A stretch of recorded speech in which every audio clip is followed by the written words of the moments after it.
We are on.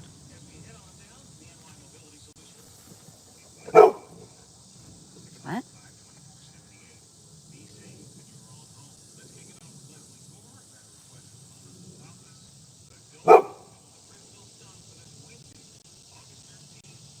Okay.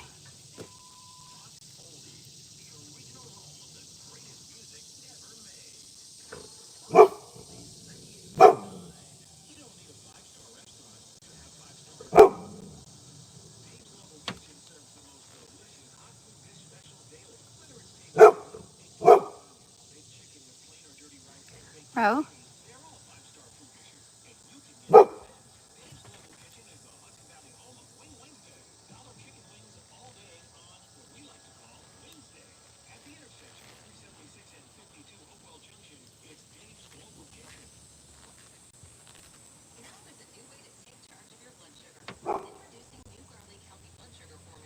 Aha! I can see.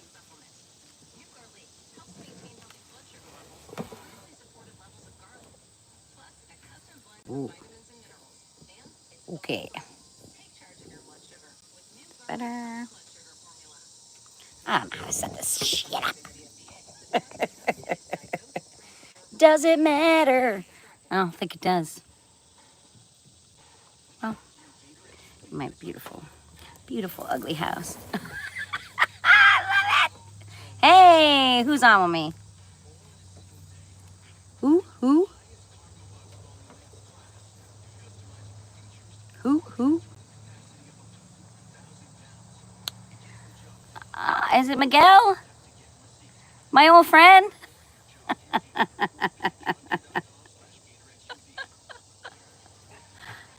Are you supposed to be working or sleeping? I can't. Hey, it is Miguel. What's up? I'm getting organized here. It's hot today. If we're lucky, what goes on in the background isn't going to be gross because all we need to do is watch a dog take a good crapper, right? Let's see here. Ooh, who else is on? Say hello. Miguel's an old timer. Ooh, and I didn't mean that about your age. I just meant in general. Right? Anyway, so how's it going?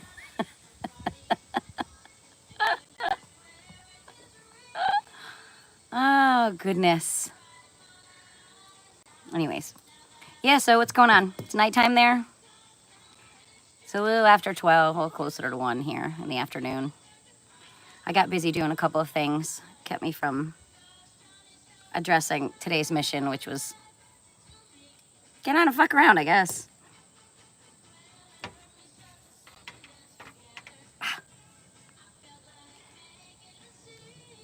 Jasa, Amelia. Is it Jace or Jasa? What, these old tired eyes? Thanks. I think they're just your average ordinary blue. Blue doesn't get too complicated. People with like hazel eyes and like multicolored eyes, they catch your eye, no pun intended. Anyway, what's everybody doing? Look at all this wonderful company. Do initiate the conversation because I can ramble and I can talk just about everything and anything. Just be nice to one another.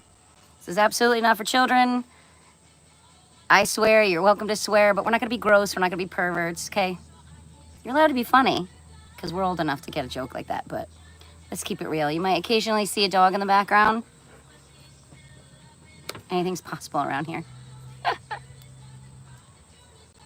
Oh my God, day off of work. What you making, eggs? Is it breakfast time there? Thank you for asking, Ray. Well, first of all, when I got up today, I thought it was Thursday. So I got up early because I had something I needed to do on Thursday. And when I came downstairs, I started to go about my business quite early. I looked at the calendar and I went, wait a minute. I think it's only Wednesday. And then I double checked. So basically, I got ahead of myself today. Thank you so much for asking.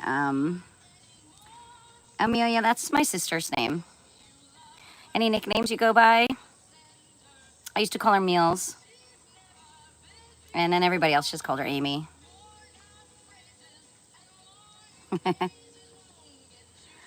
A 4-hour debate? Oh, Miguel, what was the debate on? Not that you have to repeat any of it, just curious about the topic. Look at all these new people. Anyway, I don't have any poetry books in front of me today. I didn't bother to look at the bookshelf. I was kind of hoping Miguel would take charge. Just kidding. But really, Miguel, what was the debate about? It's actually just too hot to do anything in the yard today. The humidity is super high. The dogs are more or less panting, laying around. Nobody wants to do anything. Not till later. I think I'm going to do some metal detecting later. So what I thought about, I'm not sure if you're interested, I thought I would kind of gather a lot of my findings and share with you the next time I get on some of the cool things that I have found in this yard. I live in a yard that's been an established homestead, I believe, since the late 1700s. I don't know, I'm not exactly sure of the exact date. But it apparently had several barns. And I can, you kind of almost see where the pathways are on the stone walls. You can tell where those were. There's 3 wells. It's really old. And it has a lot of character, but it's an unfinished project. Big beams, big stone fireplaces. I put a wood stove in one. I'm nervous wreck to use them as a real fireplace. To me, this is like a big matchstick. But it's homey, and it's all we got. And it's not technically mine at all. It's just been my home for a long time. So I do my best with it, with the few means that I have. And I fill it with creatures and plants and odds and ends that make me happy. Because life isn't really that complicated, I don't think. And I think if you want to be happy, you just have to surround yourself with things that make you smile, make you remember why your heart beats, and that maybe trigger some memories that are super good. So I have a lot of things in my house that were either given to me or made by students that I had in the past. So oftentimes I'll walk into a room and go, yep, I remember that beautiful kid. Or, yeah, I remember that kid. He was a challenge. But they're always worth the challenge, just so you know. Let's see what Miguel said. Nothing. Miguel, what are you doing? Are you too busy cooking? You can't type in what your topic was about? Put your soup spoon down. Patrick, gravel monkey. Ha! Gravel monkey. I never heard that expression. Can you elaborate on that? Hi, Brooks. Hi, Mama. How's your day? Patrick, to answer that question, you want to know something bizarre? Kind of funny that you asked that. At one point, I was super duper open to it. I've had 2 people on this property aside from myself. The first time, a young man came to the door. Listen, all you have to do is drive past houses, and you can tell by the way the windows are built, almost sometimes the landscape, the stonework, or you could just do a little hunting in your local, any of the local, what do you call them? I don't know, the places that keep all the property histories. But you can access it. It's all public information, and you can find all the old homesteads, and you can go knock on a door. Well, I did have a young man, I want to say maybe 3-4 years ago. I'm thinking, yeah, maybe around 3-4 years ago. Had a business card and everything. Knocked on the door, asked about the property, how old it was. At the time, I had already started metal detecting just for fun. I was already doing it a few years before this young man. And I did a little bit of research on things because I found a couple of old coins. And, they're not really worth money. They're worth something if you're a collector, if it's something that you really like. I already ruined one of them by trying to clean it. So you learn things the hard way. But my fascination was that, somebody actually lived here. Somebody was standing here. I don't know why they dropped their coin. What were they doing? Nobody really has coins in their pockets anymore, so good luck there. Although I did find a lot from the 70s and the 80s too. Anyway, so back to what you had asked me, Patrick. So this young man came here, and he seemed very professional. Got right to it. Didn't want to have a conversation. Kind of did a really quick, full sweep of the house. Everything was great till I watched him down in the front of the house. And he was down in front of the stone wall. And it was a section that I'm always beeping like crazy in. And sometimes I find things and sometimes I don't. But there was an area where I was constantly digging. I couldn't find whatever it was that was setting off my detector. And it was just an area that I always go back to. And I watched him beep, beep, beep. And again, I don't think he knew I was watching him. But hey, he bent down. He picked something up. He rubbed it between his fingers. He put it in his pocket. Put it in his pocket. So I just kind of watched. I was like, oh, I'll have to ask him what he found down on the front.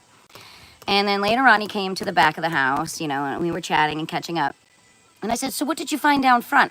Oh, just a penny. Didn't offer to show it to me. And I didn't ask him what he put in his pocket because I really, I'm not that confrontational. I can be if need be, but I was just like, I just want to see how honest he was. So the next time he called to ask if he could come, I said no. And I think he called maybe once before that, and I just didn't pick up the phone. Because honestly, like once you lose your trust with me, it's gone. And it would have been really cool if he would have just showed me, because I probably would have said, great, good, fine, keep it. But nobody ever gives you an opportunity to be a good person. This is what I'm learning. I'm learning so many people would rather stick it in their pocket, get the hell out of here before they get caught. Well, I probably would have said, cool, can I take a photo of it? Document what you found, and I would have said, good job. The second person I had come here, I don't really want to talk too much about who they are, but they're someone I more or less know, local. They do this also. It's one of their hobbies, and it was kind of fun. We did it simultaneously around the yard. We kept a distance, but every once in a while we cheered when we found something. We found a really cool metal thing. I'll have to show it to you. Like I said, the next time I get on, I'll set up my metal detecting stuff. It's not a lot of stuff, but kind of cool. She said she'd do some research on it. I never heard back from her.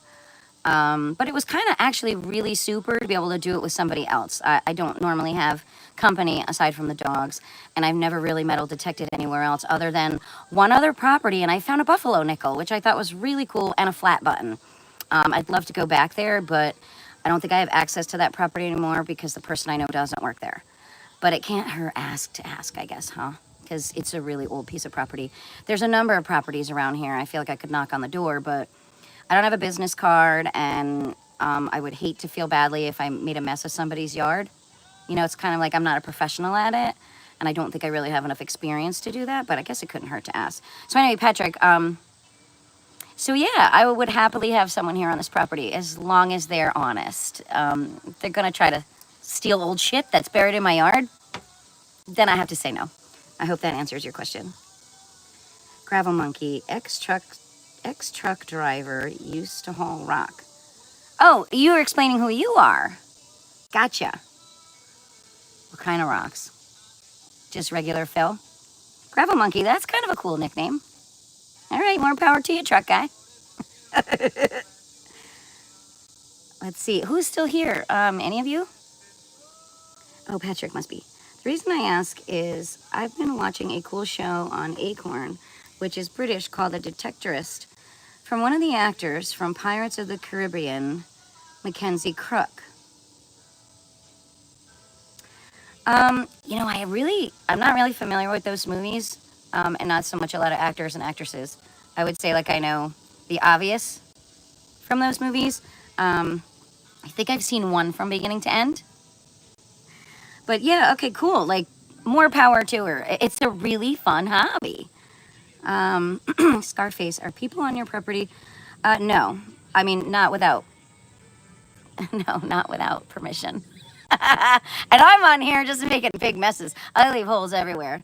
And a lot of times the dogs go, hi, Julian. Neighbor? Let's see.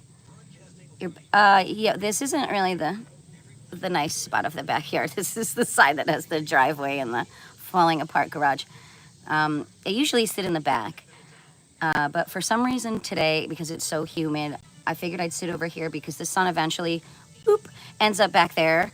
So I thought I would cook less if I came over here.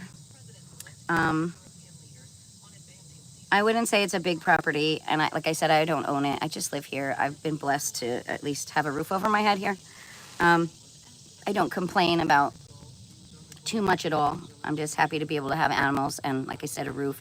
It's a lot of work. It's nonstop work, but I'm not meticulous with regards to yard work. I love watching things grow naturally. Like there's a big, huge clump over there under that tree of, I don't know if you could see any behind me. It's my mom's favorite flower, that blue chicory. And I can recognize it when it comes up this small.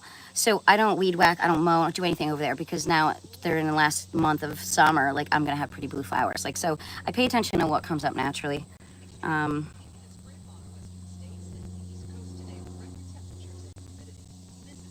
Yeah, I've always been very grateful for what I have. And I work my butt off here to maintain it the best I can for just me. And I do my best. And thank you, Julian. Gravel Monkey. I really like that nickname. I think I'd call you that even if you weren't a truck driver. That just means you like to play in the dirt. And anybody who grew up more or less in a country setting or like a country style suburb, whatever you want to call it.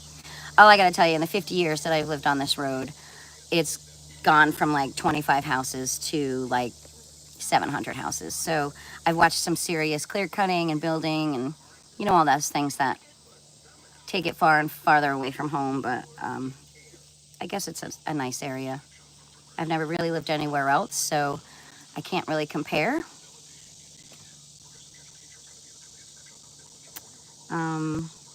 Working on getting 50 acres with a lake. I don't know how I'm going to do it, but oh my God, I really love your goal. I love, what I wouldn't do, I grew up with a pond in the backyard and my grandpa's pond next door. And that's why I have labs, because there were always labs in the water. Love to play by the pond. That's why you see lots of my shorts are frogs and creatures, because I really would much prefer to play outside than do anything inside. And I have dogs who really love to swim, and I don't really want to talk about it because I'll get upset. But this is the first summer, like even for my dog who's 13, who hasn't swam where she has swam her entire life. I don't really want to discuss it, but it's breaking my heart, and I haven't been able to give them their typical summer, so it upsets me.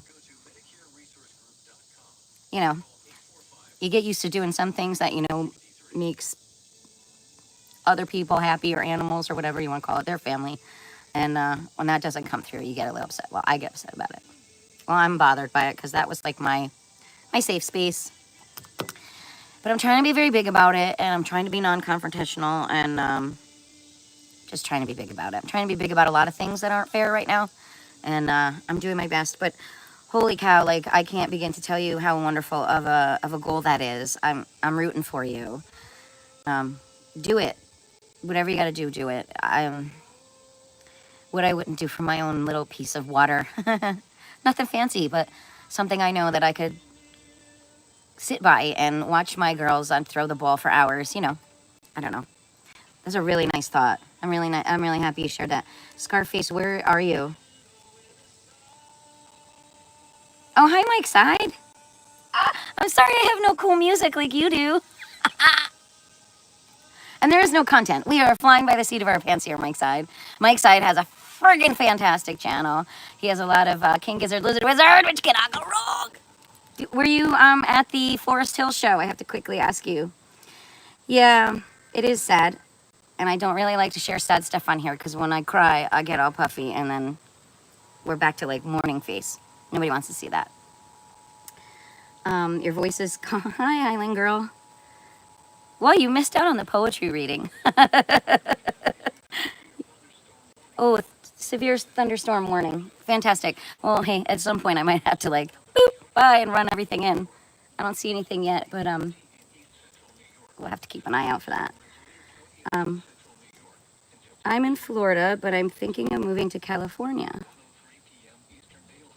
I think that I would pick California over Florida. There's something about Florida. I don't know. A lot of people have brought up Florida to me, and I know people who live in Florida, and I've visited different parts of Florida. Florida, I really don't want to be where alligators are. To be honest with you, it's like, no. thank you to crocodiles and alligators and sharks. Those are like the 3 animals that I respect, but don't necessarily fascinate me. Almost every other animal I will learn about and study, but those are the 3 I leave to other people. Ooh, Island Girl, I don't have a favorite. But Mike Side, where did you go? I was kind of hoping to hear if you had gone to any of their live stuff with the this band. They recently had classical, like a whole orchestra behind them.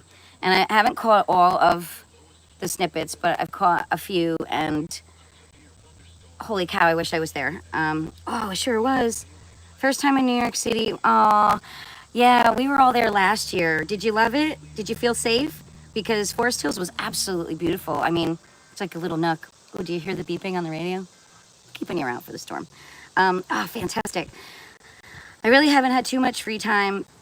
And, you know, with my technology all sorts of hacked, it's actually weirdly working today. I even was able to put a few shorts on.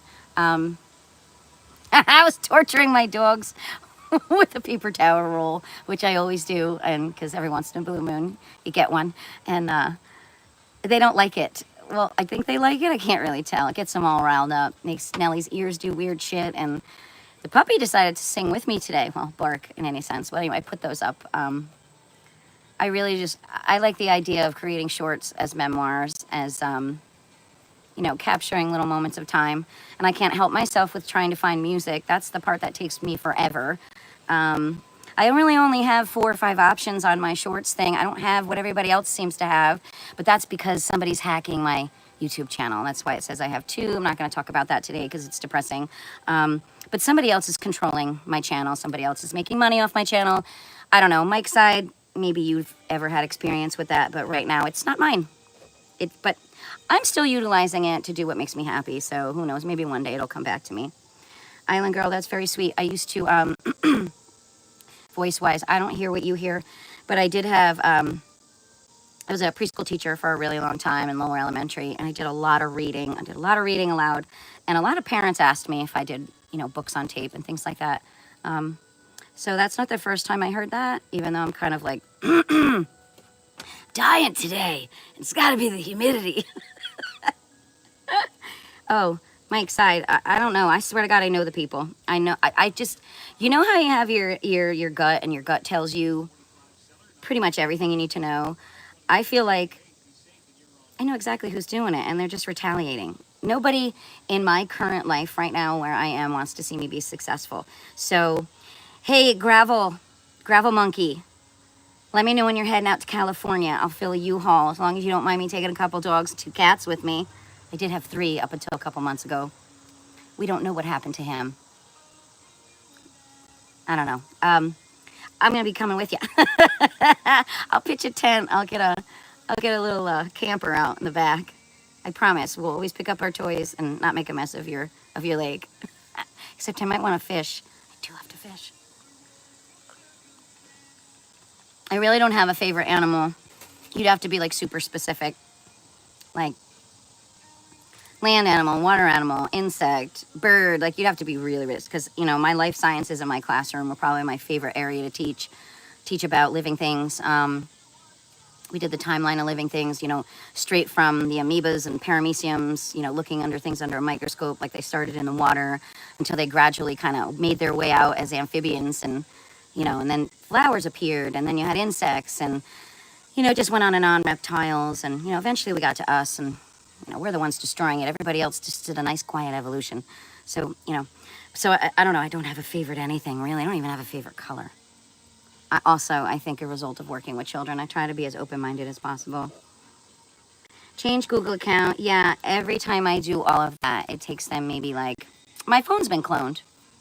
I know exactly what is going on here. I have more than one now, and boom, they just jump right into the other one. Like, I can't problem solve it, which tells me, you know, it's bigger than me. And at this point, I'm just going to do what I can. They block all. Here's the worst part.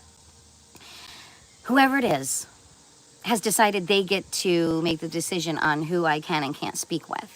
So they block my phone calls. They block my emails. They reroute things. This is happening with my mail. It's everything, like even my like concrete mail. So, I mean, I've just gotten to the point where If I want to talk to somebody or see somebody, I just go over to wherever they are. I just live in concrete world, like the real world. Remember before when we didn't have phones? If you wanted to see somebody, you threw everybody in your horse and carriage and you made it over there. So, you know, and me, I'm kind of an in the moment kind of person. Ooh, the wind is kicking up, although that'll cool everything down. So maybe a storm is coming, but yeah, I'm pretty tolerant, pretty easygoing. It's frustrating because I know I've missed out on a number of jobs, and that pisses me off because I've already had to miss a number of months of work because of somebody else's choices, and that didn't make me happy. I like to be busy and I like to interact, so I really miss working. So they interrupted a number of correspondences, and you know, eventually I'll find out who it is, and then I'll be able to follow up and apologize. I'm pretty sure they make phone calls and send text messages as me as well. I've got some feedback on people going, why didn't you respond? Or why did you respond like this? And I'm like, that wasn't me. And you know, 99% of the people who know and love me totally get it. And they're like, what the hell? And then I explain to them what's going on with my phone, and you know, they're kind of like, what? I didn't think it was you. No, and why would I turn down any good opportunities that come my way? Please, I mean, common sense tells you I'm a paycheck by paycheck. I work my ass off. My dogs eat better than me, and I'm never going to turn down a good opportunity. So anybody who's done that on my behalf, you're a jerk. Okay, that's about as far as I'm going to go with that. So anyway, I know things that people don't realize I know, and it's just pretty shitty. Pretty shitty, Mr. Mike's side. So I stick to like things that I love and things that make me happy, and I have found making shorts and being able to explore more live music similar to what we did on that reaction channel. I've listened to so many new artists just from having the ability to go through music that YouTube Studio provides, and instead of just listening to the snippet, you're damn right, I'm gonna listen to the whole song. Sometimes I search the band, then I break the song down, I figure out the lyrics, I figure out if it works with mine, then I gotta time it to the short. Like, it's a lot of work, but it is so much fun. And honestly, the whole editing equipment, there is none. I have like 4 little choices on my phone. So I work with what I have and I do the best that I can. And hopefully people are enjoying them. I can't tell. I looked at my like full-blown analytics from like the whole year, and it says that I have like 500,000 views, or I think something like that, 500,000 something views. Which, hey, that's so cool. You know, that means people are watching. But I don't get to comment back and forth with people. There's always 1 or 2 people who get through, which I feel like the person who's blocking my shit is like not paying attention. Okay, I think they're like whoopsies that get through, or they're bad people, you know, pretending to be somebody else, and then they're usually the insults, and then I'm just like, boop, whatever. But yeah, it's been quite a couple of months for me. Thank you for your suggestion, though, Mike. I've really tried to problem solve as much as I can. To be fair, it is indeed hard to choose. Oh, to be fair, sorry. I have different glasses on today, a little blurry. It is a little frustrating, but if you're more specific, I could probably answer that as long as you're willing to be prepared to answer it from your side. You should send out a message to everyone that if something sounds unlike and is sent, I did. And if you go back in my shorts, I have not been very quiet about this. And again, I don't know if the ones where I'm not quiet about it are even get views. So yeah, I've been pretty specific about having a stolen identity and a bunch of other stuff that's going on with this whole kit and caboodle of joy that's come my way. But I have a lot to be grateful for, so I try really hard to maintain somewhat level of happiness, because I can't let somebody else's behaviors and choices manipulate how I feel about myself or how I perceive the rest of the world. And it could take me away from making a really beautiful friend or having an interaction that betters my day or somebody else's. So again, I'm trying to be the bigger person here. Trying to be the bigger person. But yeah, I did that, and that was great advice also. Thank you. No, whoever they are, they're not bored. They're not going to be bored until they know I'm ruined. I know it's all one part of a big old plan to ruin me. Somebody wants something I have, and, you know, if they make me look crazy and incapable, well, I'm far from it. So I don't think they're going to get bored. They're going to be busy trying to do this for the rest of their living lives. I'm pretty sure, if that makes any sense. Yeah, Mike's side, I really can't go there. That's an area I'm not going to discuss online. You would think, right? You would think. You would think. But yes, this is the first time somebody has actually, and I mean more than one person has actually started to give me some things to consider. And I'm happy to say I'm on the right track because everything you guys are considering, I already have, or at least tried. So this is phenomenal. Let's see. To maintain a level of joyfulness through chaos in our lives, a really big test of where we're at mentally, mindfully, and spiritually and physically. I couldn't have said that any better. And I've been on this planet for 51 years.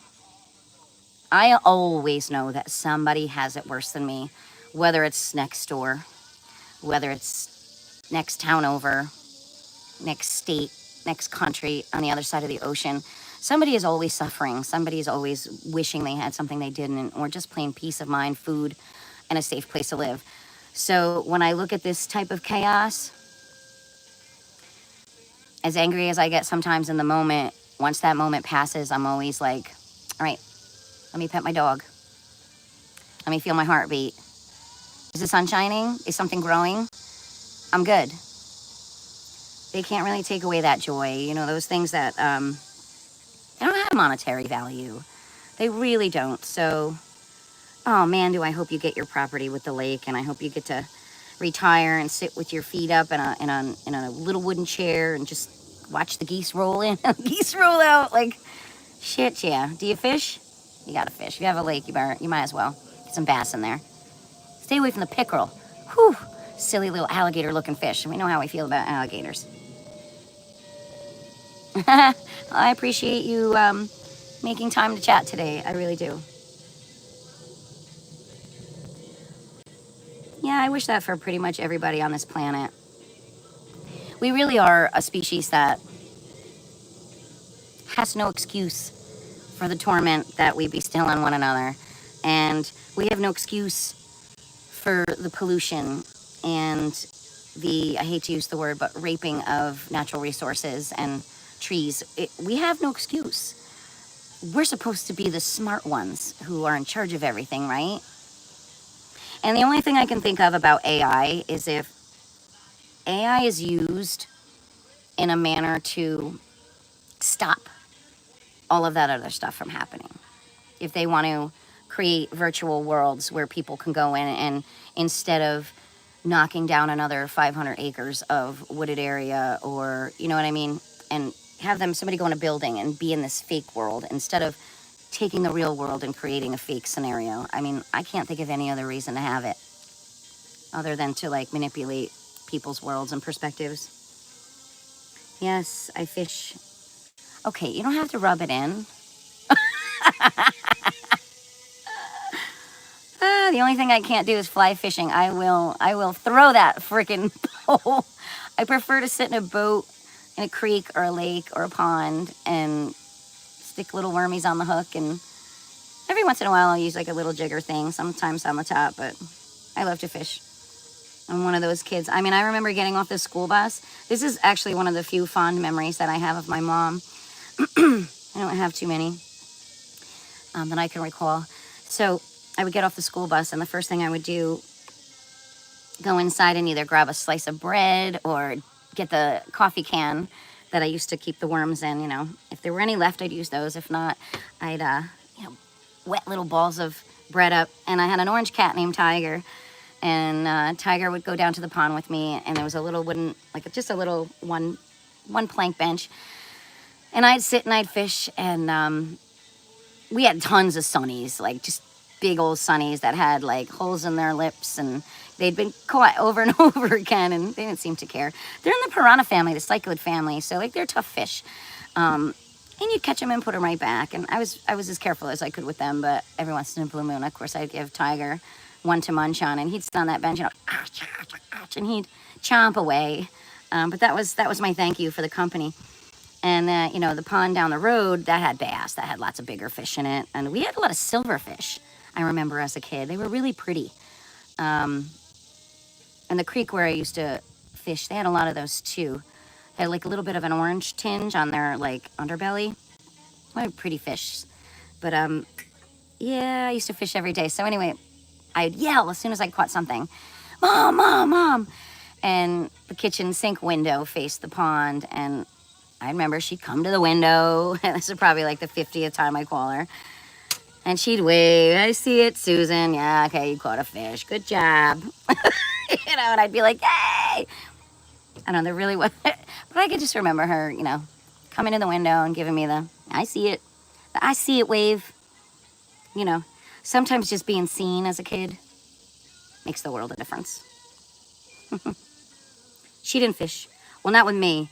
I believe she did like to fish with my dad. They went. I think that was like one of their date things. Because, you know, they grew up in the 50s and 60s. So they used to ride their bikes and meet halfway and have a picnic. And I think fish somewhere between like here and the center of Campbell Hall.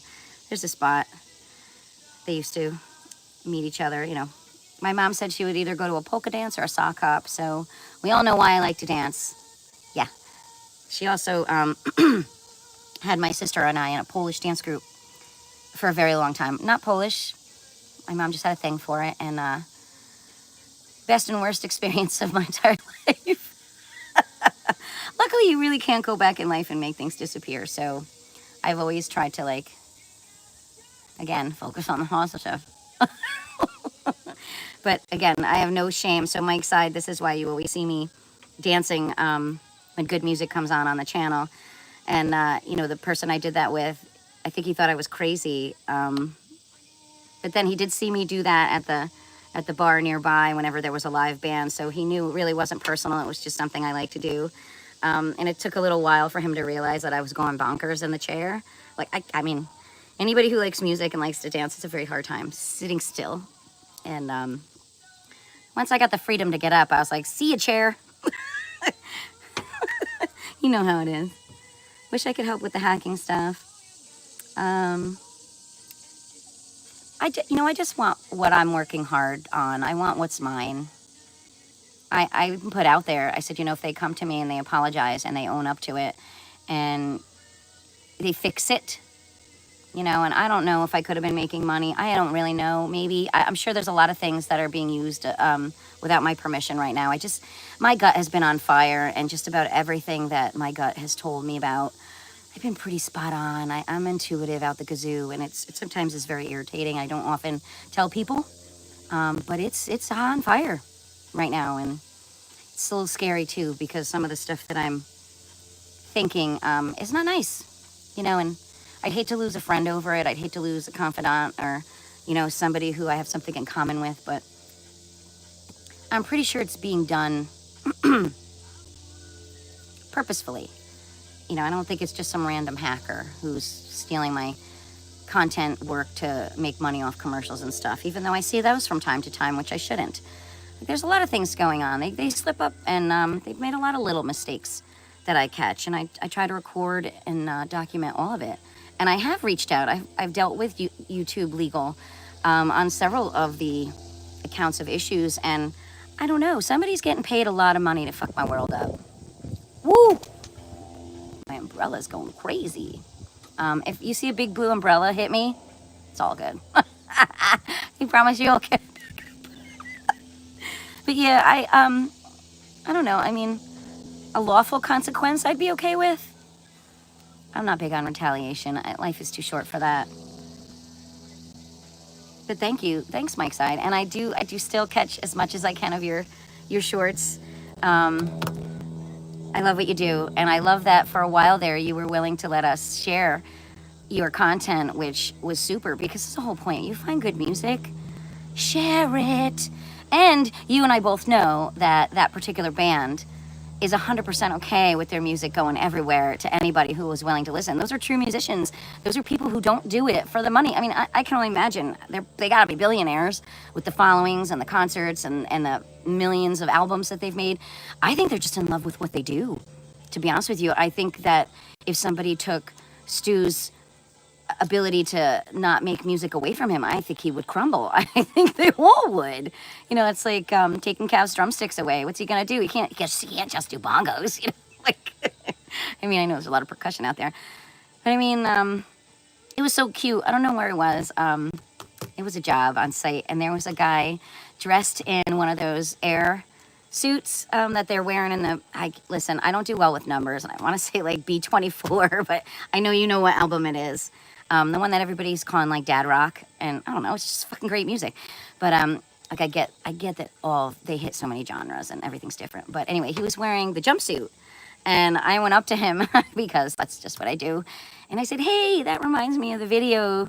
I just forget what song I even mentioned to him, but they're all jump. What is it? Mike's Side. What is it? Where they take turns getting in the plane. And what's the video? Help! And they're in the airplane hangar. I knew it in that moment. So I said to the guy, I said, wow, you remind me of King Gizzard, Lizard, Wizard's video. And he looked at me and he's like, oh, that's a great band. Like, he knew exactly what I was talking about. So that was the best part, because, you know, who really compliments people on work clothes? And I don't even know if he was wearing it to be comfortable or his work clothes. But I was like, yo, great outfit. Anyways, yes, Le Risk, yes! Mike's Side comes through, absolutely. What made you want to stream, go live on YouTube in general? Who the hell knows? Well, the thing was, after that little experience that I had, I told myself, instead of getting down about it and, you know, getting angry about it or being like, oh, it's over, I was like, wow, now I have a little bit more confidence than I did before. I've never had any trouble getting in front of a camera. Like I said, I performed in front of huge crowds in Polish costumes for a very long time, making lots of mistakes that you can't fix in the moment. So I really don't have any trouble with that. And then being a teacher, you're always in front of a bunch of eyeballs. So this part didn't bother me. But I guess it gave me the confidence. Really, that whole situation, I got on YouTube more often, and I started to watch shorts of things that I thought were interesting. And honestly, one of the first couple things I watched were metal detecting videos, and I still follow. There's 2 people I still follow that I did 5 years ago. So I think I just decided, I was like, let's give it a try. And I did a couple of the girls swimming at the pond, and I looked at them and I was like, these are great, like, for me. So I guess I really, in the beginning, really was just doing it for me. Like I said, it's I don't think anybody really cares about my life or what I'm doing. But I know there are a lot of animal lovers and dog lovers. I mean, I watch a lot of videos of other people's amazing pets and how fucking cute they can be and just how unpredictably funny they are. And I can't say that my 3 are comical, but we have a couple of chuckles every day. And I guess I just started it, and I got comfortable with it, even though I was very limited, and sometimes less is more. And in my world, with my ADHD and my nonstop focus jumping from thing to thing, it actually is better, less is more. You know, I don't know what I would do if I sat in front of like something that had hundreds of different, if I had to like, well, I mean, it took me a little while to learn how to navigate the little bit that I'm doing now. But I honestly don't think anybody cares. Like, I'm not on here to advertise my life. I think I just don't have any other content to use. So this is what I'm doing. I don't know. I don't know, Scarface, if that answers your question. I'm going to suggest that when you do make that move to California, I think you should document all of the choices that you make with your new property. And absolutely your first fishing excursion in your new lake or pond or whatever it is that you have. They risk. Yeah, I love that whole album. The following this band has, the following on that, yeah. I saw a couple of people on, yes. Well, you know, I don't know if, you know, when I was in college, and this was 92, 93, 94, 96, I was in Pennsylvania for 2 years, and then I went upstate New York for the last 2 years. And I had a best friend for the last 2 years when I was upstate who actually was a bootlegger. Like, it was something he already did, and he was like a 5-year student at the tech school. Like, he had I talked about him once or twice, and, you know, he passed on quite young. But man, that guy saved my life in college. That's all I have to say. He gave me the outlet that I needed, and I think that's where I truly fell in love with live shows, because when I wasn't at class or I wasn't volunteering at the local thrift store or the daycare, we were on the road. And he knew a lot of people who ran boards. Like I said, he'd been doing it for a while, and he was a really chill dude. Smoked a lot of good weed. You know, he was a really cool dude. So carefree, such a nice guy. And he let me tag along everywhere we went, and I got to meet all of his buddies, all like the right-brained tech school guys, and I got along really good with them because, you know, they're thinkers. They're like right-brain thinkers. I don't know if I do so well with book-smart people. I don't really know what I do good with, but anyway, that group of people all were into that live music setting, and so there was always a little troupe, a little caravan, and we taped everything. We taped from bluegrass to Allman Brothers to Little Feat to even we frequently went to Fish shows because they were everywhere, kind of where we were. Never really got into them, not so much. I mean, I like a lot of their songs, but it didn't stick with me the way like King Gizzard for some reason. Like if they were this big back then, I'd probably have a million. Like I have tons of tapes, and over the last 30 years, I've given a lot of my tapes away. Like I find somebody who likes a band, and I'm like, here, you know. And then my friend also had an older friend who was a bootlegger from like way back. So he had like Grateful Dead, he had, you name the band, Pink Salmon, he had everything. And we would often go visit him, and Jerry would always bring a 6-pack of new little tapes, and that gentleman would say, all right, let's party, we'll put some tapes in, and I'll as you listen, we'll tape it. And he would spend so much time on the little book jackets inside the tape, and he would draw pictures and write the song names, and you know, I don't know, I fell in love with the whole idea of like the earthiness of live music.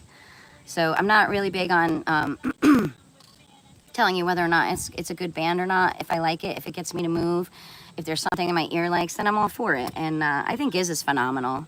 But there's been a lot of artists that I'm still listening to because of that channel. So there's a lot of pluses that I will never let go of. And again, I'm grateful for the experience, but I have to look at it as a stepping stone. If I ever have an opportunity to do that again with somebody else, I don't think I would say no. I think I would do it a little differently in the sense that expectations need to be on the table. I don't know, there has to be some rules that need to be abided by, and you can't take you can't take who they are away from them. You can't try to control who anybody is. You have to just let them be them. You know, you have to set your guidelines and hope that they respect them, but at the same time, I don't know. But yeah, sorry, I can ramble. This is what the worst part of these lives are. If I take my glasses off, I can't see the words on the screen, and I will ramble, and I'm a big talker. So, and you know what? I'm really sad because that young lady never came back to tell me what kind of animal that she liked the best. See? And Island Girl, I'm a little sad I didn't learn what your favorite animal was. That's the other thing. People just kind of come and go without finishing a conversation. You think I'd be okay with that with my ADHD issues, but I've learned to cope. Ooh, this is a good song on the radio. This is what happens. Do you see? This is what happens. But anyway, him putting headphones on me allowed me to a trillion times focus on the music that I was listening to, which means like hear every little nuance in every song. And when I grew up around polka bands don't have, you know, a bass guitar, a guitar, and a drummer. They have percussion, they have horns, they have accordions, they have clarinets, they have keyboards. They have so many different sounds, and a lot of it is like an ethnic type like sound, which I really love. And then I went through a bluegrass phase where I didn't miss any local bluegrass festivals. I used to do all my paperwork for school at the bluegrass festivals. It was very relaxing. You know, those 3-dayers, I'd bring like hours worth of work, and I'd put out a blanket and I would rock it. But after listening to banjos and mandolins and, you know, all those, oh my gosh. So that brings me to like Dirt Miller. I don't know, Mike Side, if you ever went and explored Dirt Miller. Phenomenal. You might like him. I do, and his voice. Ooh, woo. been a handful of artists with like really peculiarly, like Asif Avidan. I think I'm saying his name right. Who else had a voice? Him, Dirt Miller. Voices that you just, LP. She's a female artist. I forget where she's from, but her voice, like certain voices that I'd never heard before, and I don't think they're the voices you're going to hear on the radio. They're just too unique, and I don't know. They're not pop. They're just. And no offense to any pop singers, but you guys are making all the money because your radio hits they fly, and everybody has the radio on. But especially in the car, a lot of people. But I don't know. I think music is just great all around. There's very little bit of music that I don't like. I don't like offensive music. And I can't really define that, if that makes any sense. It's like offensive music.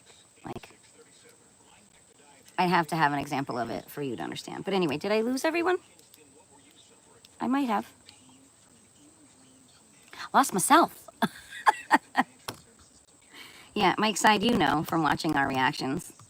You don't even know how much he probably had to edit out because I wouldn't stop talking.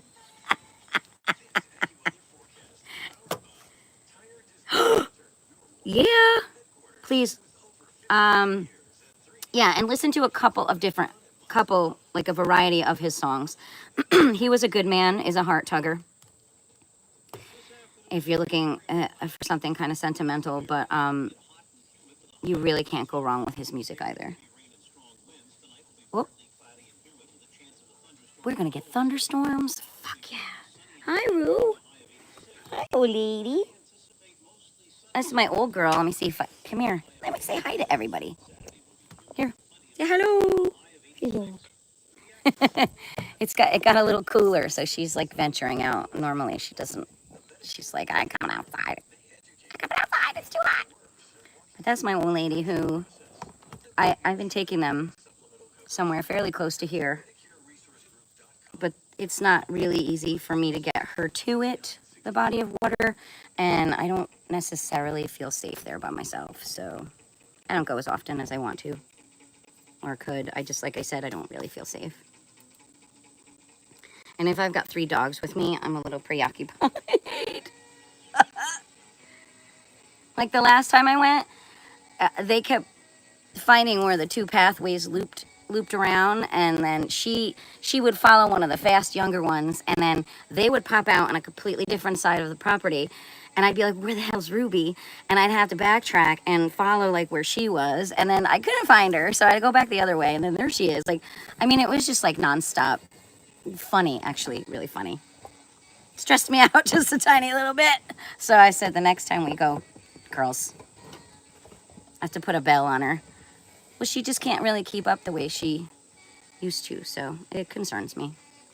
Like, I don't want her to go somewhere where I can't see her, and then her back legs go out, which happens a lot here, and I can't find her. Do you know what I mean? I already know I can pick her up and carry her. We've already practiced, so if I have to save her, I can do that. But you'll see how she's moving in the back. And those flowers that are right there by her, those are the chicory I'm talking about. I let them come up wherever they want. And I worry about her. She has such a hard time with stairs. But yeah, you absolutely should check out her. What are you doing, Mike's side? What's up? You said that was your first time in New York City. What else did you do while you were there? I'm just curious. Your turn. Shut me up.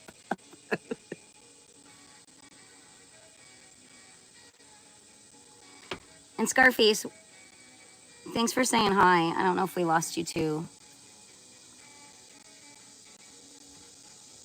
And then, where did he go? He said he was cooking. And he had a debate. And he never told us about the debate. I'll probably never call you Patrick. You're always going to be Gravel Monkey. Miguel, yeah, where the heck did Miguel go? What a bummer. I had the nicest conversation with Miguel the other day. So I was happy to see him when he popped on.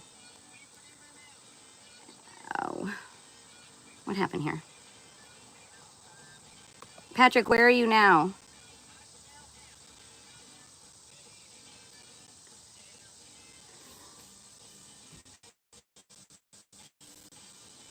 You walked all over the place, went to the Empire State Building, ate pizza for 3 days straight. That's fucking awesome. See that? That's awesome. Except I could probably eat pizza every day as long as a different place made it.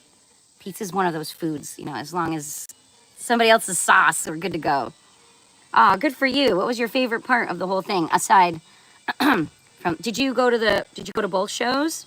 Of course you did, right? Of course you did. Was it 2 or was it 3? I thought it was 2, right?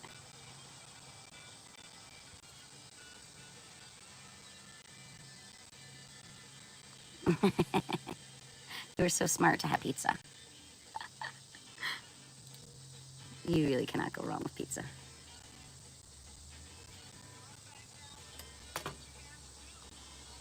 Sorry, it's hot out here. Ooh.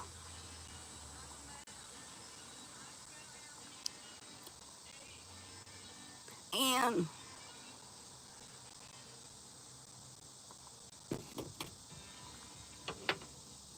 yeah. Meet up at Cobblestone Brewery. Ah, I have no idea what you're talking about. But Cobblestone and Brewery, I mean, neither of those 2 words would scare me away. Very cool. So you had an all-around positive. Where are you from? Aren't you from Jersey? No, I could be totally wrong. Been a while.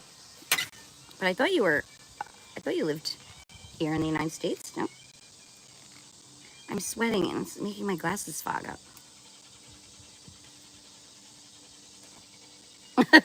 Like, wow.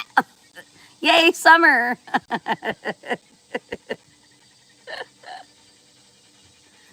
Yeah, so tell me.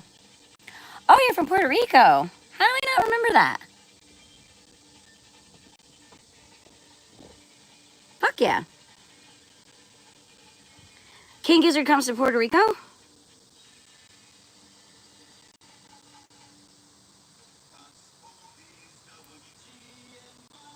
I have close neighbors and friends from Puerto Rico. And little Johnny Cash in the background. Yeah, I don't know. I apologize. I don't remember that. So where are you headed next? See, this is the kind of shit I can't sit still to. Anything with like that kind of like a happy beat. Can't do it. Nothing all the time. This thing is falling over as we speak. This funny little thing. I'll walk the line.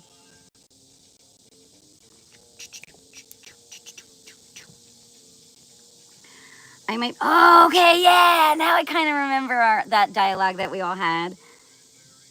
Yes, actually, yeah. Okay, now I kind of remember. You mean you haven't converted a group of people to travel with you and go see them? Actually, I do remember now. Yeah. Sometimes I just need triggers. There's a lot going on in my head. This is a perfect song for my dog to walk back to. All right, Johnny Cash. Or Johanna Cash.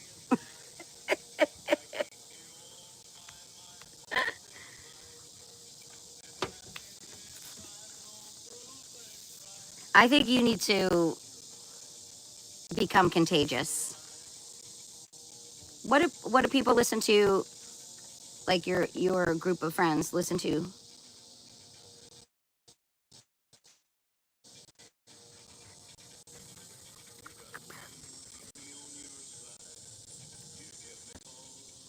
I scared Scarface away.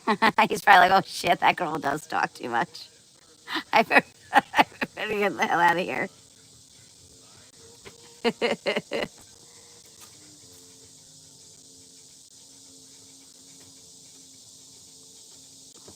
Island Girl, I really did want to talk animals with you.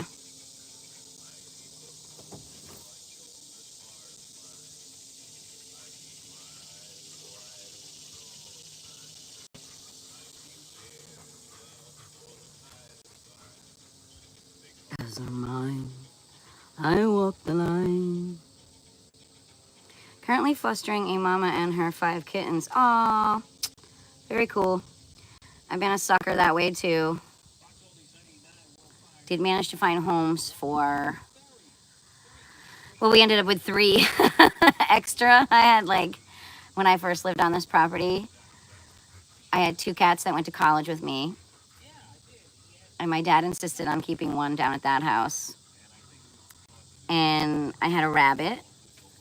And I think that there were 7 cats here in total.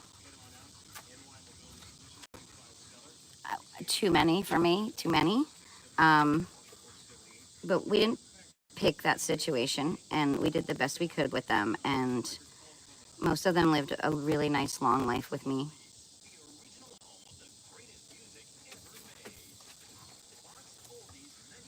Yeah. I'm a sucker. I'm a sucker. But I've said no for the last couple of years. I am going to be puppy hunting pretty soon because, go, Ruby, go. She's digging herself a hole in the dirt because it's hot. I'm going to be looking for another puppy because my youngest is only 2. Ruby is already 13. And Nellie is 12, like 11 going on 12. And she's a tough cookie, but she can't keep up with the pup. She can't. And I know that when we lose Rube, and God forbid Nellie soon after that, she's going to be by herself. And I've always had a pack, and I like that they always have company and companionship.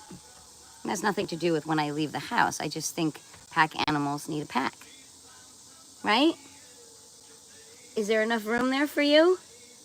She's got herself squeezed in between the porch, a big fern in a pot, and a silly little dock thing. But thanks for joining me. I don't know where the other 2 are. Usually it's the other 2 and not her. I hope getting them a home goes smoothly. Got 4 resident cats, so it's already crowded. Yeah, I have one that likes to sleep kind of like on my head. And it's not the crowded feeling. It's the whiskers. I'll feel like the way that I can't sleep. So I'm like, get away. He tickles me and I can't stand it. But I love listening to him purr. And I like feeling his heartbeat. Puppy lays by my feet. She takes up the whole bottom, she's huge. The other 2 don't come up on the furniture too much. Occasionally on the couches, but this puppy, I swear to God, she thinks she owns the place. And she kind of does, but she's a sweetheart. She doesn't have a mean bone in her. So as far as I'm concerned, it's a win-win. Well, I think she hasn't had an opportunity to show me other than her sweet side. Ruby has not always been sweet. And I think if Nellie had to, she would. My first dog, my first Rosie, she knew what was up. She was an excellent read of people. I think Ruby, second best. She's shown some teeth at a few people who are in my face. Good girl. I don't have any problem with that. Yeah, you'll find homes. Just make sure you got to get them social. You have to get them used to being handled. Like cats who are evasive, people don't usually like unless they're going to put them somewhere where they want them to catch the mice. But if you can, help a cat lower its guard, they have much better chance of being a part of someone's family. Ooh, look at this cool little mayfly. Ooh. Never mind. He was on my wire. I was trying to get him on my finger. It would be really cool if there was a storm and I just sat right here through it. Wouldn't that be awesome? I have done it in the past, but not with all the wires and stuff out here, just like with my phone, and captured a few funny moments where everybody gets drenched. But maybe I could try. Who cares if this shit gets ruined, honestly, at this point. I'm taking it one moment at a time because I think that's the best way to do it. And I'm not sure who said it earlier. It's just a good, good declaration of your mental state, physical state, spiritual state. He listed a whole bunch of states. And honestly, who you are is all of those states rolled up into one big ball. So he was spot on with that explanation. Mike Side, what a pleasure. There's a few other people that I've chatted with here and there. Somebody said to me, I commented, oh, West Coast, there's another good It kind of made me cry a little bit. But I commented on another short of the gizzard, and somebody commented, I can't remember their name, but said, "Oh, I remember you from the reactions. You're the one who's always dancing." And I was like, what? Yeah, that was me. And I got so like emotional about it. Honestly, I'm just living in the moment. I wasn't really doing any of that for anybody else. Just kind of being in the moment. And I never really saw what everybody else sees. You know, I don't see. There's whole things that went off into the world of internet, and I was told that, you know, they're gone and nobody can see them. Bullshit. Just, you know, bullshit in retrospect. I didn't say bullshit in the moment because, again, I'm not confrontational. I just learn who people are by being quiet. Yes, if I'm quiet, I probably don't trust you. That's a very good sign. Anyways. Shed a tear. Cat purrs have real magic. Yes, they do. Yeah, you know, I don't know where I read that too. I think people don't realize how important it is to surround themselves with other living things. I mean, even plants. Apparently, when we talk and sing and touch plants, they respond positively. Well, what are they doing to us? They're not just making what we breathe, they're filtering what we breathe. Your house should be loaded with plants. You won't get sick as much. They're amazing. Like, I don't know if the tree behind me is one of my old catalpas. I don't know if this view actually shows you the monstrosity of it and the size of it. There used to be, I think, 5 or 6 of these monster trees, and, you know, we're down to just a few now. But think of all the things that they've witnessed and felt. And I'm going to tell you what, people don't believe me, but no matter where I am on the yard, if I throw the ball for the puppy, the tree gets in the way. And there's one right here stuck in this tree. I have to show you before I get off. It's just, they want to play. They want to play. And, you know, I don't know, I also did, like, I follow a lot of, like, tree stuff. And I guess the roots talk to each other, and they heal each other under the ground. And I'm going to tell you what, when I watched that last lot around the corner get clear cut, the emptiness I felt on my inside when I walked past, like I could feel the heartbreak.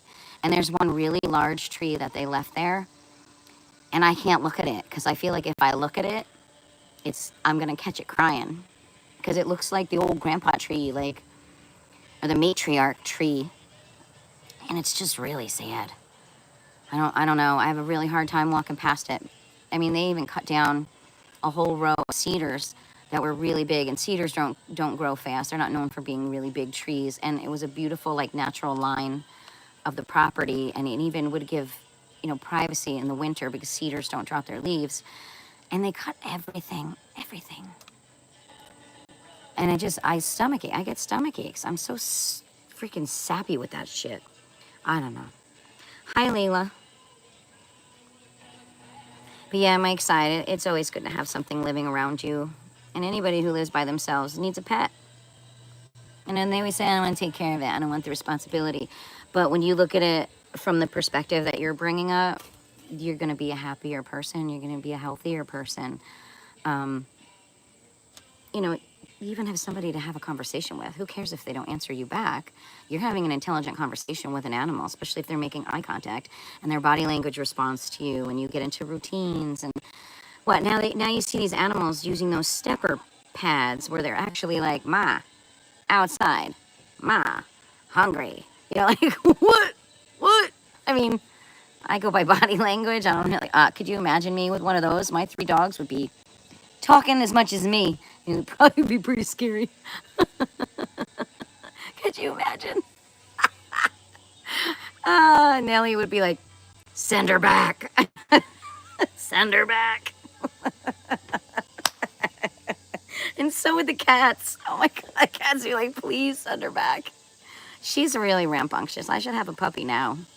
Telling you what, I do want to get a puppy who's in her lineage, though. She's incredibly smart. Not to say that any of my other dogs weren't smart, but I don't think I can find the scenarios where I got them. I mean, 2 of them were just luck finds. But this one came through a friend, a coworker who had a friend she went to high school with who had her. So I know I can find her again, and I would want to get same type of dog. I don't care what color. Don't care. I just happen to have a mix right now, but whatever's there. I didn't have a choice of any of their colors. Nellie was, if you show up in a half an hour, you can take her. I was like, me and my friend D were like, okay, let's go. I think I even gathered like quarters up to pay that last little bit that he wanted for her. And she was a tank, and she's still a tank. Always under my feet, but very, very sensitive dog. She's the one who doesn't like any noises. They're all so damn different. They're just like people. But yeah, hi Layla, who are you? Where are you from? What's up? Mike's site is so nice talking with you. Hey, if I ever end up on a music channel again, I'll make sure to do lots of shout outs for you. Because you're awesome. And you need to get some more friends from Puerto Rico to come with you to go see them play. Maybe you should communicate with them and ask them to come do a show in Puerto Rico. That might be a really good way. Considering, look at all the different places they've been. Their tour in Europe was, I couldn't believe all the different places that they were at. I mean, amazing. I tried to watch as many of them as I could. Is it Gila Monster? I'm not sure. I want to say it's Gila Monster, the other person that I follow who's been, oh, look. Oh, please fly this way. It's a big black butterfly with blue on its wings. Come this way, come this way. Oh, come here, come here, come here.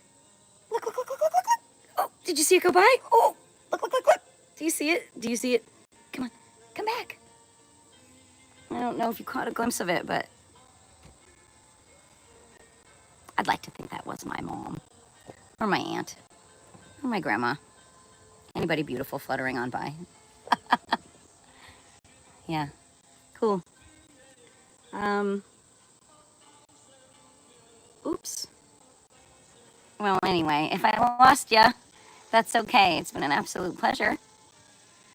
Layla said hi, but that's all Layla said, so I can't really work off that. And I go back to Island Girl. Who knows? Maybe she'll pop back on. But I'm thinking about that. My favorite animals. I don't know. I like so many for different reasons. The more fascinating they are, you know? Whew, man, I'm kind of looking forward to the storm that's coming. Except all the carpets that I have outside get wet. That's what it sounds like for the next 4 or 5 days. Oh, I don't think I know this song. Ugh. When you need it. What?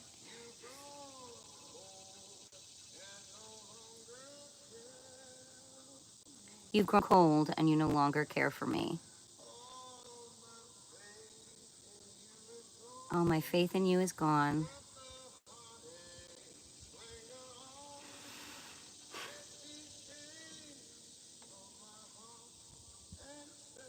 Oh, take these chains from my heart and set me free. God, what? Take these tears from my eyes. What creates a song like this? Holy shit.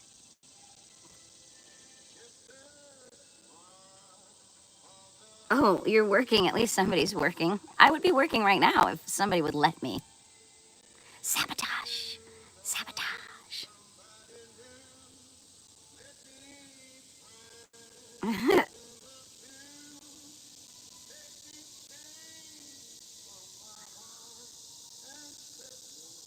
Oh, gotta set this man free. He's breaking my heart. I never heard this song, and I hope I would never have to want to sing this to somebody.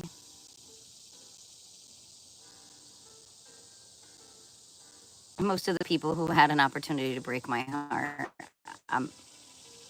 I should have known better. I just should have known better. There's just some things that are just too good to be fucking true. And the minute I get that feeling, I should fucking hightail it out of there. Just, you know what I mean? Like, I'm getting too old to waste my fucking time on anybody really right now as far as that goes. I have very little interest I don't want it. I don't need it. I don't need that hassle. I'm getting my heart broken right now. I got other shit going on breaking my heart. We don't need to bring love into it. And this guy, oh, this is going to be my new theme song.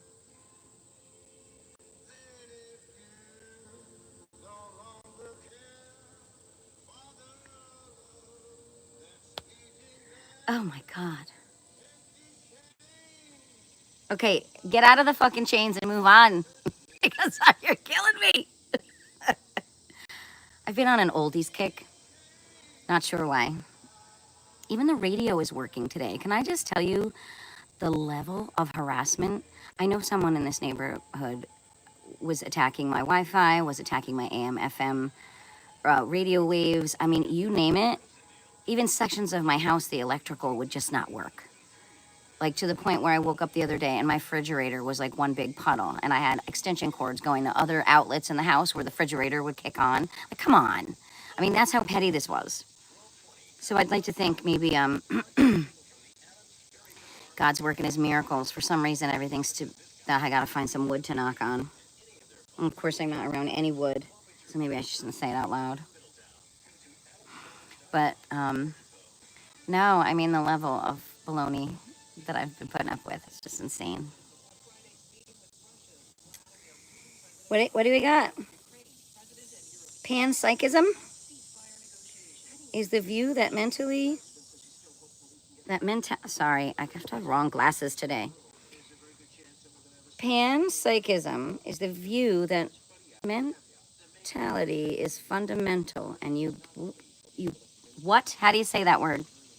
Ubiquitous in the natural world. Now ask Google what ubiquitous means, please. And where did that come from? Panpsychism. Never heard of that.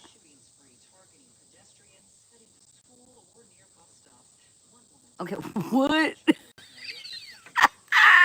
Could you please take that little Google quote and turn it into layman's terms for me, please?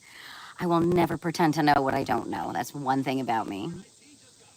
I'm a very smart, intelligent person, and I'm always learning, but there are things that I just don't get. And that's where teamwork comes into play. You have to have a lot of strong people on your team. You missed the first message. Yes, I did. What did I go back to? Not to keep talking about them. Oh, okay, is that where I am? Let me look. I apologize. One of King Gizzard's newest songs is called Panpsych. It's about how everything has a conscience, and a mind of their own, from trees to rocks, etc. Well, a lot of their music is like pro-life and appreciating nature. Like, come on, looking for fishing for fishies. I mean, he's like, leave the fish alone. I'm like, but I really like to fish. Like, I argue with that song, even though I absolutely think it's adorable. Okay, so that song is about panpsychism. Gotcha. But do we know what ubiquitous means? Thanks for catching me up. See? Teamwork. Thank you, Mike. Gizzard newest song is called, you reset it. Okay, I got it the second time around. Okay, so yeah, I mean, you can talk about them all you want. I think their lyrics are phenomenal. But I get where the storylines are, and then I get those like odds and ends ones, but they use a lot of really big words with big, deep meanings. These aren't a group of ding-dongs making music. These are really intelligent gentlemen. I mean, they're making a difference in the world. They have a big following, and I don't know if they're following, I'm sure they do know all the messages that they're sending to the world. I mean, they're so pro, there's so much positive, and then there's a lot of silly. I mean, there's a lot of fantasy, but I mean, they're so pro positivity. Like, I don't know. I like the band. I like the band a lot, and I love how they treat the people at their shows. You know, the way they let people come up and play their guitars, and they step back, and man, these people who get up there, you can see how much they love what they're listening to because they're rocking it. They're musicians, you know what I mean? Like, they get it. They get it. They found their job. Dictionary. Present. Oh, Oh, everywhere. Ubiquitous. I'd have to break that word up to like Latin meanings.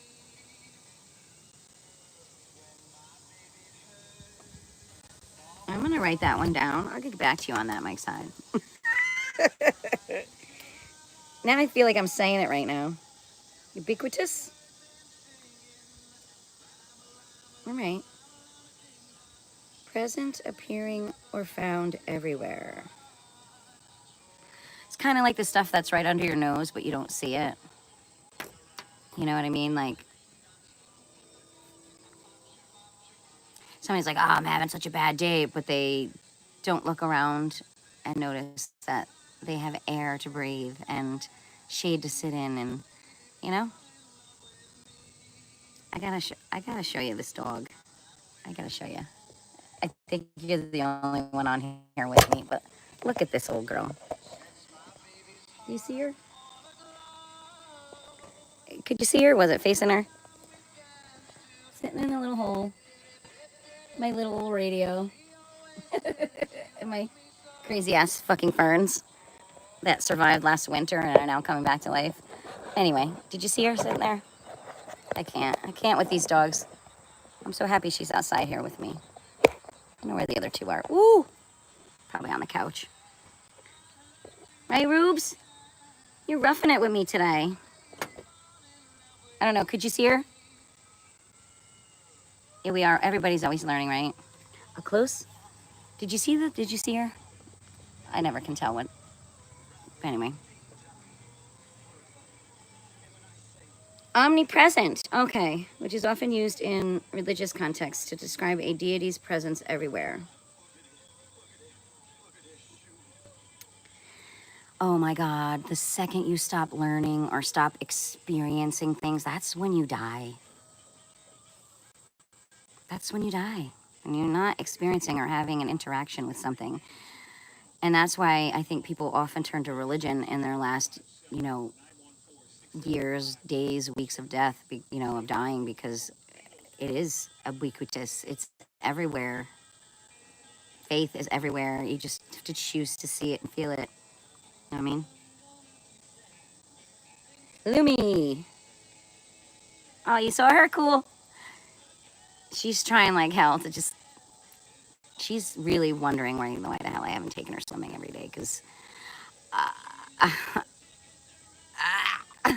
I have to say.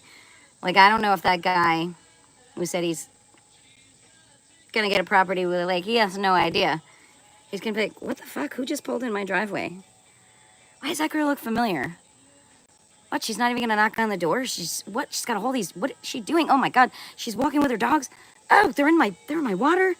Oh, I remember her. She warned me. Just kidding. Hi, how are you? Welcome to, I don't know, a lovely afternoon. It is kind of getting a little darker. She don't care. She does. That's just a Beatles tune in the background. Lumi, how are ya?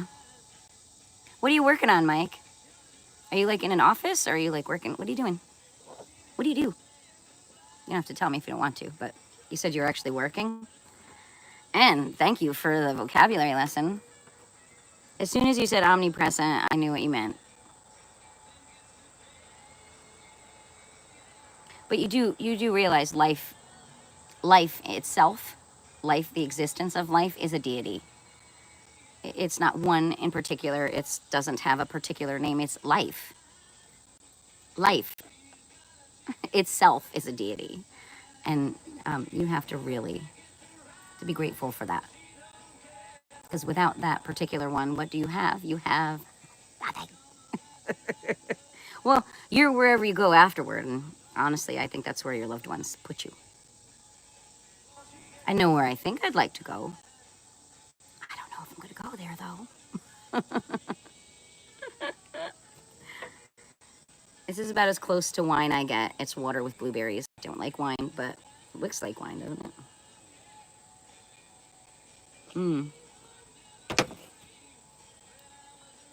I get sick when I drink wine. I don't like wine at all. You edit videos? For what? Oh, so you must have been laughing at me earlier when I'm like, oh, I would get so overwhelmed. You're probably like, yeah, I could do this in my sleep. What do you do with your little Frankensteins? And these are the emojis you pick? Oh, you baffle me, Mr. Mike's side. You baffle me. Lumi, feel free to chit chat with us. What what are you editing? I mean, are you editing like fun stuff, your fun stuff for your channel? Or is that like what you do for a living, and then your fun stuff is just like a hobby based on what you do well? Hell, I understand. Woo! Oh, oh, feel the breeze. Ruby, feel the breeze. She's like, yeah, I do. Mike sighed. Seriously? What we don't know about one another in this world. Oh, do you feel it? I'm not kidding about the big blue look. Watch it rock when the wind blows. Oh, sure. And as soon as I show you, the wind stops blowing. But this freaking thing looked like a fairground teacup saucer ride. You know, when it like spins and goes sideways? Yeah, instant throw up. Oh, that's what it was doing? Oh, knock me out. I don't think I care. Let's see. I work freelance. What?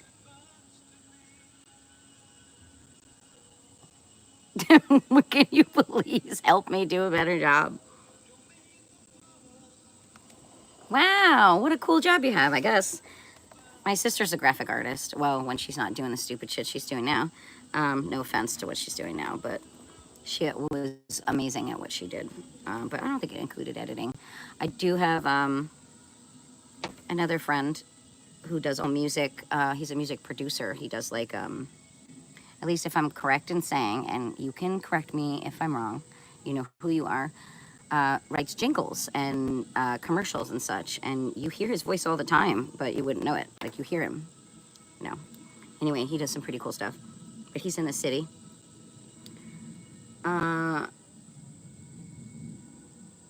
Wow, good for you. What a cool job you have. So you have to go on my channel and jump around, go from like when I first started and then go like 3 months and another 3 months and tell me if I'm at least improving. I would love some like constructive criticism from you. I'll take it. And then if you could, I wish I could show you what little things I have to work with.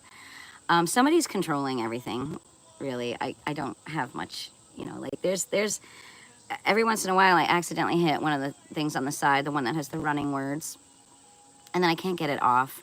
So the only thing I've learned to do is shrink it down super small and try to hide it because I never really want it there. I don't like it. I did 1 or 2 voiceovers I tried, and they came on so damn loud. Like I didn't know. I felt like I was yelling at people. I didn't like that. So there's a lot I still need to figure out. So yeah, please guide me again. Always learning. But yeah, fucking kick-ass job. What like. Honestly, I could metal detect for the rest of my life. You know what I did too recently that I thought was really fucking cool, and I think I could do that for the rest of my life too. Then again, I've only had 2 experiences. The last one, somebody fucking mustered for me. Honestly, I can't with the hacking. I really can't. And again, I probably could have been working for the last 2 weeks, but no, somebody else wants to dictate my life. They got to get over it. I don't know what the hell their problem is, but they really need to get over it. But anyway, so twice I did background acting, and both experiences were very different, but I fucking loved every second of it. Loved it. And you're just being a human, and you're just doing what humans do.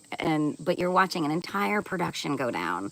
You're watching, talk about delegation of jobs. Like I said this to somebody else. I was like, everybody had a purpose. Nobody stepped on anybody's toes. When one person's job was over, somebody else's job stepped up. That person stepped in. You didn't feel any competition. You felt full communication.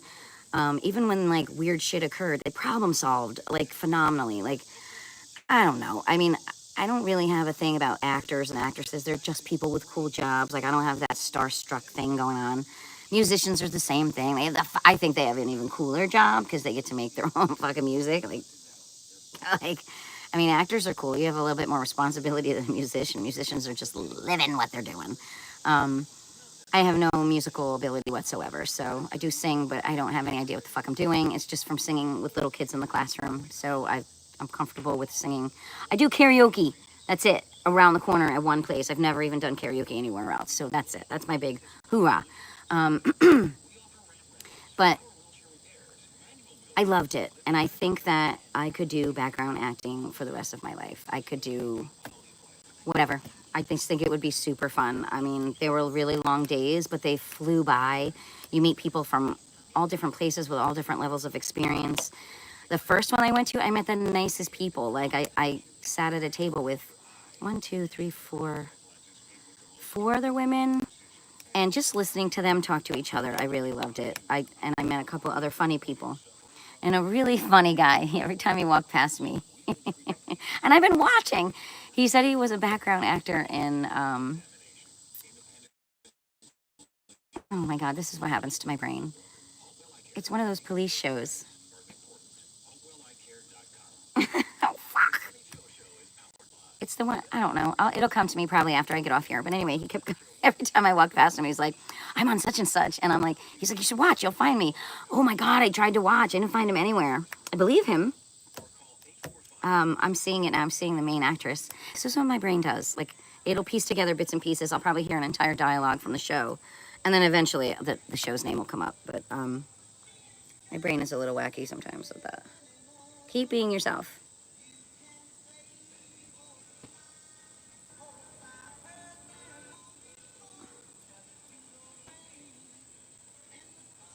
What's a tag?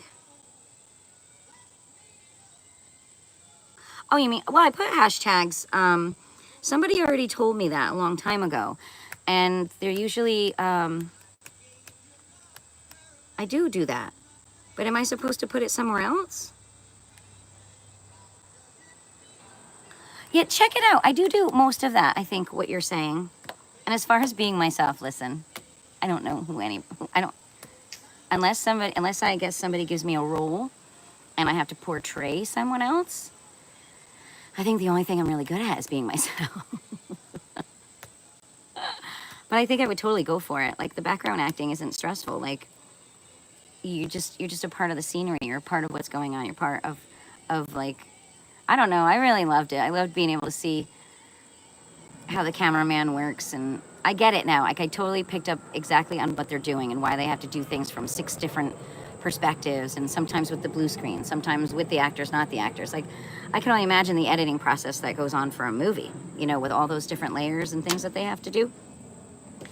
I don't think that you'll see me in either of the 2 productions. I'm almost pretty sure you won't see me. In the first one, I was part of a crowd, and we sang songs the whole time, and you had to kind of emote a little bit based on, you know, it being kind of an emotional setting. And I think I was able to do what they asked me to do. I just had to really think about it. And then the other one, super cool. It was set up, I don't think I'm allowed to really talk about it. That's why I'm being super casual about it. But I don't know. Maybe you'll see me doing something in the background or next to somebody during a speech. Who knows? Except it was just really cool, and I met some really nice people. Not people that I would guarantee I'd meet again. There was one person by the name of Teresa. I have tried to get in touch with her with the resource that she gave me to get in touch with her with. And again, I think that I have been blocked. I think that someone is deliberately not letting me contact or let my messages go through. And I'm really disappointed about that, Mike's side, because she's somebody I think I would love to be at another one of those with her company. Knows what the hell is going on, I learned so much just being in her company that day. She gave me the confidence, even from the parking lot walk-in. I think that's where I met her, to the time that we left, and I really appreciated her that day. She wasn't afraid to tell me like it was, and hey, I like directness. I have no problem with that. Go to the live stream, go to where you edit its details. If you scroll down, Yeah, but are they hashtags you're talking about? Or are they, what? Oh, so you don't put the hashtag symbol, you just put words.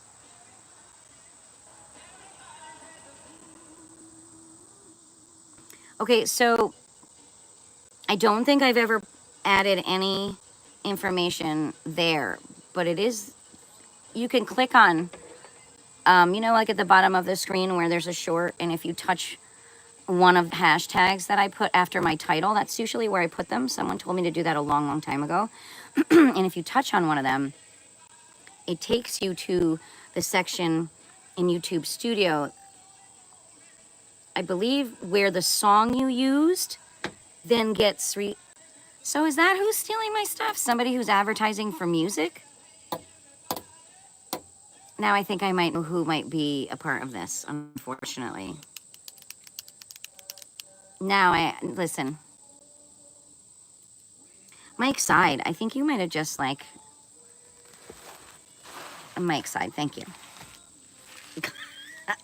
I did loosely follow up with this person, and I tried to find out if they were a legitimate person, and someone in their company told me they were, but after a number of really lengthy dialogues, they disappeared. So now I have to wonder if they're the person who's stealing from me.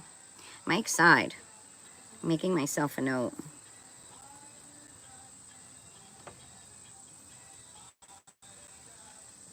Wow, you might have just, hey, you know, just so you know, I'm a firm believer in that there is no such thing as a consequence.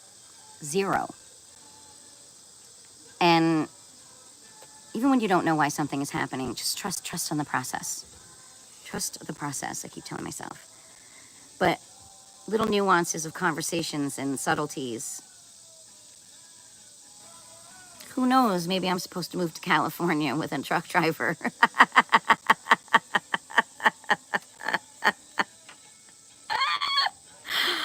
I just trying to have fun with my day, Mr. Mike's side. I really am. But there's no such thing as a coincidence. And I will tell you that what you just expressed to me, and I'm starting to wonder if somebody just took advantage. Yes, but they always lead back to the music. And it's YouTube Studio that I have an issue with.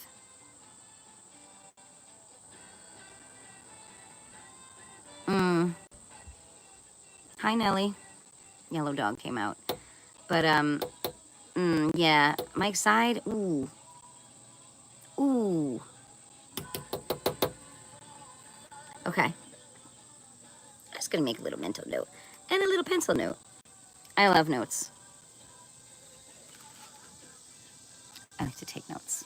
It aggravates a lot of people in my life. But thank you, Mike. I really appreciate that input. If you ever do get around to looking at some of my past shorts, and then I think I've been doing it just about 2 years now. Maybe 1 full year. I can't, no, I don't know. I think I want to say 2 years, but a lot more within the last, 10 months or so. Let me know if I'm getting worse, if I'm making mistakes, like anything obvious, because technicality is also really important. I'm not one who strives for perfection, as you can see. I strive more for harmony, clarity, peace of mind, and laughter, really. You and your emojis, I'll never forget you because of your Frankensteins and your stuff. You'd pop on our lives, and I would just be like, hey, there's Mike's side. She's hot, too. What are you doing? How come you came out? About my baby. This is my tank. She's coming over. Are you coming over? This is her theme song. Don't say nothing about my baby. Don't say nothing bad. And I'm calling her a tank. Not nice. Come here. Hello. Hi. See, she's a very thick, she's a thick tank. See, I'm built like my mama. Right? Right? Yeah. She's a good girl. She's very sweet. Right, Nellie? I'm a good girl. My sweet girl. She checks on everybody. Well, Mr. Mike, what else would you like to talk to? Because I think we chased everybody else out. And I'm going to sit here until the storm comes, honestly. I have nothing else to do. Tomorrow I have a bunch of shit to do, but like today I got up early thinking it was tomorrow and got a bunch of stuff done. Oh, don't say nothing bad about my... Who do you work for? Are they hiring? I have a lot to learn, but I could do it. He's good to me. That's all I care about. That's all you should care about. Don't ever let anybody dictate who you're with either. Right? You pick your company. And then you also uncompany yourself if need be, and it doesn't matter what anybody else say about that either. And you also don't ever have to explain your choices in life. You should never. Even if somebody asks you 1,000 questions, you can simply say, none of your fucking business. My baby. Don't say nothing bad about my baby. Yeah, this oldies kick, I tell you. All the songs are usually short and sweet, right to the point. Almost always really respectful language, so, you know. And I know most of them. I'm growing up with parents who always had music on. Bad about my baby. I don't know who the artists always are, but I can usually sing along with them. Except that Heartbreaker tune earlier, I still feeling that one. Ooh. I have a big issue with catharsism. Even when like I would read stories to kids in the classroom, I don't even know if like it's a, like for example, Charlotte's Web, which most people know. I don't know if you're familiar with the story, but it's about a little pig who was on a farm and he befriends a spider named Charlotte. And, you know, spiders don't have a very long life. And she makes a big egg sack and they go on adventures together to the town fair and they do all this lovely stuff together. And then, of course, Charlotte passes away. And there's a scene where even just reading the book, he's looking for her and he's shouting up at her, you know, up in the rafters where she usually sits. And in the movie that they make, she sits with like her fingers like this and she talks to him and she's these huge eyelashes. And he's like, Charlotte. And he starts to panic a little bit and he's running like back and forth inside the little barn that he lives in. And he's like, Charlotte. He gets like more and more upset as he's looking for her. And all of a sudden you hear salutations. Hello. And there's these 3 little spiders that stayed, 3 baby spiders. All the rest of them you see kind of blowing off in the wind and they're floating away. And Charlotte was our mother, one of them says, I think something like that. And he's like, oh, you know, like right now, like all like the hairs on my body are standing up and I'm like, I could probably cry. Like I have a really hard time with emotional stuff. Like I'm not one of those people who can sit through something that has even a tinge of emotion and not feel it through my entire system. So whenever I used to read this story, we used to read a lot of chapter books to our kids. We used to read during lunch. So the first 20 minutes of lunch, they focused on their food and listened to chapter stories, and it was perfect. And then, you know, once we noticed we either completed a chapter or 2 chapters, or they completed most of their meal, we'd stop reading, and then they could be social. But I would always have to pass the book. There were certain parts of that story I always have to say to my coworker, it's your turn to read. Because the kids would be like, why is she crying? And I'd be like, because Charlotte died. I just can't. I'm one of those sappy people. Yes, see? With the big tear. I mean, I remember sitting next to my mom on the couch and a Hallmark commercial. Like, this is when Hallmark commercials were meaningful. I don't remember watching a Hallmark commercial in the last, like, 15, 20 years of my life. But I remember sitting next to her on the couch, and she'd be like, and I'd look at her and be like, Mom, are you crying? It's just the commercial.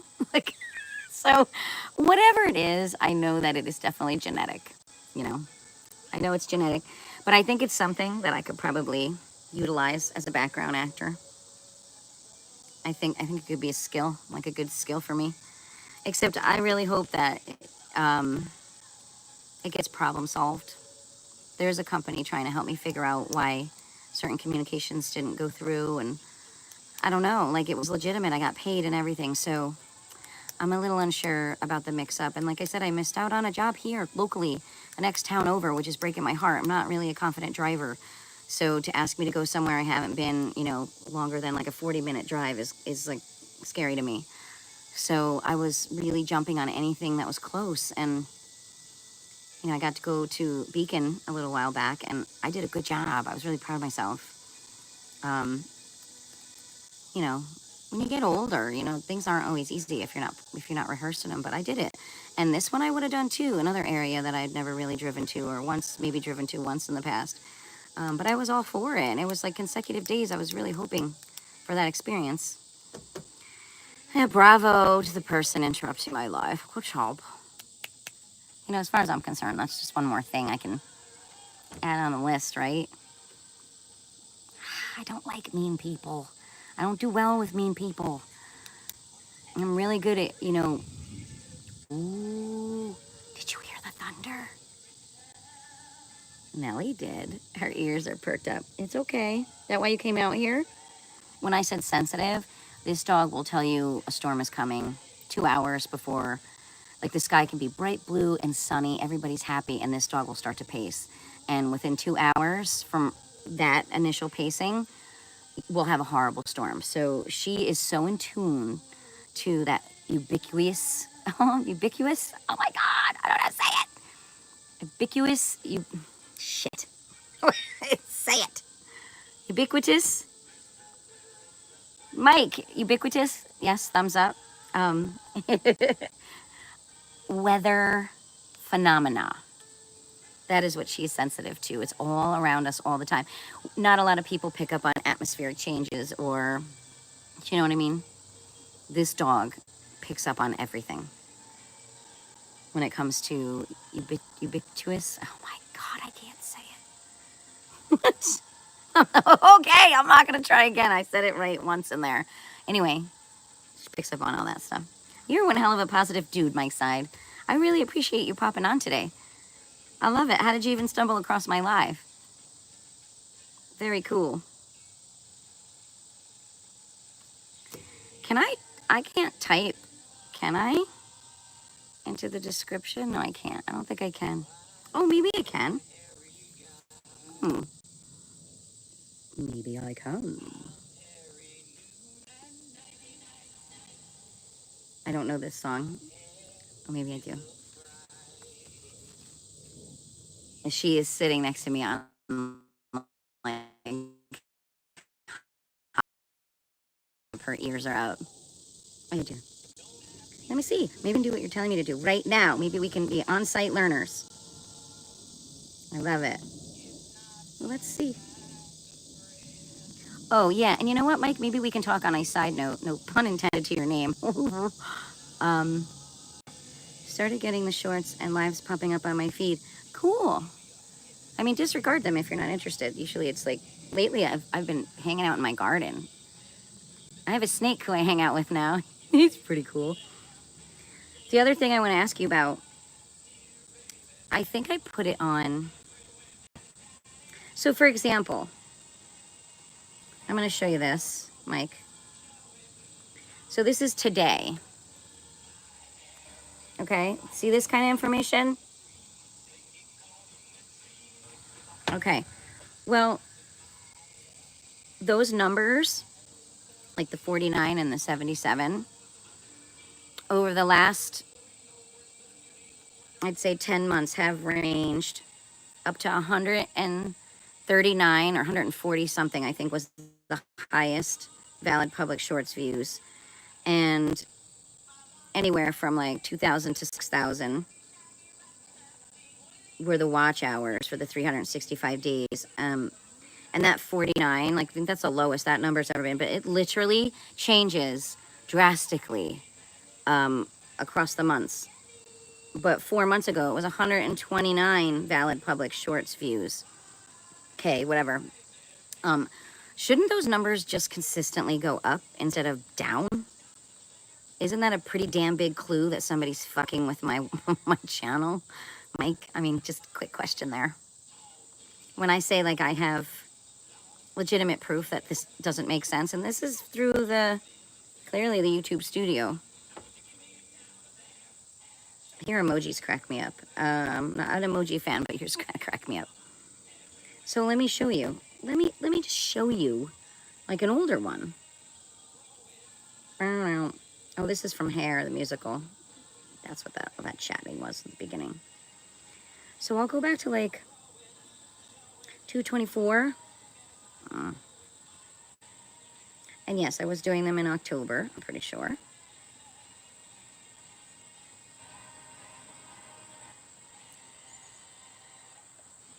Look, okay, so this is like one of my first ones. And see all the information? I can see the number of likes. There's comments. I don't see any of this anymore. Somebody took like everything away from me. But let me see if I can find, no, that's not what I wanted.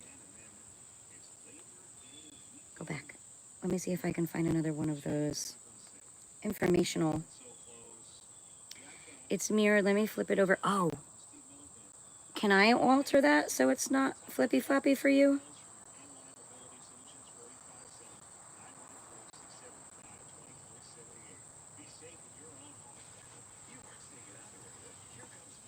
So I'm trying to find like an older one so you can see like these numbers should be going up. I mean, to me, that's just common sense. If I could find one, no.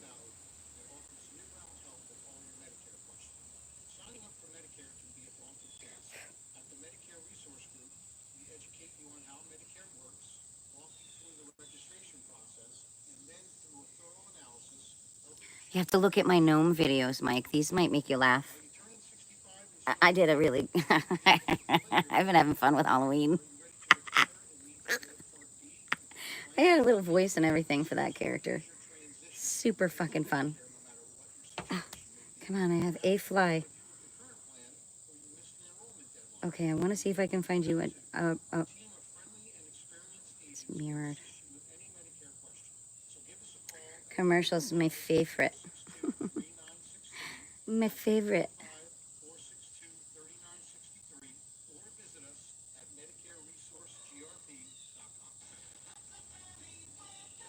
Okay, is the storm coming? Am I going backward? Did you figure it out, Mike?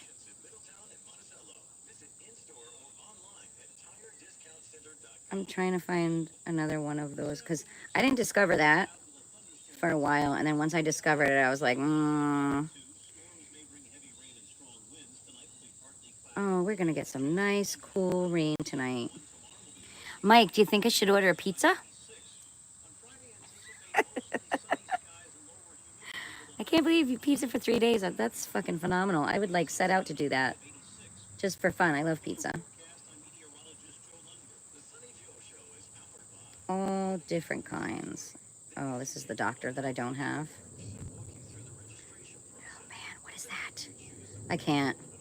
You would not believe the shit that I have researched. It's gross. I love this song. Doolang, Doolang, he's so fine.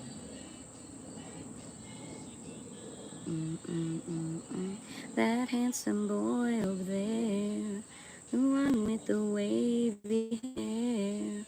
Don't know how I'm gonna do it, but I'm gonna make him mine. He's the envy of all the girls. It's just a matter of time. Spoken God. Well, anyway, if you look at that, that's today. I don't know why I'm not stumbling. Hi there. We're good. How are you? Me and Mike Side are having an interesting chat. What's your scoop? He's so shy. Oh, yeah. Gotta be mine. I'm looking to hopefully. But anyway, I did put on a short, a very short, and I think they didn't put it on. But it literally shows the difference between many months ago and now. And it just does not. It's just the numbers. They don't make any sense. Do you know K-pop? Like the band from Asia? I'm taking a guess. I think it's like a boy band, right? Oh, good. Am I right?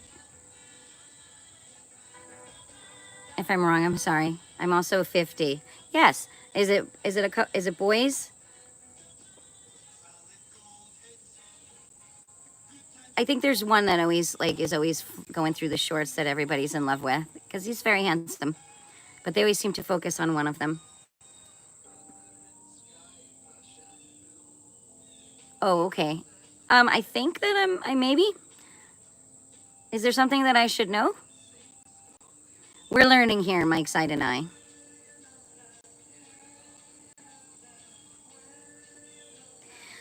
No, that's the thing, Mike Side. I can't look into anything. I'm not in charge of my channel. Somebody else is driving my channel. This is what I'm trying to tell you, Mike Side. I have no control over anything with YouTube Studio. I can't even, so for example, they're called BTS, and there are girls too, like Blackpink. So can I ask you, Nini Ruby, is it the type of music that would work well for like the younger generation? Because like I said, I'm old. And I don't really follow too much of the pop culture here in the United States.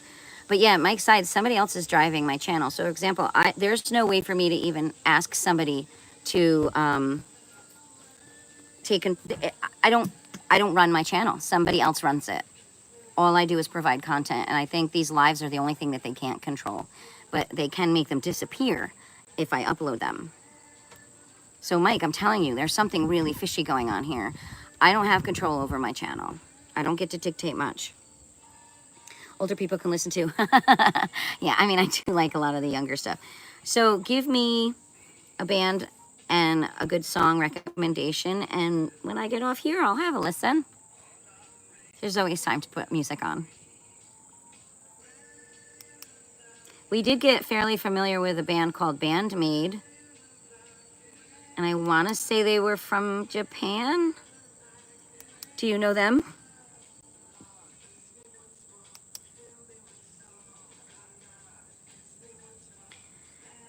I mean, I personally struggled with the comment section on those when we listened to them because somebody actually told me I wasn't allowed to become a fan of Bandmade, that I don't know, I wasn't respectful enough or something, and I kind of was taken aback by it, and I lost interest in listening to them. And they were, I will say, extremely excellent musicians. Hard metal they play. I mean, they are technically phenomenal musicians.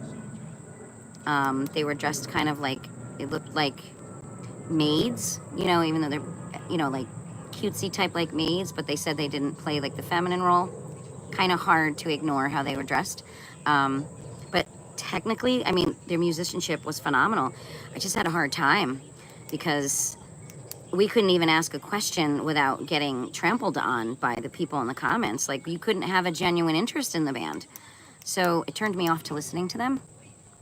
And but there is a similar band to them from, I want to say Mexico, who I do listen to a lot. And it's because the people in that following are kind. They play very similar music, equally talented. But I'm not going to tolerate somebody telling me I can't be a fan. I mean, if I genuinely want to listen to something, isn't that up to me? So I stopped having an interest because that's a turnoff. Nobody can really dictate to you how you perceive or how you, what is the word where you process music? That's really up to you. So Mike, okay, sounds like someone could have full channel. Exactly. And I think I know who it is. I have never restricted permission, given permission, or even seen the option for that. Nope, not there, Mike. This is what I'm trying to tell you. This is somebody who's taking 110% advantage of me. Thank you. You are just telling me everything that I've already figured out. I get to access what they let me access. I get to use the tools that they allow me to use. And they freely use my content to make money. Yeah, now that's an emoji I completely get right there. Nina Ruby, did you disappear? Because I'd really like you to make a suggestion. I'm pretty open to anything as long as I'm not getting attacked. Like, hello. Oh, Mike, this has been going on for like many moons. And like I said, there's been some mistakes. Like I caught little things. There's also, if you search official neighborsue channel, it has like a band on it. Like, I don't mean a band as in like a music band. I mean like somebody has created a tab for it. The layout is different. I didn't do that. So I know whoever that was like, oh, why wasn't she going to do this? Because, I don't give a fuck about that stuff. That's somebody who would either edit or, do what you do, who has that ability. And you and I both know some people who can do that. I'm just saying, and I don't, just saying. I'm trying to get as much of this information to YouTube itself. I have figured out the 2 locations to communicate to them. I've actually printed shit out and actually mailed them information because I can't clearly use what's hacked. So I have to work around things like the old-fashioned way. The chair's stuck. So yeah, Mike, I don't have control over my channel. Someone is absolutely taking advantage of me. Welcome to my world. Have you exploited neighborsue yet today? Because if you hadn't, you might want to go on her channel and figure out a way to exploit her. Because it seems to be like the new club. It's happening all around this town. Yeah. Like I said, I'm trying to be a good sport about it because I don't set out to fuck up anybody's day. But I tend to be the target of quite a bit. And why? I don't know. You tell me. And if you can figure it out, I don't know, Mike. I'd appreciate it if you, I don't know, came up with some strategies that might help me figure things out, because I don't deserve what's being done to me right now. And I don't care how much somebody doesn't like me. It doesn't give them a right to steal from me. Right? Yeah. I have a feeling it's connected to Australia, England, and the United States. I think those are the 3 pieces that are aware of each other. I mean, I've already put together quite a bit of information that makes sense to me. And I'm really good at triangulating things. I'm really good at taking information and connecting it. And how come that young lady left? How come every time I ask somebody to give me some information to work with, even like my favorite animal, they disappear? How is that fair? I actually want to respond. So, Nini Ruby, maybe you're just sitting there thinking about what you might want to recommend. Ooh, who's that? Supremes? Not sure. Yeah, it does sound like Diana Ross, doesn't it? Keeps me in, and I could be wrong. I'm wrong a lot, guys. And I have no problem with admitting when I'm wrong. And like Mike pointed out, we're always learning. We're always learning. Every day is a day to learn something. I don't know if you've noticed, but it's gotten a little darker. Wind is blowing. And it is, if I'm looking towards the front of the house, I do see a little bit of dark clouds. I love storms, so not her. She's already pacing. I like them. Even the pupper came out. Everybody's chilling today. Look at this. Let me show you what I mean by, like... Yeah, I know. Here's... Hi, I know. Is there a storm coming? She's telling me. Right? Huh? It's all right. And then you got this one came out. Hi, pupper. Ruby's still chilling in her little hole. Nellie, ooh, what's the matter? What's the matter? Oh, to be a dog who's afraid of thunder and lightning. And I got to tell you, I can't tell. Hi. Hi, did you come to say hello? This is my spoiled girl. My baby. Big baby. I can't even figure out how to make her feel better. Like, I try really hard. If I'm home, she climbs the walls, she sits by me. Come here, you. This one doesn't care about anything. You could shoot a gun right next to her, and she's like, she don't care. Nellie would be 8 miles down the road. That's what happens during fireworks season. Yeah, July was fun for us. Ruby could care less.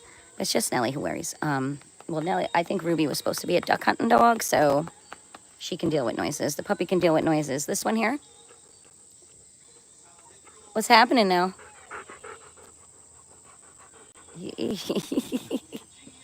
I feel bad. These goofy girls. Oh my gosh. Hi. What's up? What's up? Feeling fine. On my mind. Oh, come on. In the neighborhood. Oh yeah. Something tells me I'm into something good. This is a catchy one. Okay. So anyway, it's definitely gonna storm. Oh my God.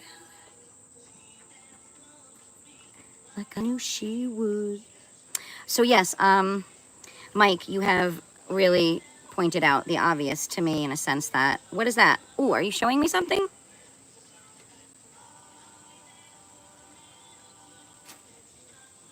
What is that? Put user in timeout. Hide user. Oh no, that's just... That's if I want to attack somebody in my chat room. What's that? Add a moderator? Did you put that on there? Or did I accidentally click it?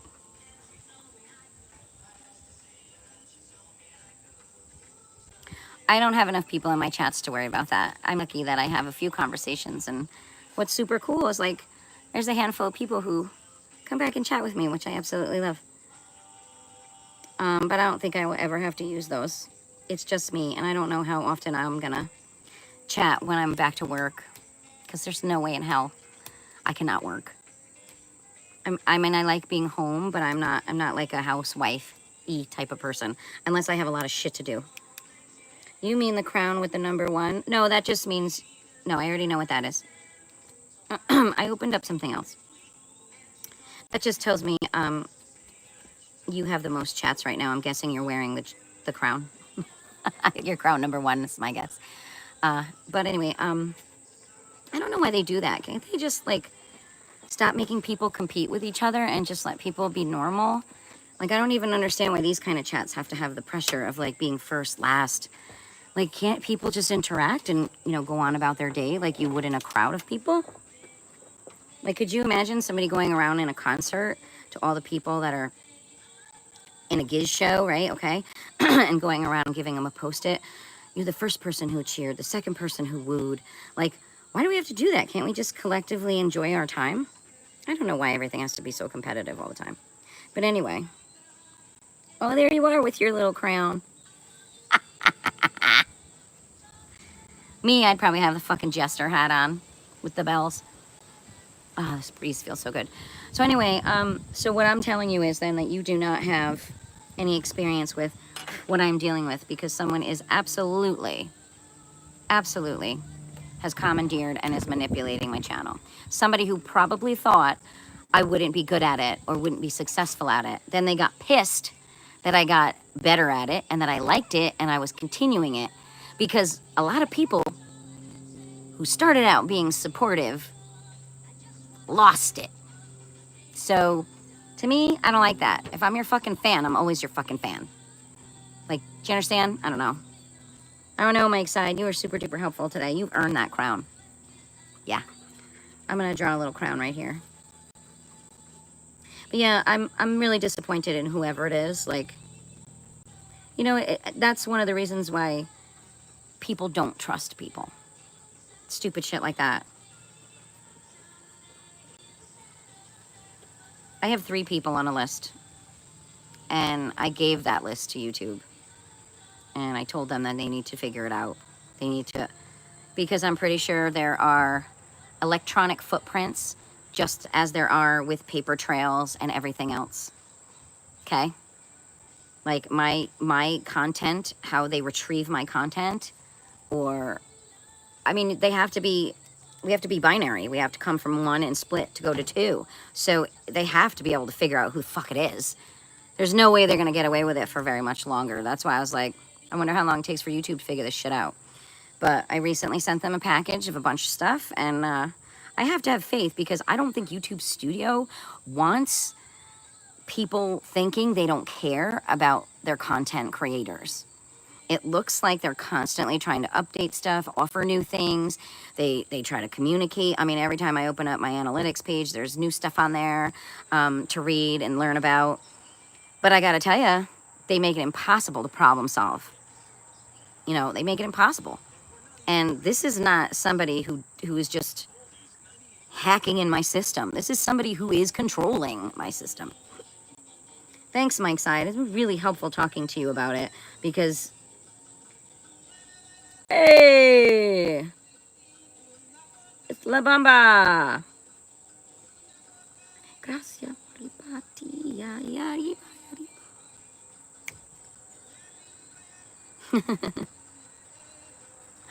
You can come to the feast at the end of the day, and you can use the golden goblet, and I'll fill it with wine if that's what you drink. You have won the golden goblet. Thank you, Mike Side. I was imagining you a king in a castle. I want to get my, like, wooden block out. Happy that I could help in a way. Well, you just proved to me that I ain't imagining shit.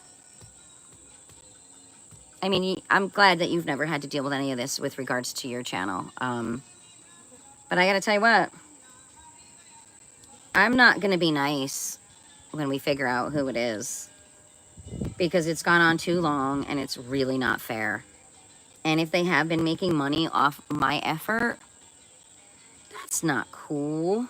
That's just shitty. Shitty. Right, Mike Side? Shitty. I think Giz should write a song about people being shitty.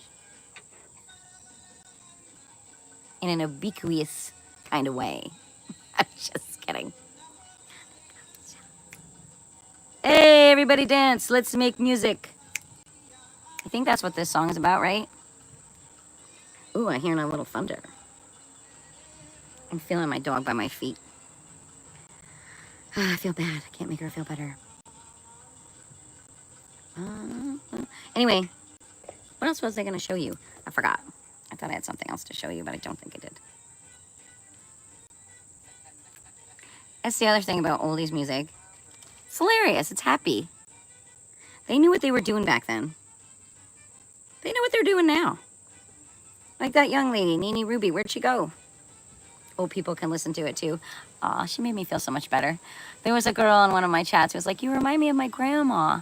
I was like, oh, tell your grandma she rocks. I love it. Like, you have to be a real asshole to, like, hurt my feelings. I'm pretty thick-skinned. But I don't like being stolen from. I'm not stupid. I'm just not technologically savvy. So let's take advantage of her. Please. It's your fucking karma. Like, I don't divvy that shit out. What was that other fancy word? Pan something? Yeah, right over there? Listen to this song. If you don't treat her right, she won't love you tonight. Listen to this song. This is good. I don't think you can hear it, though. You'll be glad every night that you treated her right.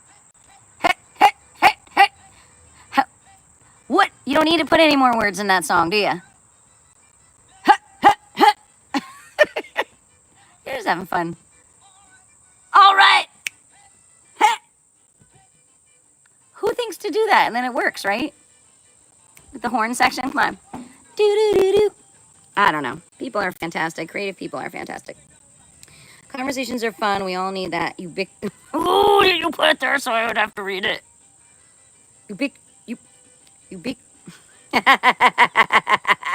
Are you trying to say it where you are? Or just laughing at me? Ubiquitous? Ubiquitous.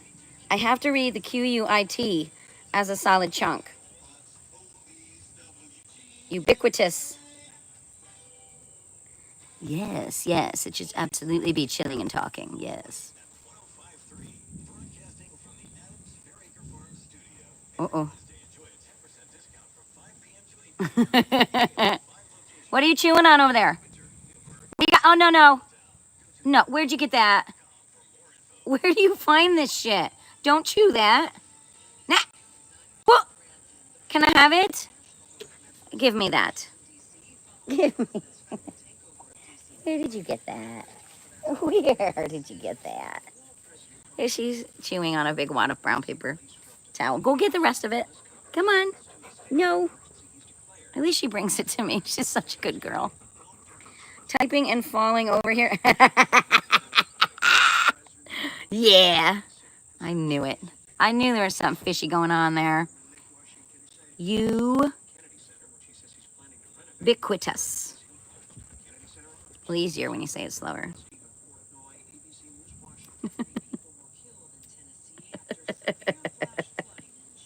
Laughing at me from Puerto Rico. Nice.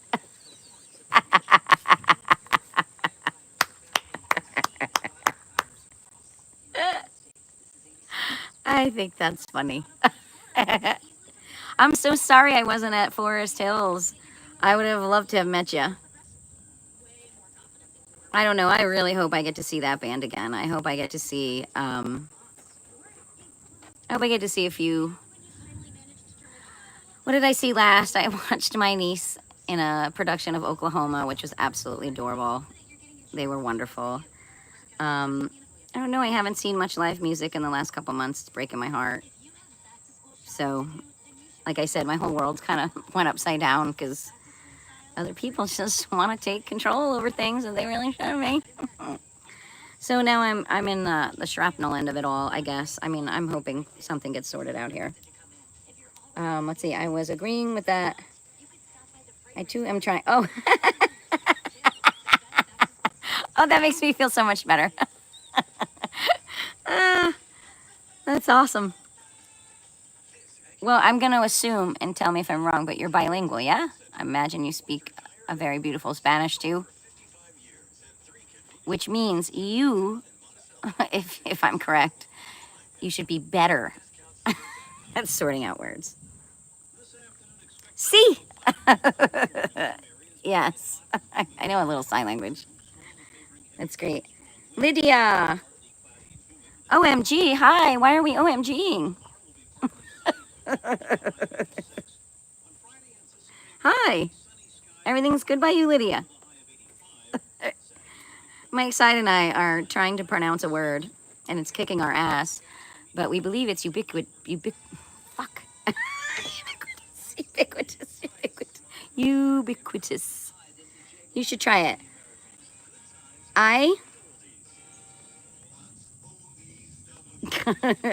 You're leaving me hanging here, Lydia. You're leaving me hanging.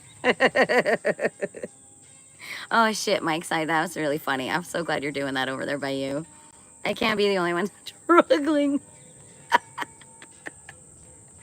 You made my day, Mike Side. Honestly, you made my day. Uh-oh. Yeah, I'm always being watched, too. I'm good with that.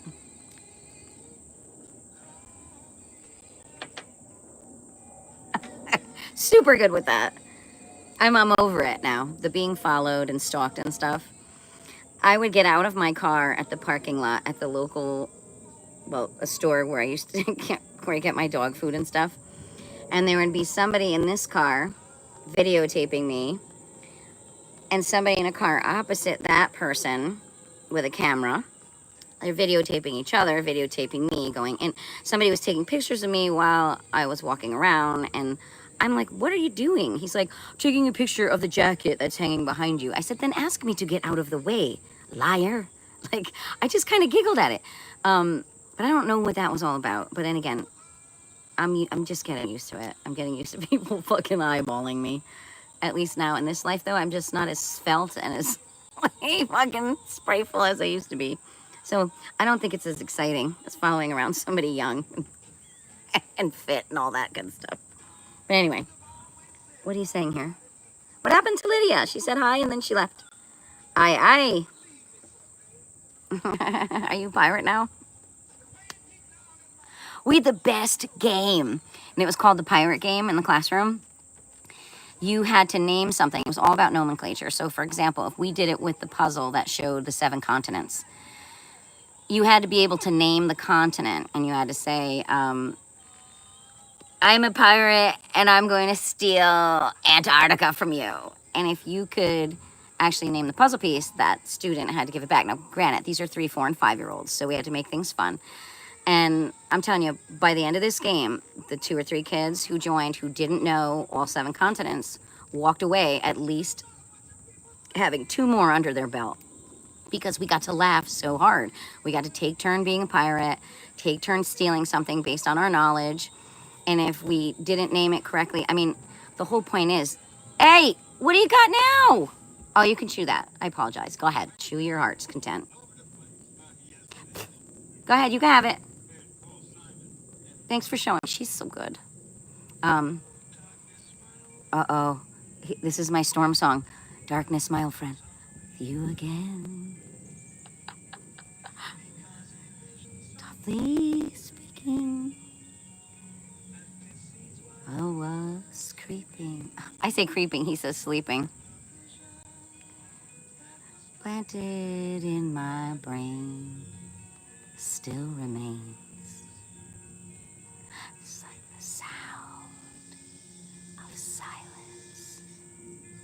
And then a cicada decides to scream. I can't.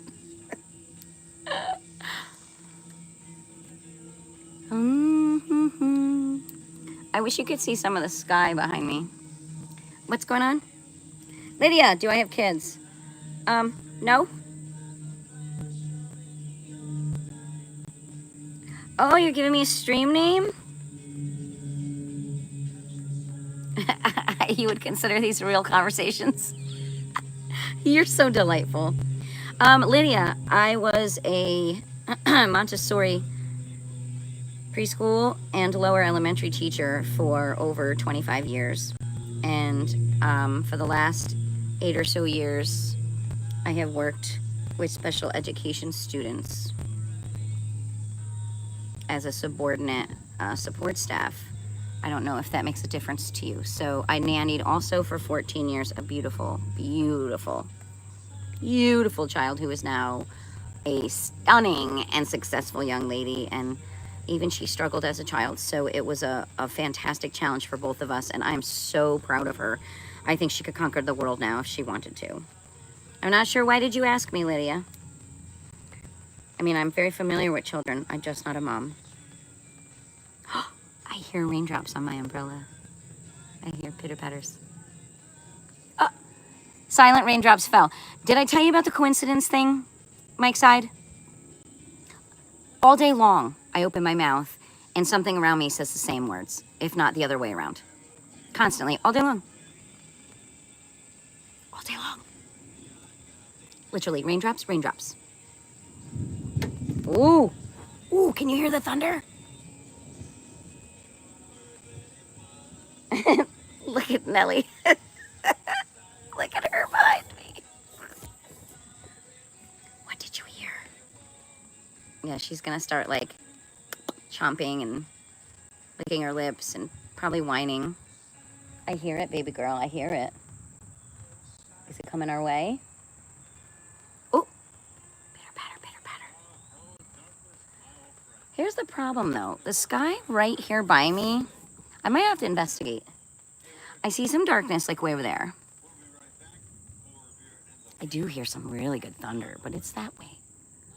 I feel like the storm is going to be like to my, I don't know, pick a direction and we'll call that direction that direction. That's beautiful. What's beautiful?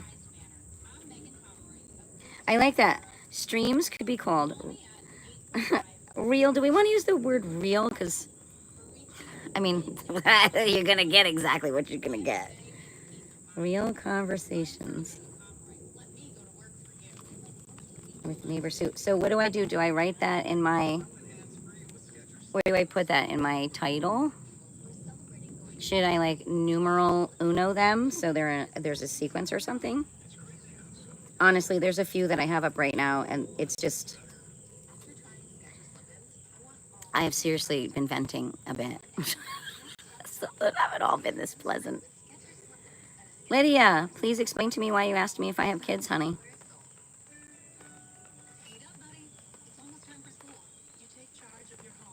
And then that other young lady, I would like for her to make a recommendation. I love that she asked me if I knew about pop music. I could learn about all types of musics. I mean, I have my favorites, but I mean, I even listened to class. Listen, I was gifted some of my aunt's old records, and she had a ton of old classical records. And for like 6 days straight, I listened to every single one of them front and back over and over again. And this house was just full of classical music. And we used to have that on in the classroom, so I'm really comfortable with it. And it was beautiful. And I loved using the old record player. And I have a whole bunch of great records that I could play. I just don't, I wonder, I should see. What's that say? Could be raw conversations or what you feel is more real to you. Well, I think every single one of them has been pretty raw. This one has just been very positive and delightful. You're a treat to talk to. Besides the fact, I feel like I know you already because we were in a lot of chats at the same time. So you're a friend. All right. Oh, I like watching her walk. She's so stiff. What do you do for older dogs in Puerto Rico? For like dogs that have a bad arthritis and stuff? Yeah, Mike, I would definitely say real conversations. I like it. I'm just doing all this shit on my phone, so I don't know how much I can do on this, but I can try. Clarissa, good morning, good afternoon. It is 3:13 p.m. here, so good afternoon, I would think is appropriate. Wherever you are, good morning, good afternoon. You want to giggle? I got the cutest hack earlier today. I should have said it when somebody mentioned the metal detecting actress from the Pirates of the Caribbean movies. I got a comment from Johnny Depp, and I just about giggled. I was like, you know what? These hackers are really reaching. I'm not sure. Something might have come up. I don't know. I used one of his, the Hollywood vampire songs in one of my shorts. I saw them. They were fantastic. But I was like, I mean, the hacking is just out of control. Like, Johnny Depp's not going to fucking DM anyone. He's a little busy. Like, why do they think people will fall for that shit? It's midnight here. What are you doing up? What are you doing? Clarissa, where are you? I'm just teasing. Mike's side and I were having a good laugh, so I can only speak for myself, but Mike said he was laughing over there too. I'm in a happy mood. Waiting for a storm to come. There's thunder, and I don't know. If I have to say goodbye to you quickly, Mike, I just want to know how much, I want you to know how much I appreciated the length of time you spent talking with me today and problem solving to some degree. It has meant a lot. It's pretty freaking awesome. Yeah, Clarissa, don't take it personal if I have to be like, hey, gotta go, because it is starting to piddle. The sky is piddling. I don't know if you can hear it on the umbrella. Can you hear the thunder?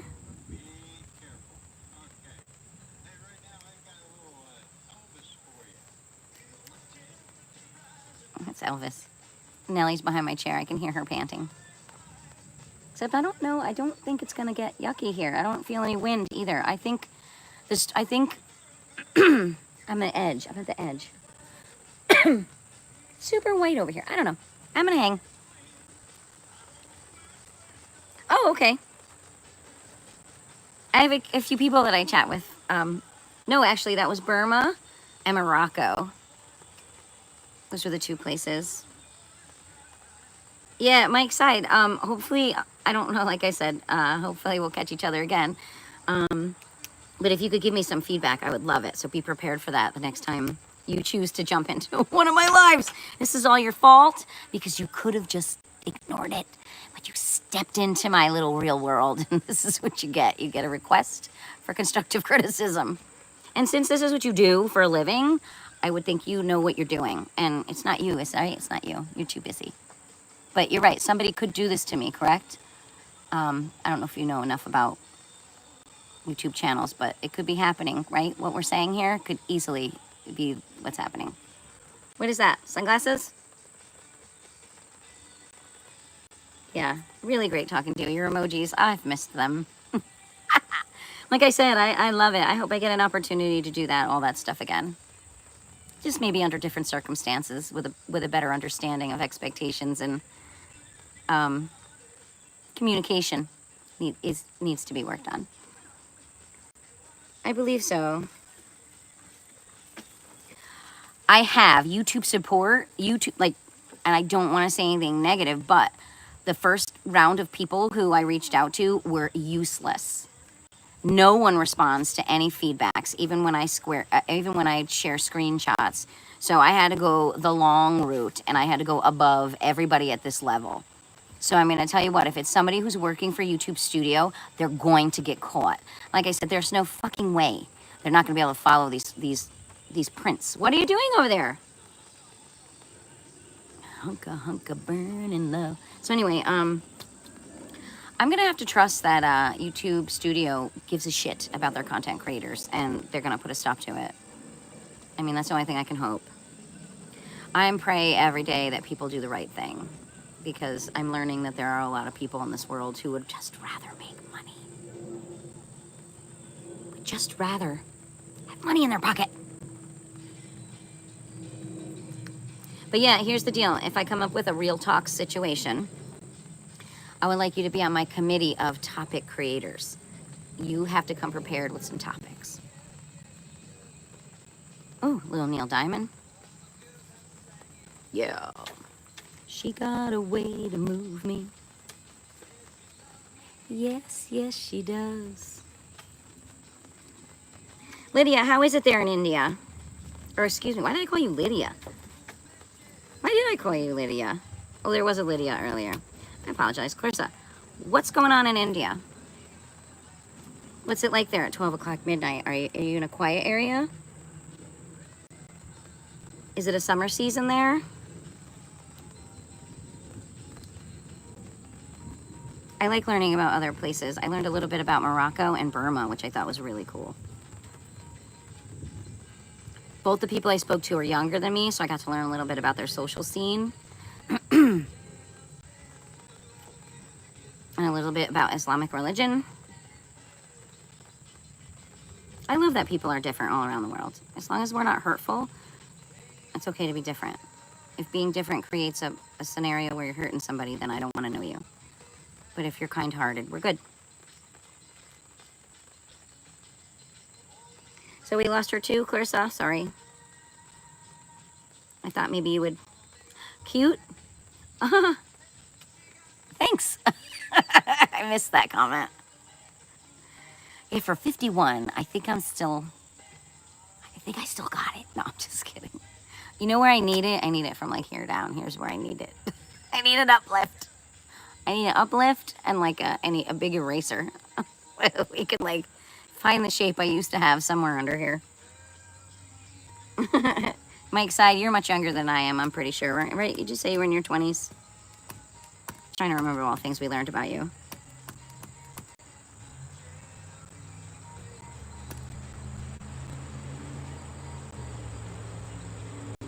Wow, I don't like... You know what? Like, do you ever have like a car go by and like your insides just turn? It's happened a lot over the last couple months. I don't know. I've been picking up on all sorts of interesting vibes. I mean, I always have. As a kid, it was really bad, and then I kind of like steered away from it.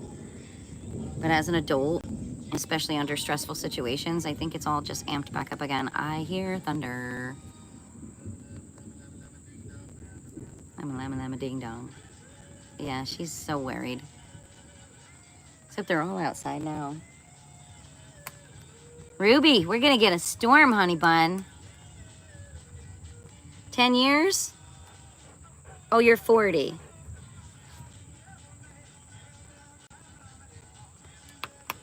Ooh, I mean, you're 30. Hey, you know what? We could think of age. We can think of age as a ubiquitous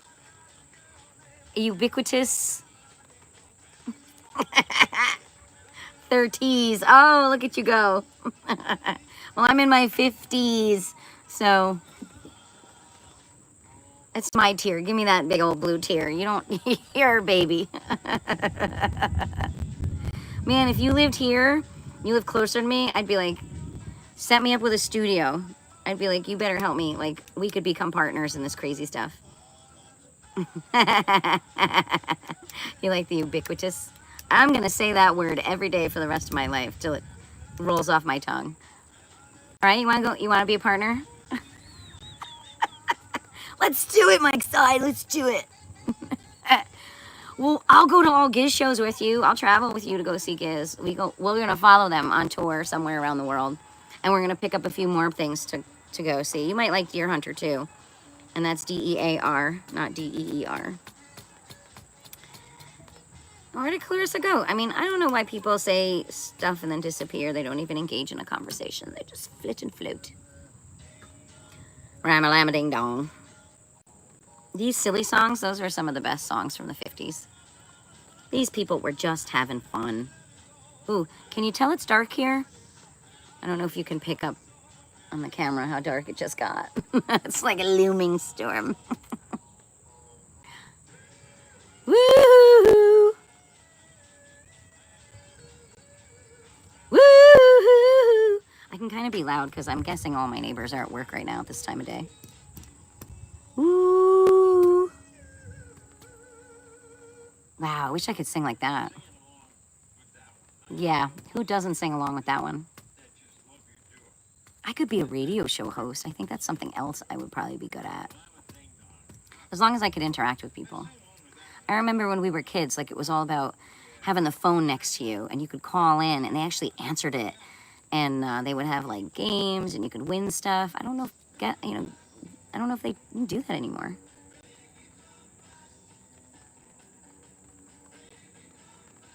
I almost want to turn the radio off so you can hear the pitter-patter on the big, huge umbrella I'm sitting under. This was a gift from a lady who was, she was moving and she was going to throw it away and it's broken. So we rigged it and I tied it to that beam over there so it wouldn't fall over. I mean, there was really nothing wrong with the top. It's just the rest of it's a little broken, but I made it work. I'm very thrifty. Fucking works great. As long as you don't care what it looks like. You understand? It's about functionality with me. Well, people come and go. Some engage, some won't. It's all part of it. People come back, people stay. Yeah, I mean, oh yeah, I mean, I'm okay with it. I'm not judging it. I'm just saying. I'm one of those people who could talk all day and all night long. And most of the time, I come back to most of the time I complete full circle.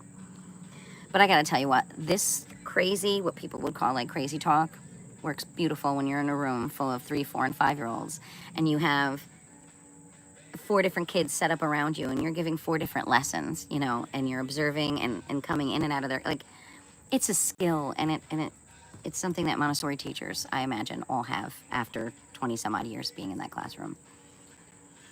Because a lot of times you're really just you're a liaison, you're a connector, you're a conduit for connecting them to something, new knowledge, or giving them back the information they give you, because sometimes a kid needs to hear their own language back in order to then process their own information.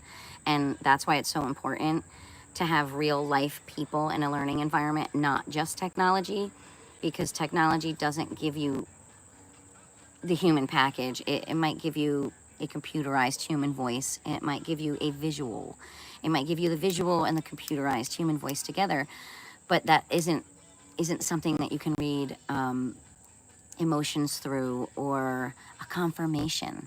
Like, instead you get a ding or a correct symbol, where if you're in a Montessori room, all you have to do is look at that teacher's face. If you've gotten to know each other, and if you're lucky, you have kids 3 years in a row, you get to know really well. I could look across the room at a child and go, and whatever it is that they were doing, they would address it. I could look at a kid and I could be like, and they would keep doing what they were doing. You know what? Sometimes subtlety you can't get through electronics. You just can't do it. It's just human. What do I mean? I don't know where you jumped in. I was talking about being able to bounce between conversations. What? Hey! What are you talking about? What do you mean? Hi, in Turkey. Are you typing super duper fast? Oh, I got it. I got it. What's happening in Turkey? Is that a safe place right now?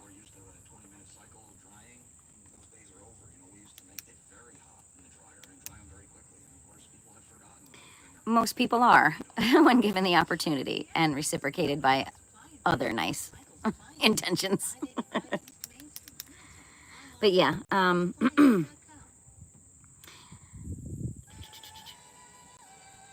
oh, there was an earthquake. I don't ever have the news on of any kind. Is everyone you know okay?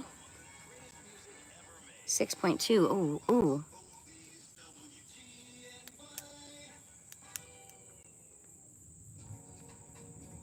Okay, scary though, I imagine, very scary.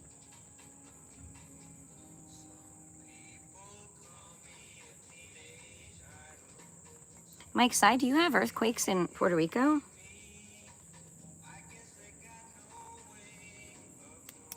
Yeah, I mean, did they say whether or not you're going to continue to have earthquakes, after quakes, or what's going on? Because I think I heard something about earthquakes in the California end of the United States. Again, I don't know. I hear things, bits and pieces of stuff. I don't have an attention span, so even to put the news on is difficult for me. No, okay. Oh, you do? Are you under the Ring of Fire? Are you over the Ring of Fire where Puerto Rico is? Where there's that lengthy connected volcanoes down under the ocean. I don't even know how to pronounce your name. Durham? Don't be offended if I say your name like that, Durham. I don't really know how to pronounce it. You have to stay safe. Do the best you can. I think this planet is angry at us. And I think the pressure is building. I think the pressure is really building. And it's going to come out in earthquakes. It's going to come out in ways that we can't control. We're not anywhere near as much in charge of what we think we are.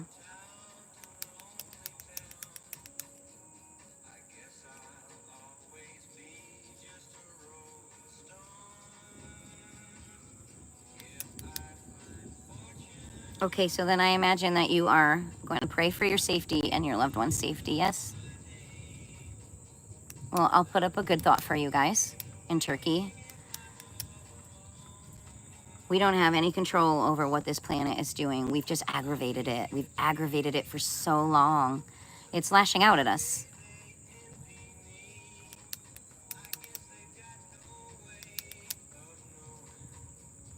Mike Side, have you had like, and Durham, have you had a lot? Well, you have more tropical storms in Puerto Rico, right? And yeah, I don't know why you keep writing the same thing over and over again, Durham. Once you write it, I see it. You don't have to repeat yourself. I gotcha. Right, a lot of tropical storms. The son of one of my neighbors is in charge of, he fixes storm damage and old schools and stuff. He's a really nice guy.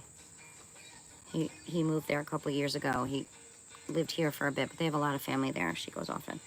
We are right at the edge of Puerto Rico Trench, which is the deepest part of the Atlantic Ocean. It gets bad sometimes. We had a big one a couple of years ago, and I still have PTSD from it. Holy crap, I bet Durham is feeling that same way after that 6.2-er. Oh! What?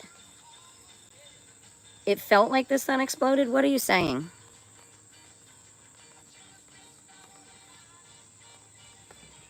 Oh, I have a new, hi. Come here. Come here. Come here, I'll make a spot for you. Come here. Come here. You'll see this guy on a lot of my shorts. This is my nice cat with a mean face. He's really very sweet. Just has an attitude face, right? He's like, put me down. You know what happens when you come up here, though. I have to grab you. So see Mike's side? I wanted to show you because you said you're helping out some kitties. This guy is about, I think, 12. And he was a rescue from a shelter in Long Island. He's really very sweet. He just has a very, kind of like, pissed off face. Oh, you have a British short hair. They're cute. I know exactly what they look like.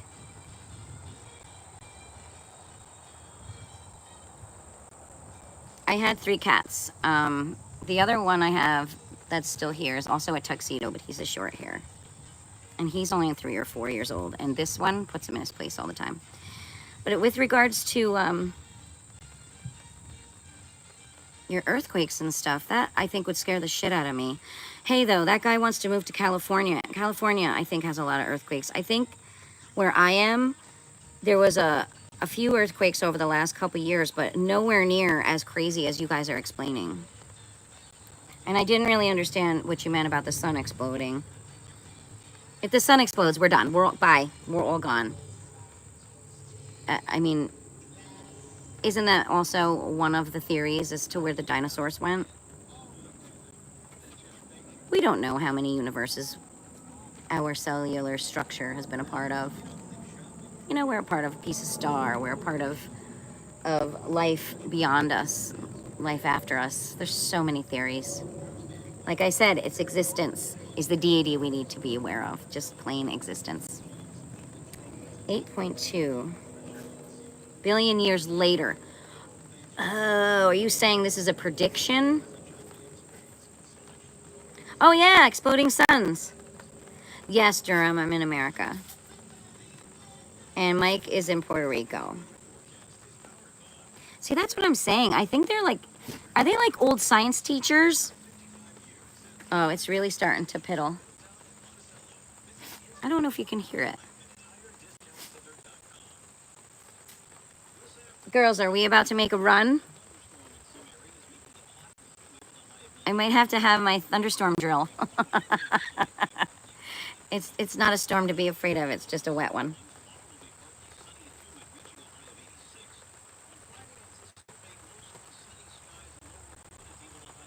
I don't know. I still don't think it's coming. It's piddling above me. Pitter-pattering. He keeps saying piddle, which means pee, but it's not peeing, it's piddling.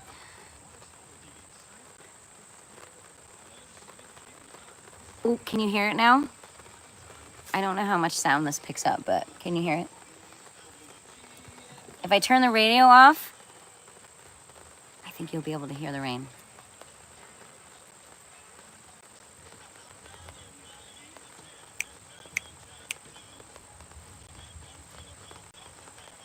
Ottomans? What's that? Is it a band? What's Ottomans?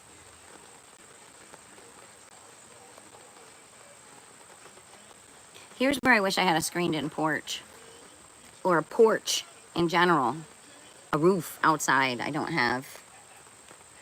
I grew up with a porch, and anytime there was a thunderstorm, we would all grab an Afghan and make a run for the most comfortable rocking chair out on the porch. Thunderstorms, excuse me, we never hid from them. We always raced to go outside and just enjoy them. Even if they make, oh, I bet you guys can hear that. Yeah? Can you hear it? How to explain? Oh, you don't have thunderstorms where you are? Turkey doesn't have thunderstorms? Byzantine collapse. Oh boy. Ooh. Ruby's going inside. Puppy's going in. What are you telling me, girls? Nellie's like, Ma, you see her over here? Everybody's gathering around. Oh, here comes the wind. I'm sorry, let me see if I can go back to you. Byzantine collapse. That's a long time ago. Mike, your freaking faces are so funny. I'm thinking how to explain after the Byzantine.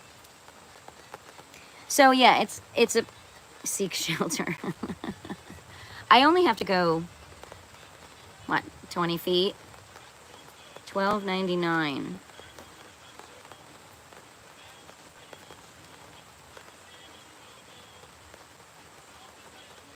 Is that backward?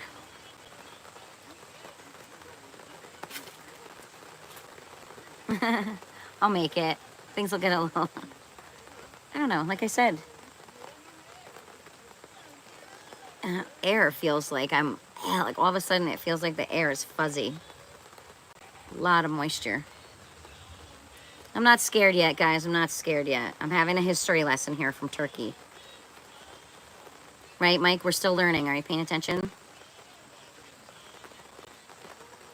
Even though I will tell you, having worked in a classroom, the child you think is the most not listening is the one who's going to go home and tell their parents everything you said. Just don't assume a kid who's bebopping around is not hearing you or isn't enthralled in the lesson that you're giving. A lot of kids just cannot sit still, you know?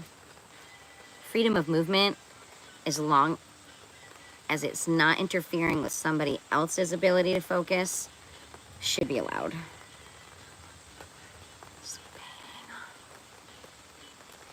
Okay, then okay.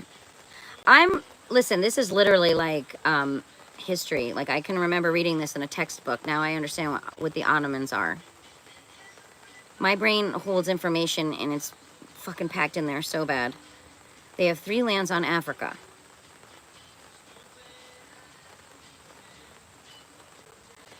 You mean they're still owned? Or they're still ran by? I know there's a lot of countries on this planet who don't have freedom.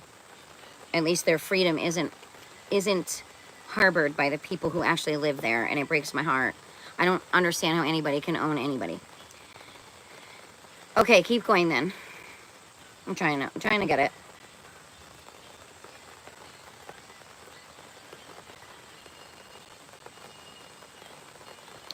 Oh, so that's kind of recent. That's the 20s? 20s, 30s? Am I correct? Is that the time frame?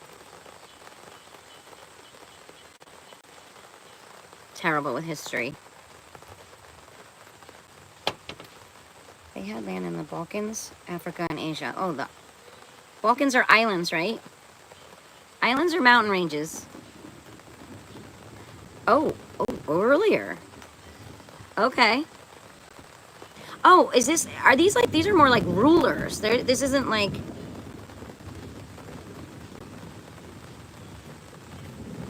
Like, this is back when the army came at you on horseback, right?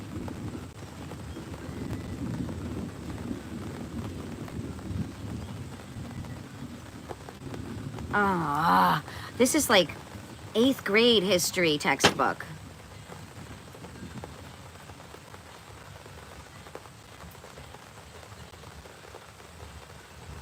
Okay, so explain to me how that's connected to your comment about the sun exploding.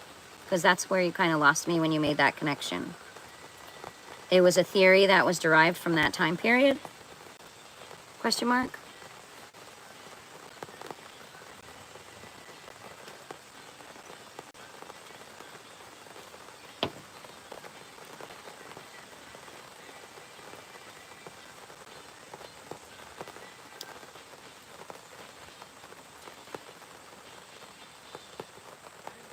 I guess you're a bit of a history buff, huh? I have a couple of friends who freaking love history. They could talk about it all day long. It's raining. But it's... Oh, no, I'm good. For a little bit. Nellie, you good? Come here, let me see your face. You're crying. Let me see your face. Oh my gosh. The fact that she's still sitting here by me instead of walking away is a good sign. See her here? Oh, hi, Ro. Hello. What doing? She has such a big head. And when I got her at 5 months old, everybody used to think she was a Great Dane because her head was so freaking big. It's like Marmaduke. She's grown into most of her big body. Okay, I'm hoping that you're typing, Duran, because I'd really like you to complete your mission on explaining yourself so I can put it all together. I don't know, guys. What is it doing? If the wind starts to go this way, then I'm in trouble because everything will get wet. I could put half of this somewhere. You know what, guys? I'm going to do something really quick. Just ignore me, but I think if I can eliminate a whole lot of this, I can actually sit here and talk with you for a bit longer. And not have to worry. Deal? Because, except I have to pay attention to a much tinier chat. All right, I'm going to make a run with this.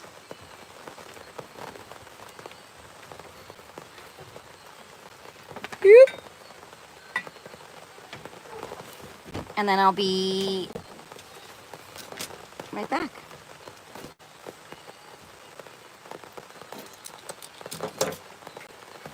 Don't go anywhere, history teacher. Oh, oh.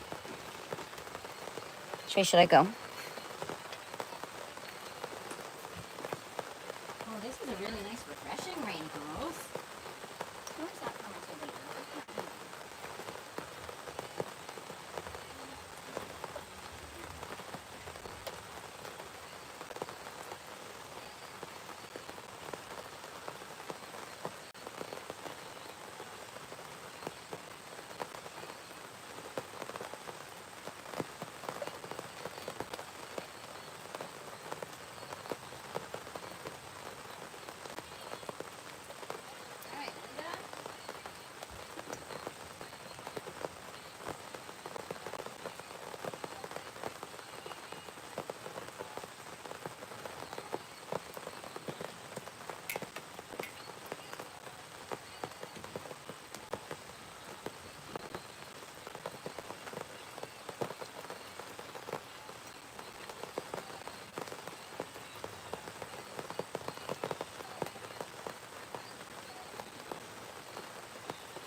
All right, it is raining, but now I can tuck everything under. And there's really nothing that's going to get wet aside from maybe me. Oh. Down, down, down. A little Rolling Stones action. I'm just putting my cord in. And rain. Right? Really, McCharlie's? Really good. Oh. Oh. That didn't work. Whoa. Try that again. Round two. It's all right. Go. Oh, man, that rain is a little good. All right. Let me pull this under here.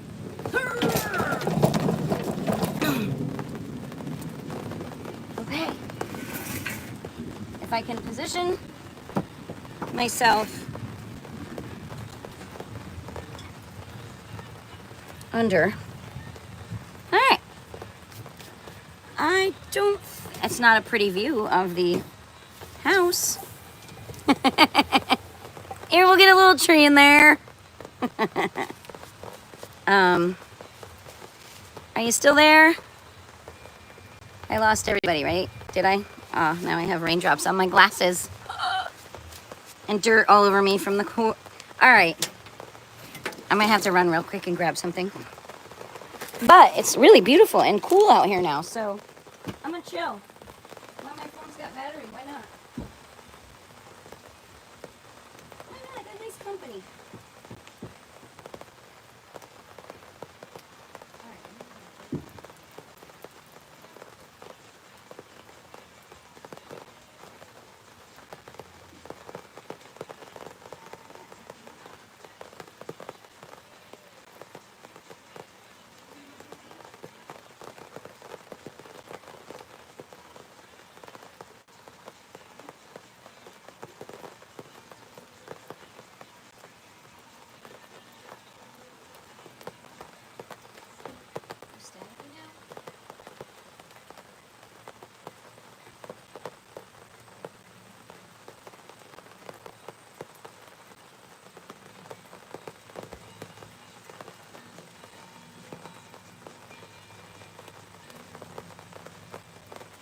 Yeah.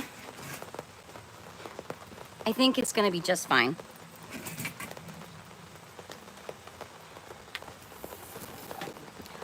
I'm much more under the umbrella now. See, I should be okay.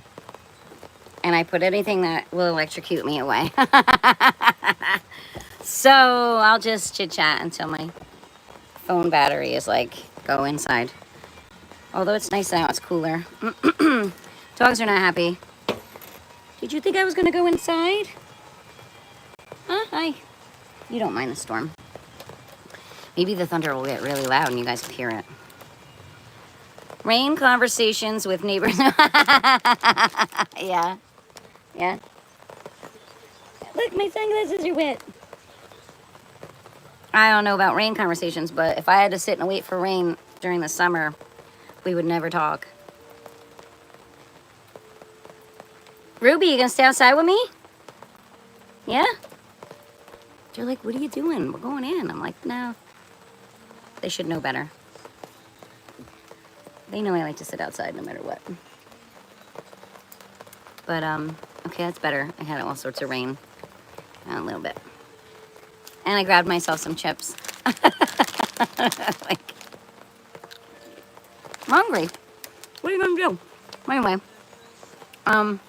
yeah, so that was good. I'm excited. I got to see my cat. Did Duran disappear?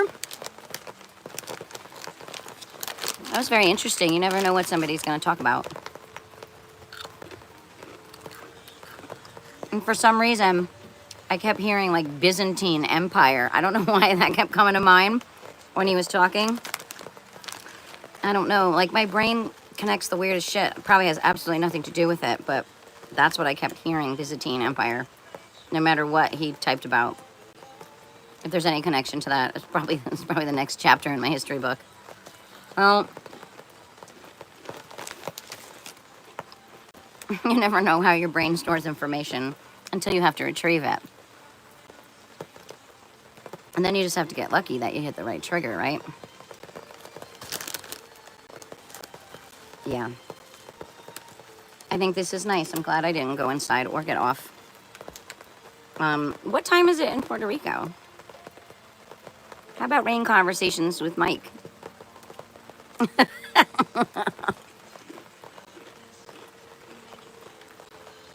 Mike and Sue. Dude, I want you to be my producer. You can edit all my shit. It'll be like, Sue, this is entirely too much work. I'm gonna have to redact the whole thing. It's horrendous. You want to hear something crazy? Do you see this right here above my head that my finger is pointing to? I don't have any control over my Ring camera system. I believe that is also hacked. I've even fucking deleted the app, everything. And it comes on when it fucking wants to, so I have the camera and everything covered. I can guarantee you there's so much shitty shit going on. Isn't that crazy, Mike? But as far as this channel, you and I both know, I'm not running this channel. Somebody else is dictating everything about it. The content is me because, well, I'm Neighbor Sue, and this is what I upload, and they're all bits and pieces of my day in and day out life. Lately, I think I may have been a little too honest in some of my lives, but at some point, when somebody's blocking all other means of communication, how else do you get out? How else do you get out your message that I need help, I need support, I need people to take what I'm saying seriously? My identity is completely fractured and stolen on paper and in the system. Not me personally, I'm fine. I'm dealing with it the best that I can. It's just impossible to function. Like, the invasion, it's just an invasion of human rights is really what it is. It's a human rights infraction.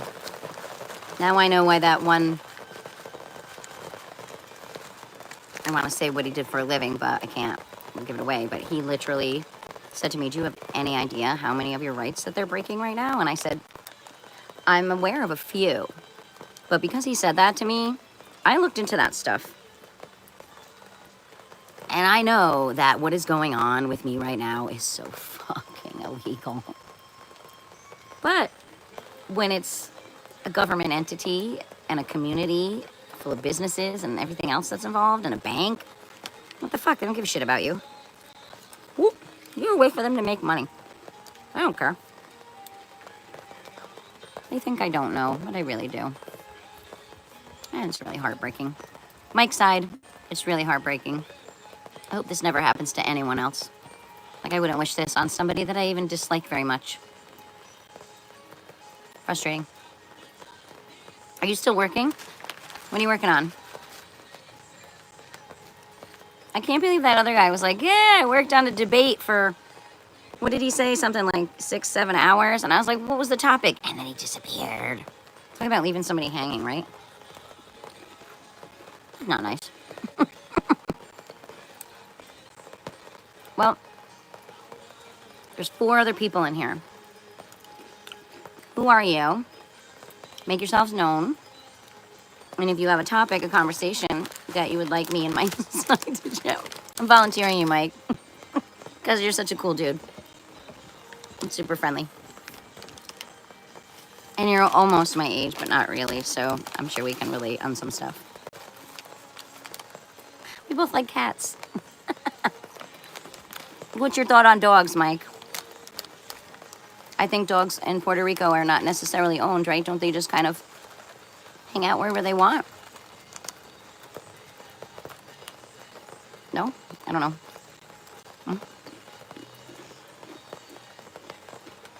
I don't know. If I went there, I'd have to adopt like 10 of them, bring them back with me. Like I said, I'd be a sucker. And it is really not terrible. I think if I'm going to get a storm here, it's not going to be till later.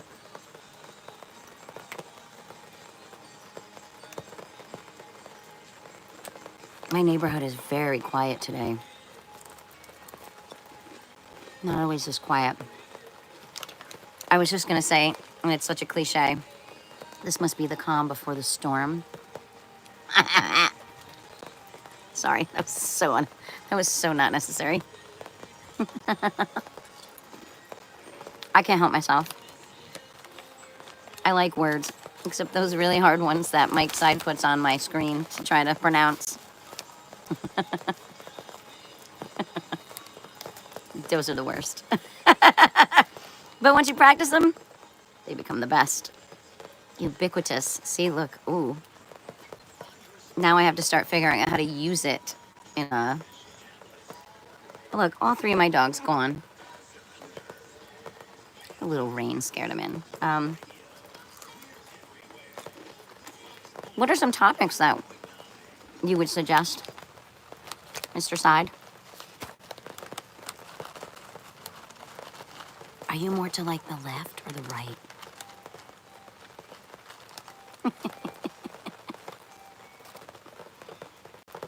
Oh.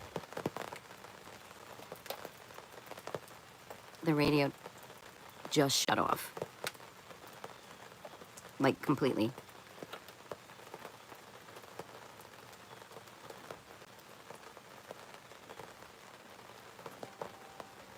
Okay. It just came back on.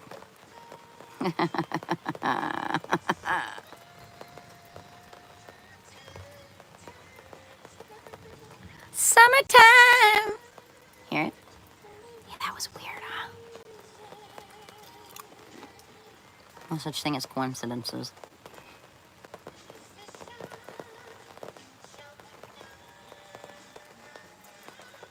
Ooh, I don't know who this is, but ma'am.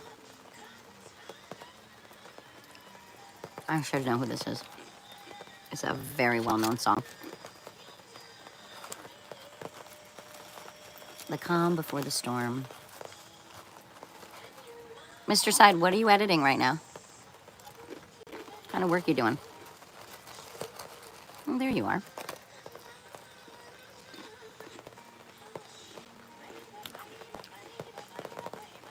Aww.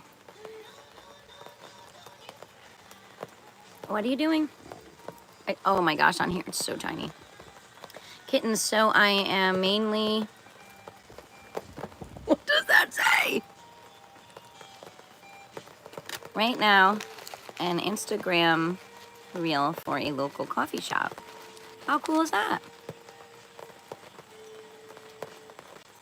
Did you say lurking? Is that an L?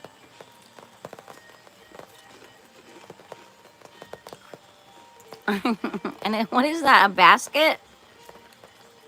Oh my god. On the phone, all this shit is so fucking tiny. What is that, a typewriter? That's pretty cool for a local coffee shop. Is that a place you would go and have a cup of coffee? That's pretty nice though, that you actually can go physically to the location and actually feel it out and catch the vibe before you do some editing for it. I think it would be important to experience something before you would work on something that represents it. No? Just a thought. Like, do you find field trips helpful?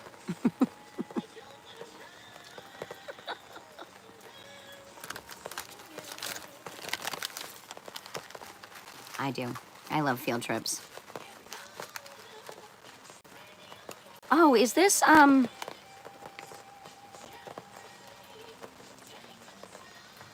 me and Bobby McGee, that lady? Yes, it is. I can picture her. Janis Joplin, that's who I think sings this.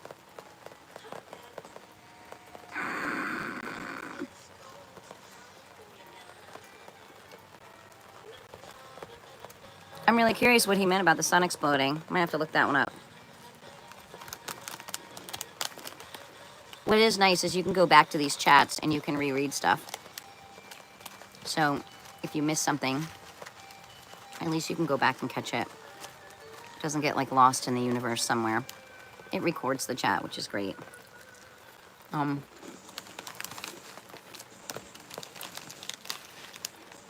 Mike Side, what's the best way to get in touch with you? I'm not asking for information, I'm just asking the avenue. If I ended up figuring something out or had a question and wanted to share it with you, what would be the best way?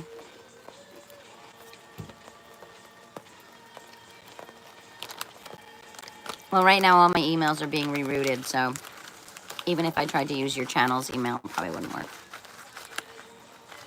So fucking frustrating. People have a lot of audacity. And if this has been happening my whole life and I'm in my 50s and these people are still thinking that they can control who I am, and apparently, this was something I learned.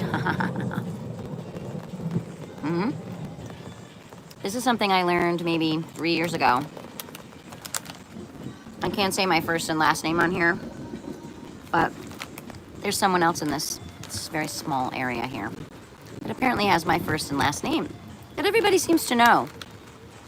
And they know her profession, and I learned that, but they wouldn't tell me where it is. And I said, you're telling me there's somebody around here who's telling everybody that they're me.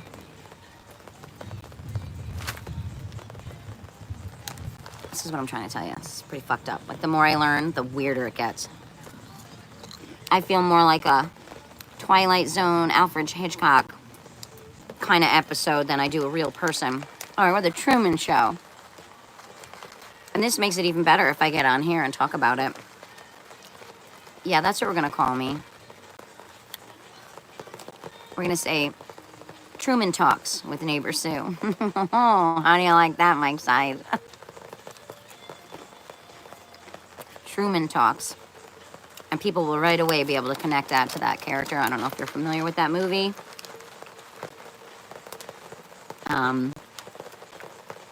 You can picture him too, but his name is not coming to me. A movie was fucked up. And when he finally figured out that people were dictating his life and then watching to see how he'd respond, that's what it feels like. It's really weird, the existence I've had. But if I were to actually apply this theory to the last 51 years of my life, it's pretty fucking believable. And when I said to you there's no such thing as coincidences, I think 90% of the bad shit that has happened to me was planned. Orchestrated. Written into existence by people who manipulate the environment. That's what I think.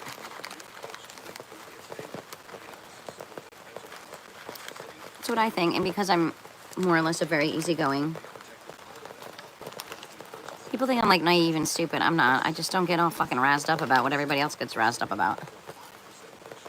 I just have different cares. I guess that's how you would put it.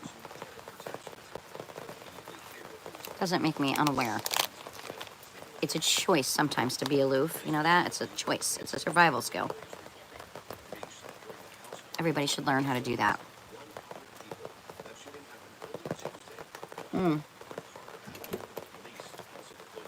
Getting down to my blueberries.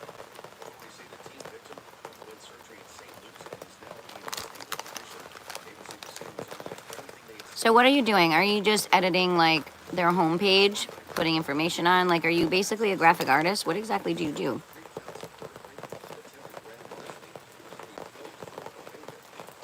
Do you create little jingles for them? That I think would be a really fun job. I'm really sad Duran left because we were starting to get involved into what his point was. The news is on. I might have to turn the radio off. I don't like the news. But maybe they'll tell us about the earthquake in Turkey.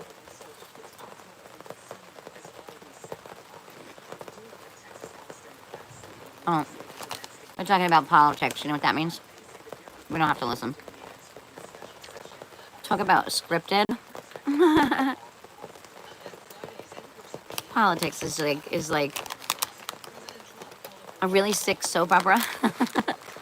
Remember back in the 70s, in the 80s, people were hooked to soap operas, and the most weirdest shit would happen in the lives of those people on soap operas. People would die 6 times, and then, oh, they're alive. Because you know what would happen? They would write off a character, and then whoever is in charge of that TV show would get inundated with letters, like physical letters, like their post office would be real sorts of pissed off because back then you didn't have emails and such. Yeah, so they'd have to deal with all this hate mail. Bring back Bob. You gotta bring Bob back. This show is not the same without Bob. So then he would miraculously reappear, and they'd have to write a whole new storyline that someone stole his identity. Like all this shit. It just, now I have to wonder just how unreal it was. What are you doing? Come here. Come here. You're not going to get wet if you come over here. Come here. Come here. It's dry over here. Oh, he doesn't believe me. Come on. Come over here. Come on. Looking at me. So I want to go in. He's under the chair. Anyways. Yeah, so people would have to get written back. I wonder how many characters in my life have been written out. I know a lot of them have been written in. And I know now exactly why they're all here. Like, I know why certain people have been in my life for a certain length of time. There's one I'd like to choke. Because they knew I knew. They knew I knew.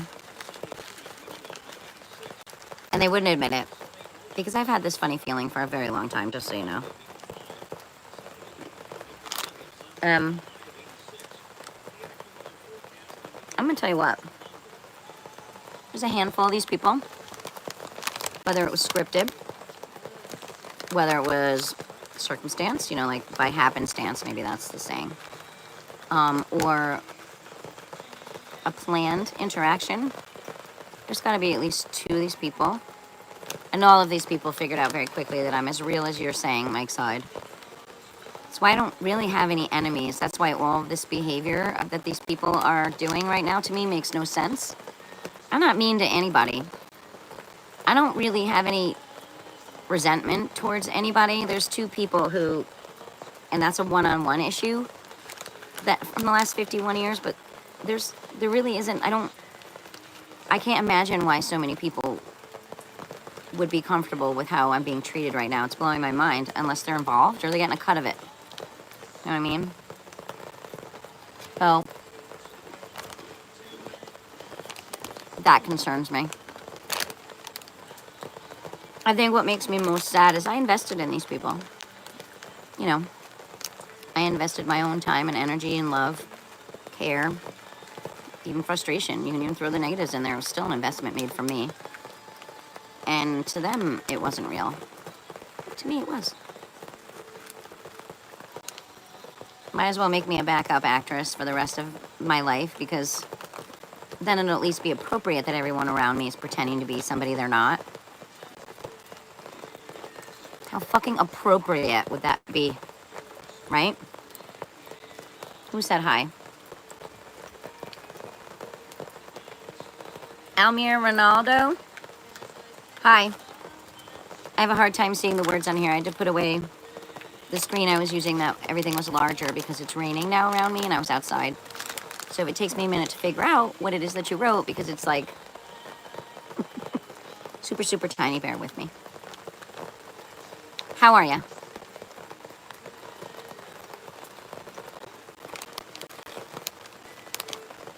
Mike's side, have you posted any of your mama and your kittens on your site? Like, do you utilize your channel at all to interact with your community that you're in? Or is it really strictly just for the giz?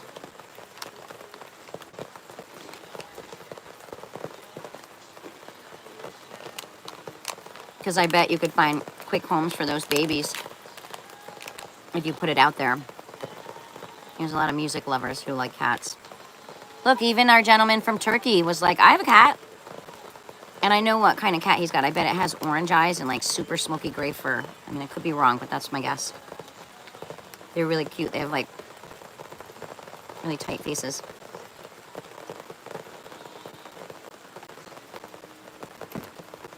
Oh. You can't really drink blueberries. You have to chew them. So I'm sorry. And if I end up with a big blue spot on my teeth, please tell me. So I don't know, can you see the raindrops?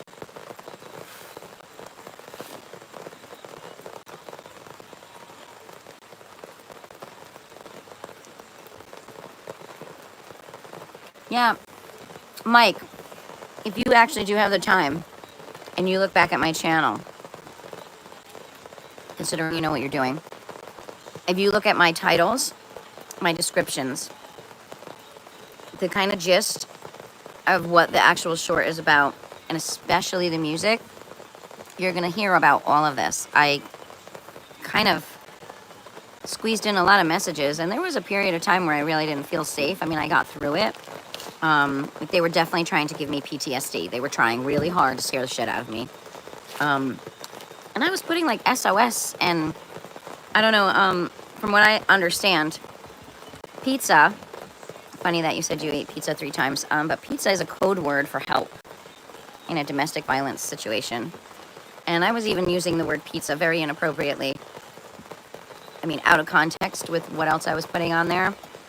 And I don't know if anybody caught any of my signals or flags that what was going on was out of my control and I was really scared.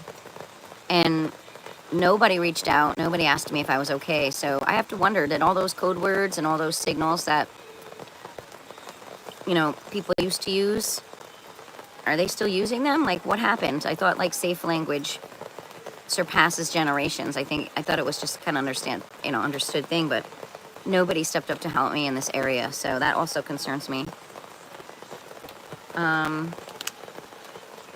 Oh, you're from Italy? Ciao.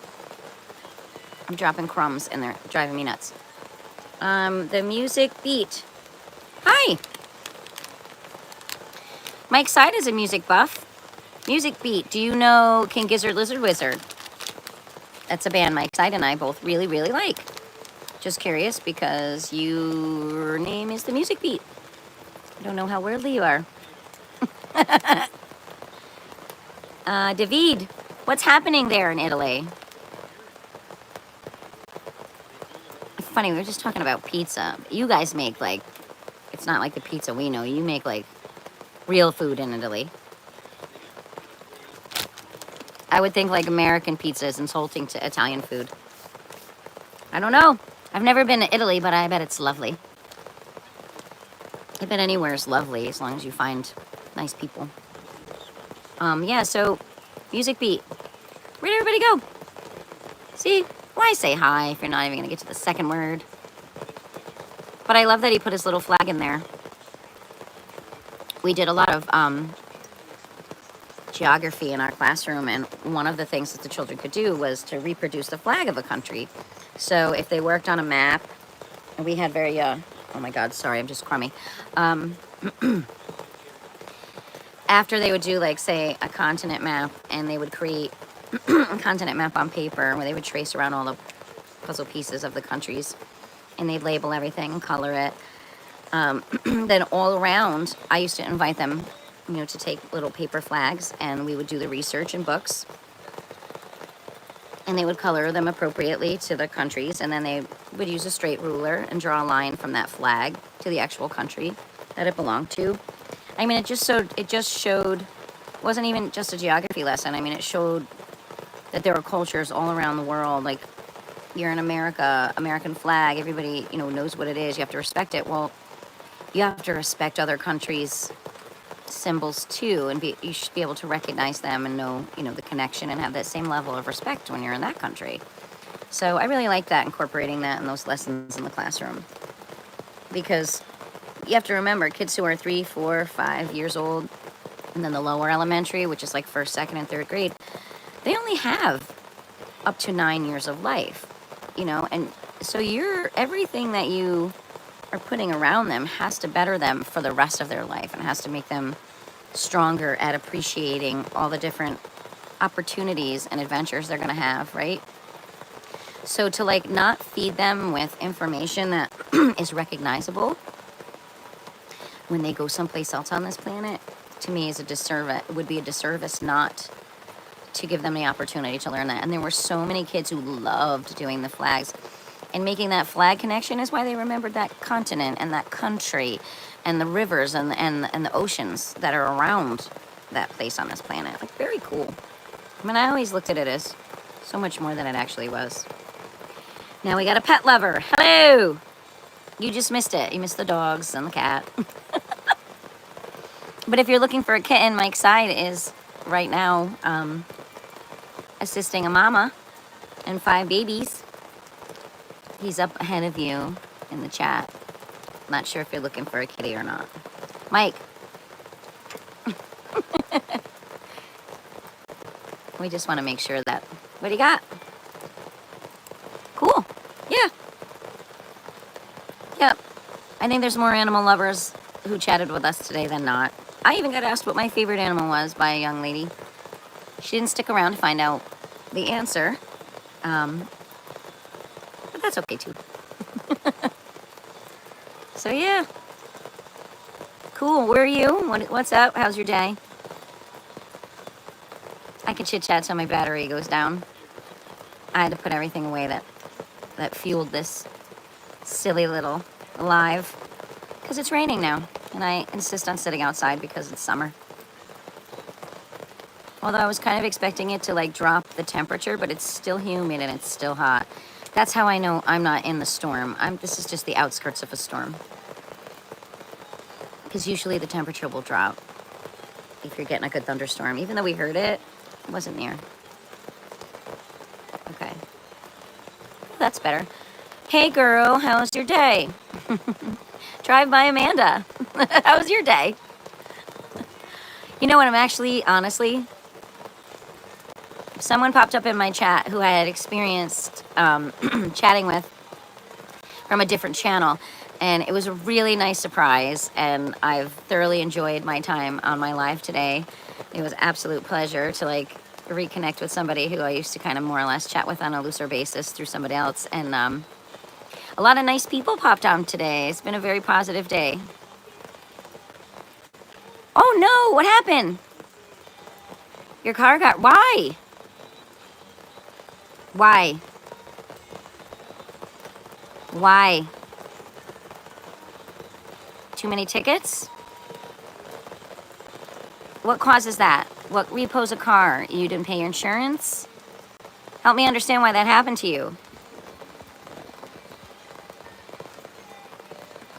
Because I didn't feel like paying. Honey, isn't that a natural consequence? They want to teach you a really horrible lesson.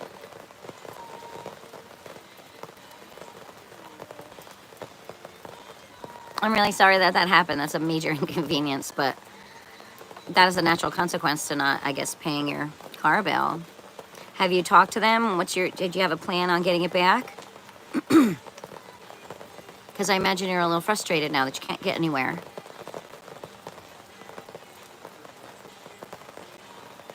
Who said anything about me being sad? No, you're mad. I didn't say you were sad, did I? Wait, who said? You said you weren't happy about it. What's the opposite of happy? I think that's where I got the word sad from. So you're more mad than you're not sad. You're kind of annoyed. I'm going to guess maybe you're annoyed then, frustrated. Oh, you can take an Uber. Okay, but it costs a lot of money to use Ubers. Wouldn't it be easier to just pay your car bill? And your mom's pretty cool. She's going to lend you your car, her car. That's good. So you got some support. You'll get this worked out. I have faith. You get this worked out.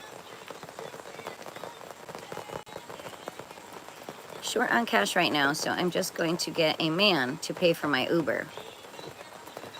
You mean like a friend that has to go to the same place you're going? How exactly do you get a man to pay for your Uber? I think I missed, see, I don't know. It's just like, I don't understand the younger generations. I've never thought to ask a man to rescue me in any way, shape, or form. So how do you go about doing that, Amanda? Do you tell them flat out that you're using them for a ride? Like, how does that work? And do they volunteer? I mean, what? I don't know any men in my life who would fall for that. I mean, most of the men that I call my friends would be like, nope, not unless you give me something back. I don't see it like that. I see it taking advantage of other people's benefits to provide for my life.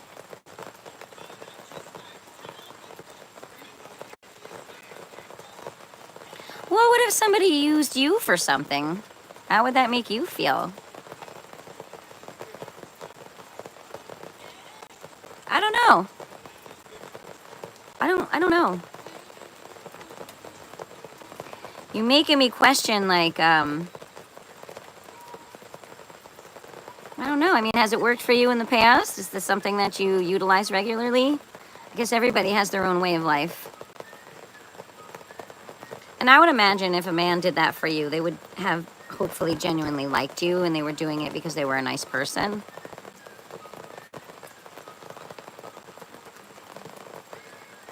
I don't know. I've never had that way of thinking. certainly not going to judge you, though, because if this is something you're comfortable with, you go ahead and do it.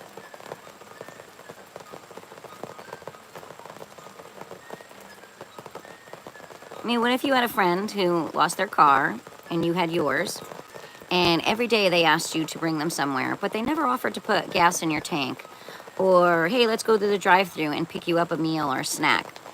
After a while, would you just start to feel used?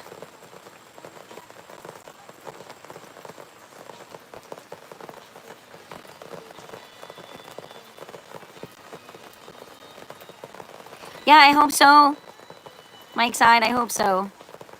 And like I said, if you can get a chance, spend some time and give me some feedback, I'd really appreciate it, considering you know what you're doing. And then if you have any other ideas with regards to that problem-solving issue that we discussed earlier, I'd appreciate that too. And yeah, I'm so glad you had a great time when you came to New York to see Giz. Yeah, really, really happy for you. A little bit, well, a lot jealous, but really happy for you. At least we know you can get to New York in one piece. Good to know. All right, take care and do a good job with those kitties. Let's see, Amanda, I'm sorry, let me get back to you. It's such a nice conversation with Mike. That's who I was referencing earlier. Of course you had to send me an emoji for the road. And a double. Way to go, Mikey. No, so though, drive by, Amanda, answer the question that I asked you.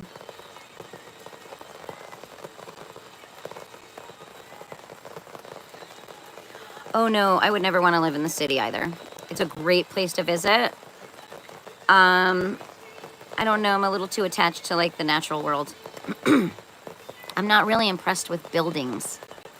And that's no offense to architects, because I think what you do is amazing, but I like trees. If something's gonna be really tall around me, I'd rather it be a tree.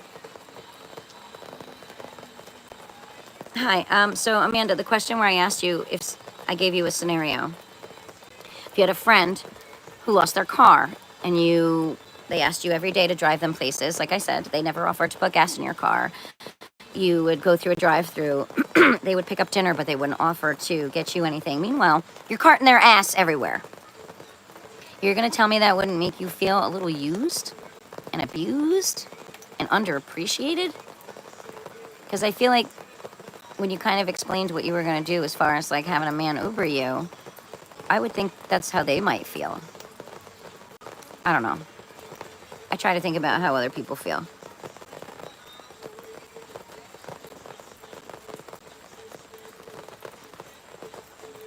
Oh, you retracted it? Why? Go with your gut. Answer it impulsively. You're not going to hurt my feelings. I mean, this is a very interesting way to look at things. If they drive me around to Sonic or something, I'll of course pay for their food. Oh, okay. Well, maybe you should make that as an offer, so this way they're not just doing you a full-out favor. You can say, hey, would you mind bringing me somewhere? I'll take you through the drive-thru. I bet you'll get a lot faster a yes if somebody feels like you can reciprocate the gesture of helping. I mean, to me, that would just make more sense. Besides the fact, you're in the car with them a little longer and you probably have a good conversation and nice company. Sonic, I don't think I've ever eaten Sonic's food. What's good there?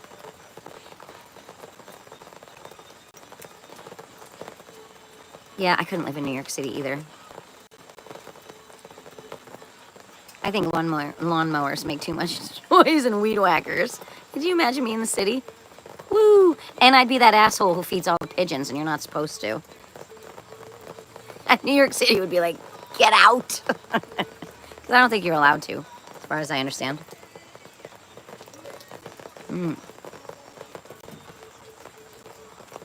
Sorry, I'm down to the blueberries. I don't know, what's your thought on what I said to you? You don't really have to have a response to it.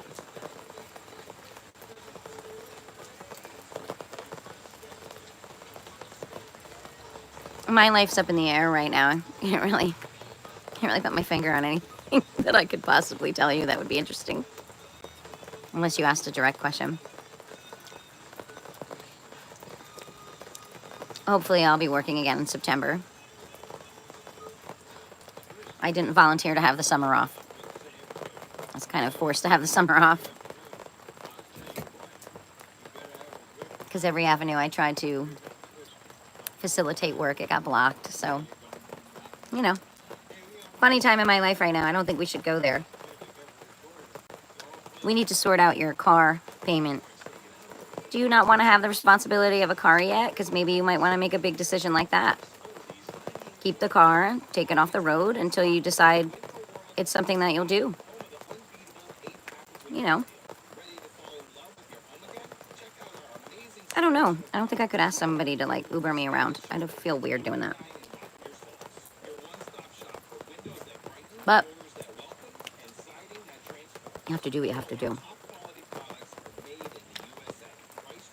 Hi, cheers.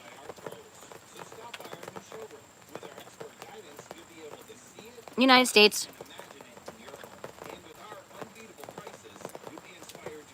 Where are you from?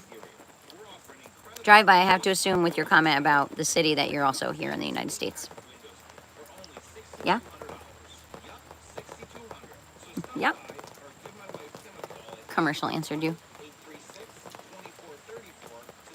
Yeah, I mean, I know you weren't looking for advice. So you can disregard anything that I said if you want to. I hope you get where you have to go. I heard Sonic has good fries. It's the only thing I've ever heard about Sonic. And I don't think there's a Sonic anywhere near me, maybe in Newburgh. Not sure. Hey, I'm what? If you remember me. Oh, hi, yeah. Actually, I was telling Mike Side I was sad because you never told me what your favorite animal was. I was like, what happened? Of course, why wouldn't I remember you? That was like maybe 2 hours ago. Yeah, so feel free to pick up where we left off there. Cheers Gaming, I don't know what you want to talk about. I got your hello and answered your question. And then drive by.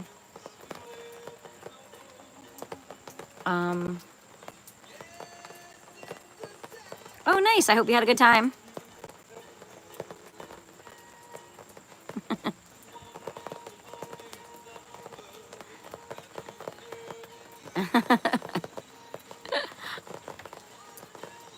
I don't have a favorite. I don't have a favorite, though. I really was racking my brain on that one. It started to thunder and rain here, and all of my animals went inside. The cats and the dogs, everybody went in. I'm just toughing it out because it's nice and cool. It's peaceful. It'll be another hour before my neighborhood gets noisy when everybody comes home from work, but very peaceful day today.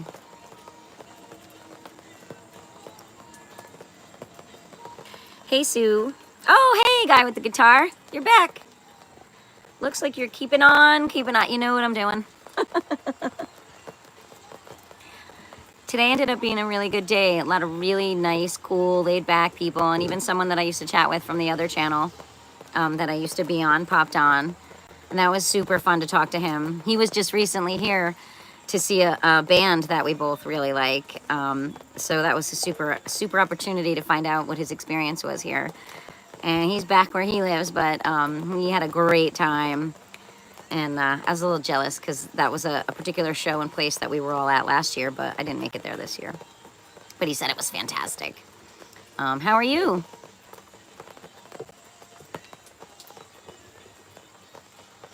I hope you're good.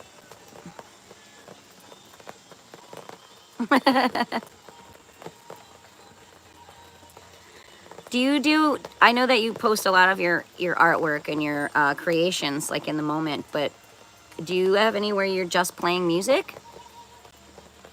Because I thought I saw one where you played your guitar for a little bit and then you put it down. It's like, how are you going to play some more?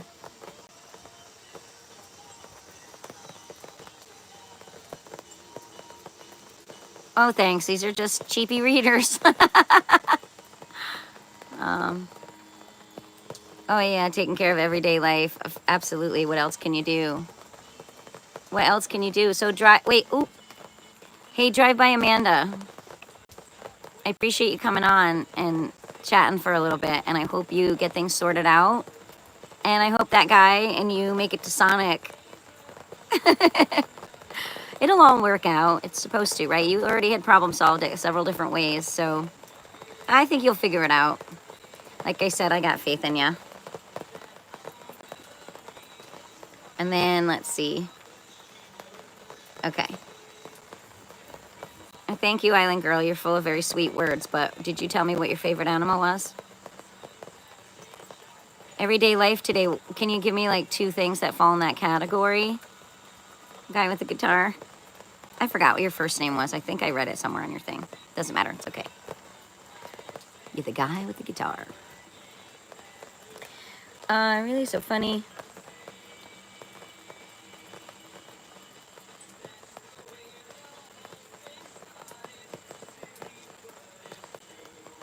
Well, that's true. You would need like a second pair of hands, right? Yeah. I mean, did you ever think about maybe having an easel set up? Something that isn't flat on the table. So if you were to just slide your guitar over, you could, do you know what I mean? And keep your pens in a pocket. What do you call it? A pocket pouch or, oh, there's something here. Do you know what I mean? And then maybe like do it a little bit larger. I don't know, just a thought. I'm always trying to problem solve things. But this way you could keep your guitar on your person, but still have like the ability to do, because I imagine the way that you control your penmanship, your calligraphy, I imagine you could probably create something large with just as much ease. You have such control over your instruments.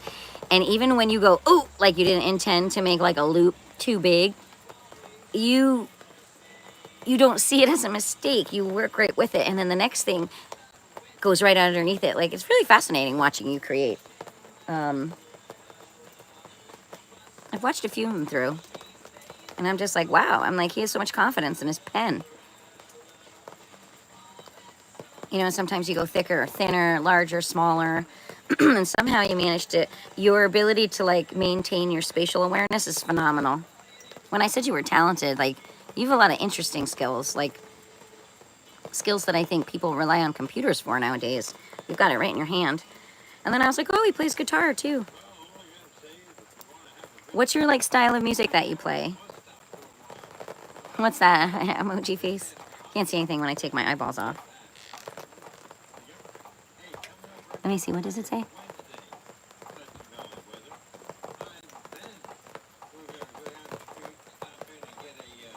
I have a problem with the chat I'm using right now because everything is like the size of a poppy seed. So what I really need to get is my magnifying glass. I probably could. I do have one. I haven't quite figured out. Oh yeah. Okay. Oh, you're thinking. Oh, you heard what I said. Sorry. Do you know Vietnam? Do you mean like the country?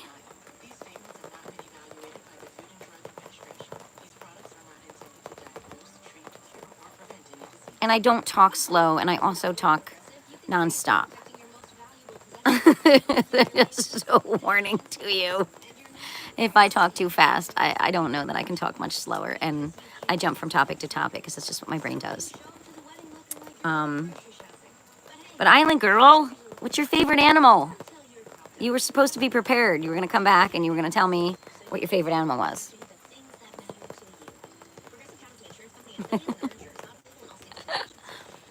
I am really fascinated with the praying mantis, I can tell you that. I think that is a creature that... they're like eerie, but they're like people. If you ever have an opportunity to like sit with one super close to your face and make eye contact with it, I don't know. I think they are a fascinating little creature. I've been searching for them in my garden this summer because I've been taking lots of little shorts of insects, and just because it's kind of fun. I would do that normally before I would just do that anyway, without a camera. But I haven't found one, and this time last year I would find them at all different stages, you know, tiny to like huge, enormous ones, and I haven't found any yet. So I'm a little disappointed. That would be probably my favorite insect, if we had to be specific about that. I try to keep up with what you are saying, and that helps improve my English. Oh, yeah. You're not the first person who said that they do this to improve their awareness of other languages. I think, do you have something on your side that you can see my words? Like, are you reading them or only just listening to them? Because I'm pretty sure you're welcome. It was just a thought. Yeah, I'm aware of where Vietnam is, and that it exists. I've never been there. I'm not sure what you mean then, if I know it. Oh, yeah. But I think you should have something that will translate even on your phone, right? And it'll translate it into your English. So this way you can listen and read in your language, which might help you decode it a little bit faster. I could try to talk slower, but I don't think I would be successful at it. Yeah, guy with the guitar. I'm one of those people who like has to constantly be trying to figure something out, or I get really bored. Like, I'm always thinking. Oh, I'm listening. If my county has a thunderstorm warning.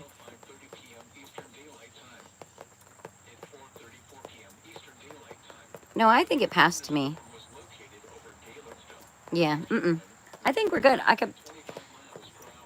We're good. I think the storm that we were gonna get hit by is gone. We might get some later. The fact that well, I just want to warn you, young man, that this is a adult channel. And so there's some swearing that goes on. I don't talk about anything gross as far as like inappropriate, but I don't know that you would find it all that interesting. And you would probably even do better with a younger crowd. I think the conversation would probably suit your interests better.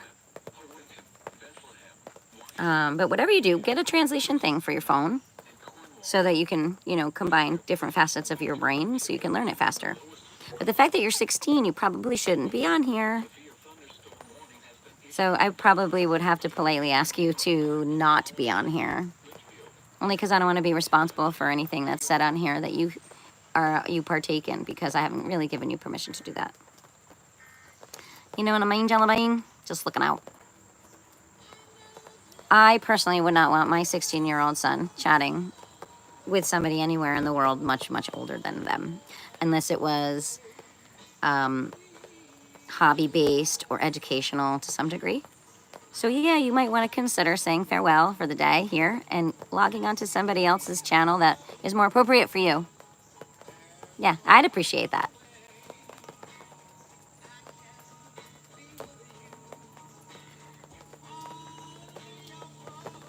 Yeah, you might have to work out like a 2-camera system. So you have something facing you, and then you have something facing your board. So say you were on a swivel chair, and your chair would swivel, and you would have to hit a button, and your camera that's focused on your easel would then be on. And then you wouldn't have to care about what you look like or even just how you're holding anything. But you could still talk, and we could see your hands and what you're creating. And then you switch your camera, so when you swivel back, and then you strum a little tune. I imagine you could probably come up with something on the spot like you do with your writing and just give it a little melody. Yeah, I don't know, just a thought. What I learned in school was reading comprehension and very little else. I don't understand how schools don't encompass every learning tool. And like, I don't know, I feel like they always just go to visual. I feel like visual is like, I feel like they just focus so much on people who have, it's almost like, oh, these people have photographic memories, and those are the people who are going to be most successful. So let's fuel all of our teachings towards a photographic memory. And those people we know will represent us, because those will be our top 6. And then all those people who need to actually manipulate, practice, hear it, and act with information in order for it to go from your front to your back storage, they miss out. But it doesn't matter because the school looks good, because those few who are advanced, you know, they have that ability to grasp information quickly. They're representing everybody, where in fact they're not really representing the learning pool. They're just representing the way they learn. I don't know if that makes any sense.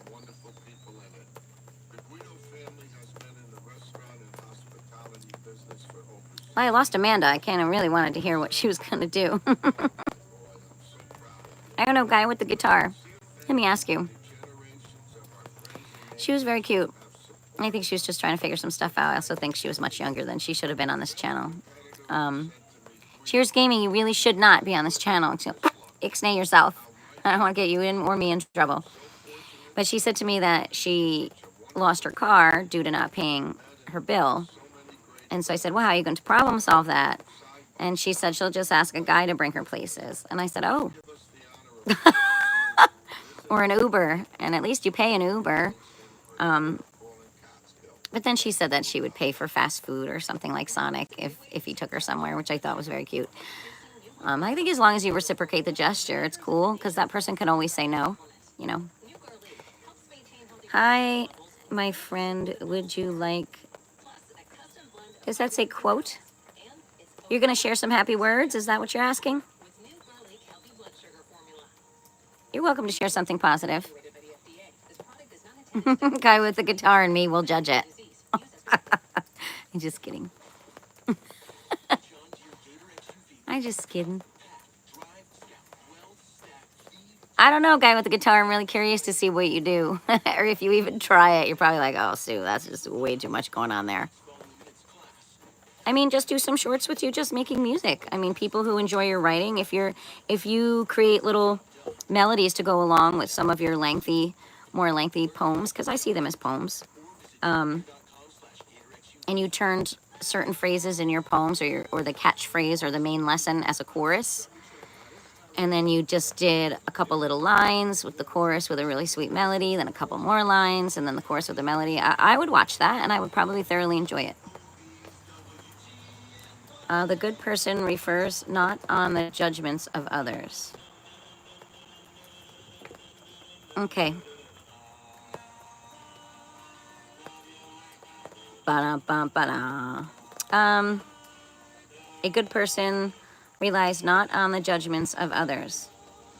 No, I mean, if you're a good person, hopefully you're following your own sense of consciousness and what the meaning of a good person is to you. Everyone should have their own code of conduct and ethics. Are you laughing? I can't see the tiny emojis. I can't tell if you're sweating, laughing, or crying. I gotta go get my magnifying glass. You think I'm kidding? I know right where it is. It's on the kitchen counter. You people keep threatening me with all this tiny wording. I'm gonna have to go get it. Who's that girl who reads her chat with a magnifying glass? Oh, it's just me. When I had it on earlier, it was much bigger. As you can see, I have no shame. I think that goes out the window when you turn 45. Not 50, but when you turn 45 and you start to realize it doesn't get any better than this. I mean, who knows? Maybe one day I'll have a personal trainer and I'll get all my shit back together. Hi, babe. What you doing? Look, my girl came out to say hi. Well, one of my girls. That's my Rowie. Hi. You gave me a kiss on my nose. What's everybody doing? Everybody sleeping? Yeah, she's very sweet. She's very sweet. With her big head. You look like you were sleeping. You know, the storm was very little. Tell Nellie everything's fine. Yeah, I like dogs. I like the company of dogs. Sometimes they're a pain in the ass, but I think that's par for the course. I think it gets better at retirement. I don't think I'll ever retire at the rate I'm going. I think I will be working till the day that I die. Luckily, I like to work. I like to be busy. I like to have, I like to be productive. So That's okay. I just hope that the last profession that I fall into is something that I really have a passion for and that I enjoy. What I did for the first 28 years of, you know, my working career as an adult, I absolutely had a strong passion for. I just can't return to that. And then what I did for the last number of years, I don't want to return to that place. I'm a little disappointed in people who are in charge of things. So I don't know, I'm kind of looking for something new now. I don't really know what would suit me, and I really don't know what my skill sets. I don't know, I have way too many weird out-of-the-box skill sets. I don't know what I should be doing. Everybody says, oh, be an entrepreneur, you know, do your own thing. Well, what the hell am I supposed to do? I'm okay with doing that. I just don't know what I would do. You could always retire in a cheaper place like Thailand. Are you in Thailand? Are you retired? What's a typical day of somebody who's retired in Thailand like? How do you spend your day?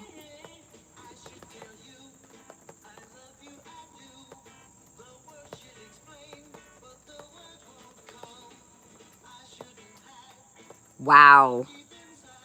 I think British invasion music from like the 60s is like so in your face. I'm not big on the organ sound all the time, but the songs are like in your face. Sorry, I have something on.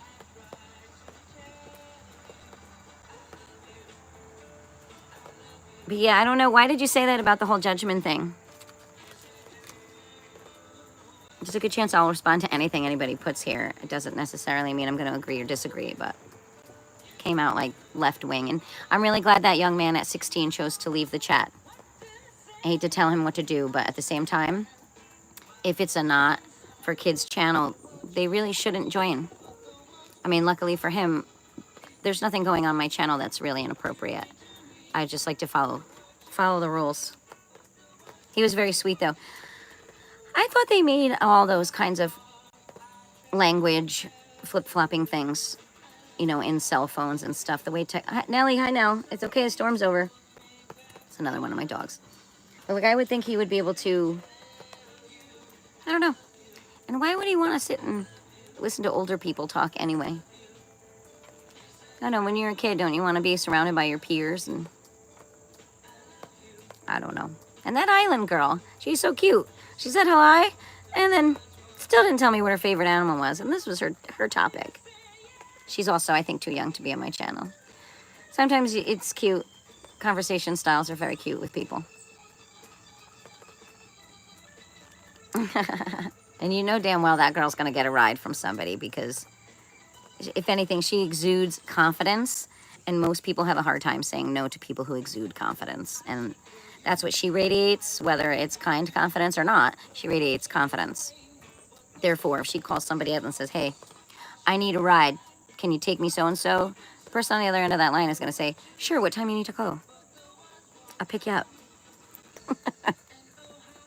Because that's what she exudes. You know. Okay, so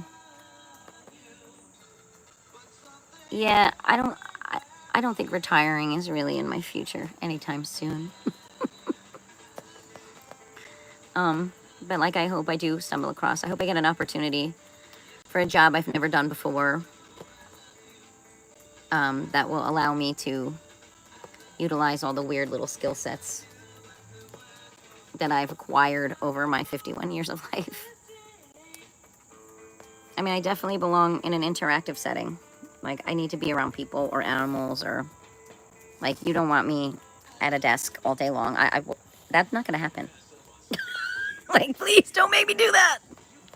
Right now, calm down. The storm is over. She does not like storms. She's still freaking out. I feel like I can get out of this hole that I'm sitting in. Oh! Much better. And then you can go back to seeing green because it's summer here and everything is alive and blooming. And everybody needed this rain. I think my flowers, I'm going to have like twice as many flowers tomorrow. Because that's what happens after it rains. Everything goes poof, poof. So tomorrow I cut a few vases. Wah wah. Ba, ba, ba, ba, ba. Little GTO. Catchy little tune. Wah, wah. Where did you guys go? Did I lose you? It's okay if I did. I actually might get off shortly. Feed the girls some dinner. Maybe just a good time to take them on a walk because now that it's nice and cool and everything's wet. And what time is it? Traffic's gonna uproar in about half an hour when everybody comes home from work, right? And if I say W-A-L-K loudly, all three of them will come running. I have to be careful. I can't let them hear me. It's you again. Coop King! How's it going? How's it going? Been a couple days, no? Or were you on earlier today? Yeah. Oh, it's going good? Yeah, not bad here. We were supposed to get a storm, but it blew over. Lovely. But everything's a little cool and everything's a little bit wet, and all the tired plants kind of needed it. A couple days ago, yeah. Okay, that's what I thought.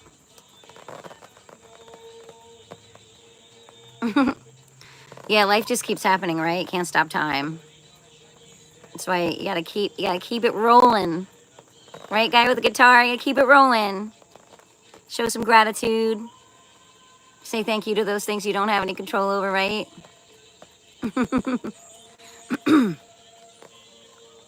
You know, just be thankful. I feel like the next tattoo I should put on my body should be like, it could always be worse. Right? So when somebody's like listening to you bitch, you look down at your arm and you're like, fuck, it could always be worse. You know what happens? You stop bitching. Yeah. And it seems so silly, but like, that thought came to mind the other day when I was kind of, Island Girl, you didn't go anywhere. I still want to know. This is funny because this came in it says love on it. I don't know if you can see it. But it came in a thrift bag of clothes passed down by a family member. And it was way down in the bottom and it had a different string. And the kids, I can't tell you how many kids came up to me, read it, and said, I like your necklace. All my little people. And it's funny, but like sight reading and whatnot, they all could come up and no matter how old they were like, oh, love. And I'm like, yeah. But it was something that somebody was getting rid of, and I didn't really understand that. Like, this is something that even if I didn't wear it, I would hang it somewhere where I could see it. I don't know. I guess some people just throw love away. Pardon for the silly play on words, but that's what my brain does. But thank you. I appreciate that. I like it because it's simple. It's just simple. I like simple things. Simpler the better. Sometimes things get a little too complicated.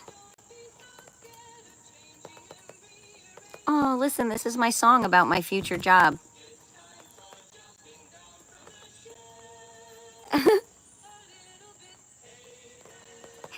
Hey there, Georgie girl. Guy with the guitar, you know that song, right? This is, I'm sure you know it.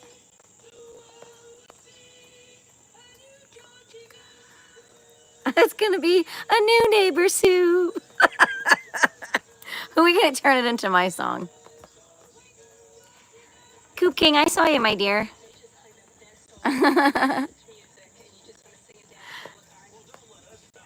Yeah. Oh, Island Girl, I did tell you my favorite insect. Did you hear that, or were you not around? I much prefer animals that you can interact with.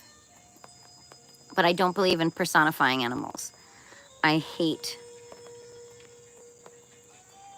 like, when they make animals act like humans or wear human clothes and things like that. I feel animals need to be animals. Oh, I said I really like the praying mantis as far as insects go.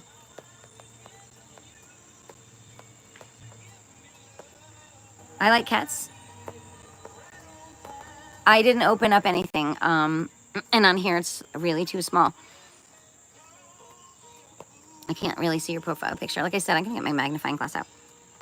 Yeah, simple is nice.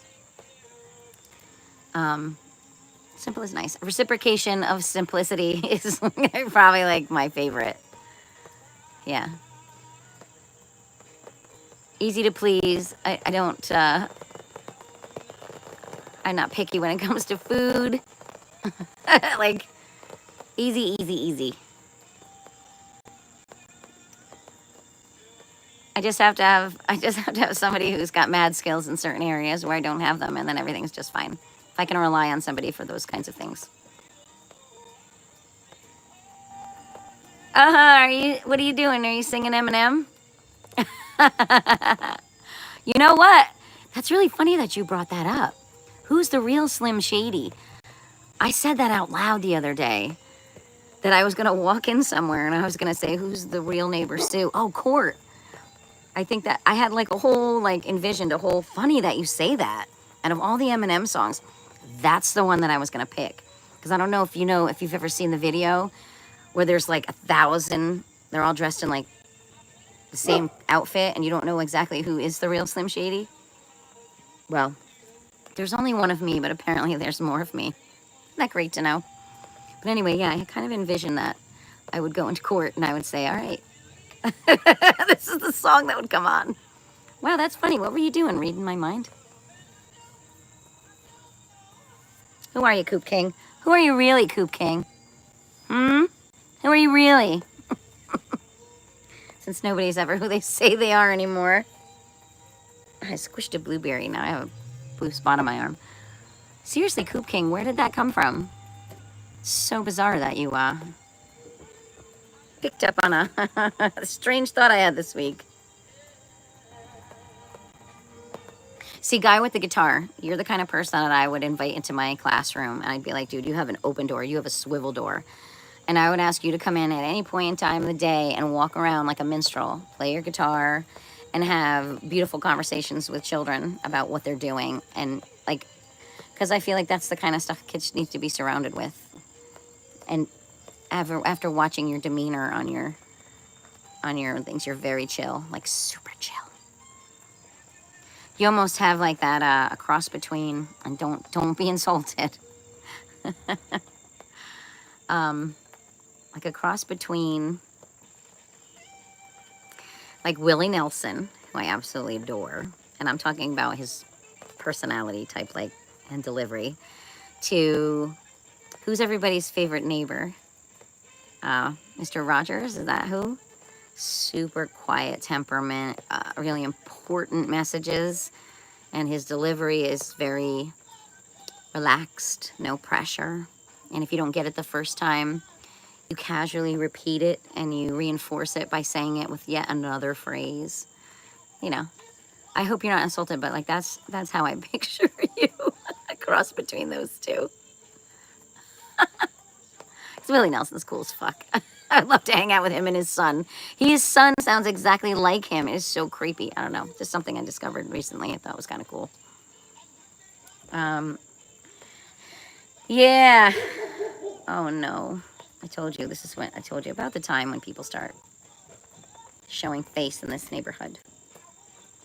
Normally I'd be at work all day and I'd be showing face at this time, so. What's up?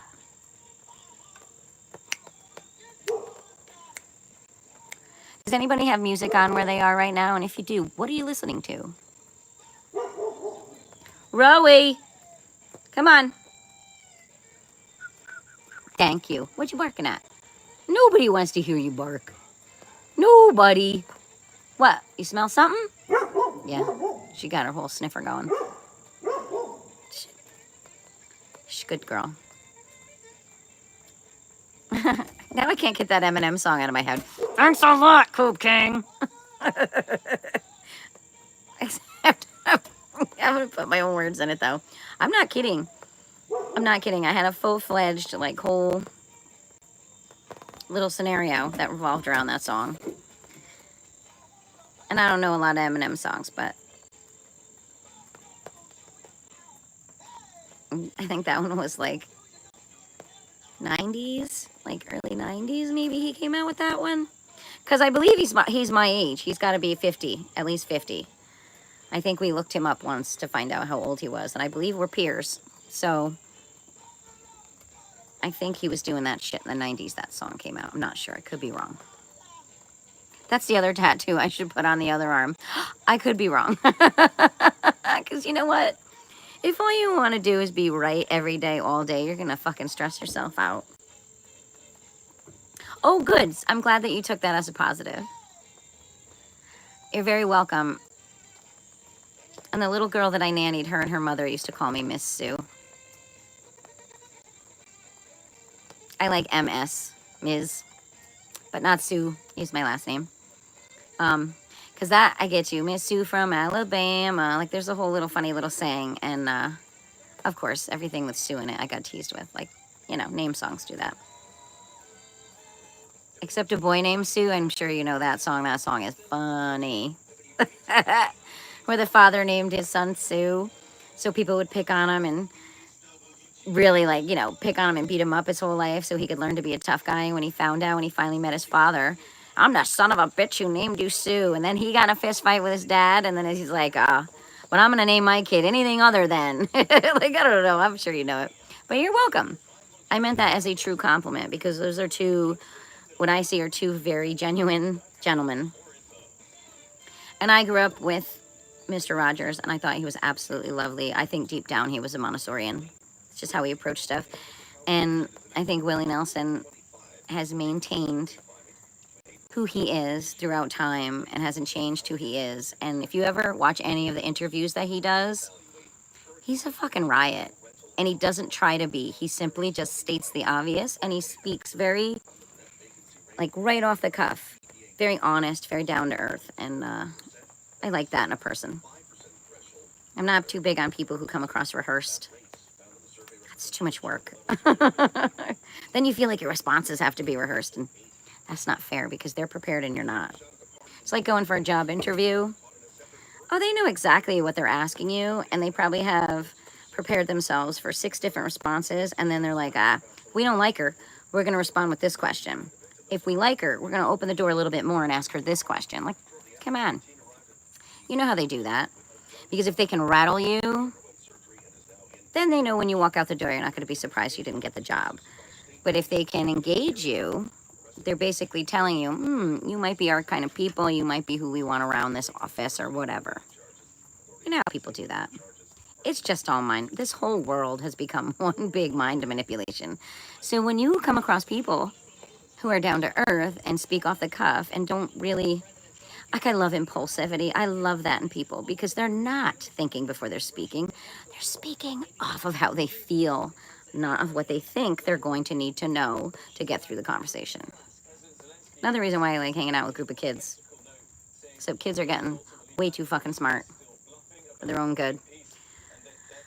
I say that again? Oh. You can call me Miss Sue. I'm not offended. I said a little girl and her mother who I nannied for like 14 years. And she still calls me Miss Sue, and she's 22 years old. But it wasn't, never mind.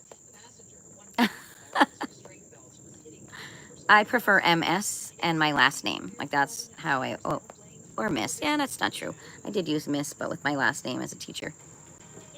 I think even if I were to get married and change my name, I would still go by Miss and my last name. Because it's short and it's sweet and it's easy. And the kids never messed it up, but their spellings of it were adorable.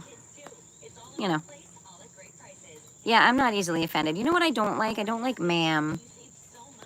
And I know it's a Southern thing. And sometimes it's a respect thing taught in other cultures.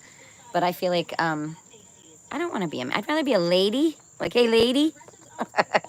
I'd rather be like, hey, yo. No, I don't want, no, wait, that's not true. I think I would just like, bruh, even more so than ma'am. I don't understand how people talk anymore. Not everybody is your buddy. I believe in that there are elders in a community that still deserve a different level of respect than the way we, relaxed converse with one another these days socially.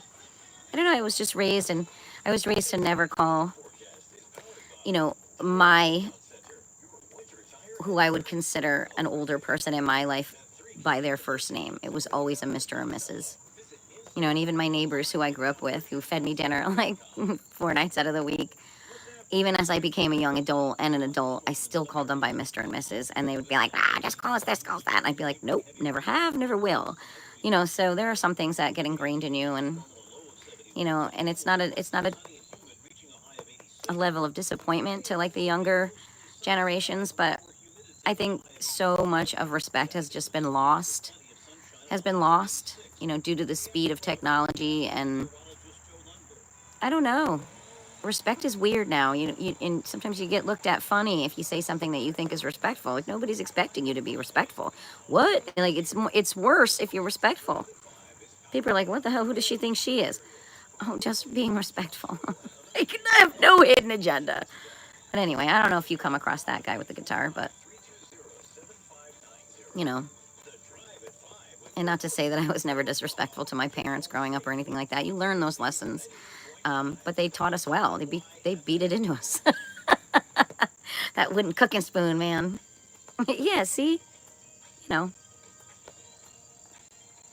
And there's so many things I want to say right now, but I don't know if I'll get in trouble saying them. Let me move on to a new profession, and then I'll come back to some of these topics, and then I'll be able to elaborate on experience. But, like, right now I have to nip a lot of what would normally come flying out of my mouth, because I don't need any more harassment. And right now I'm stuck in a situation where everything that comes out of my mouth is being judged. And whatever. Most of the time I'm 100% behind what comes out of my mouth.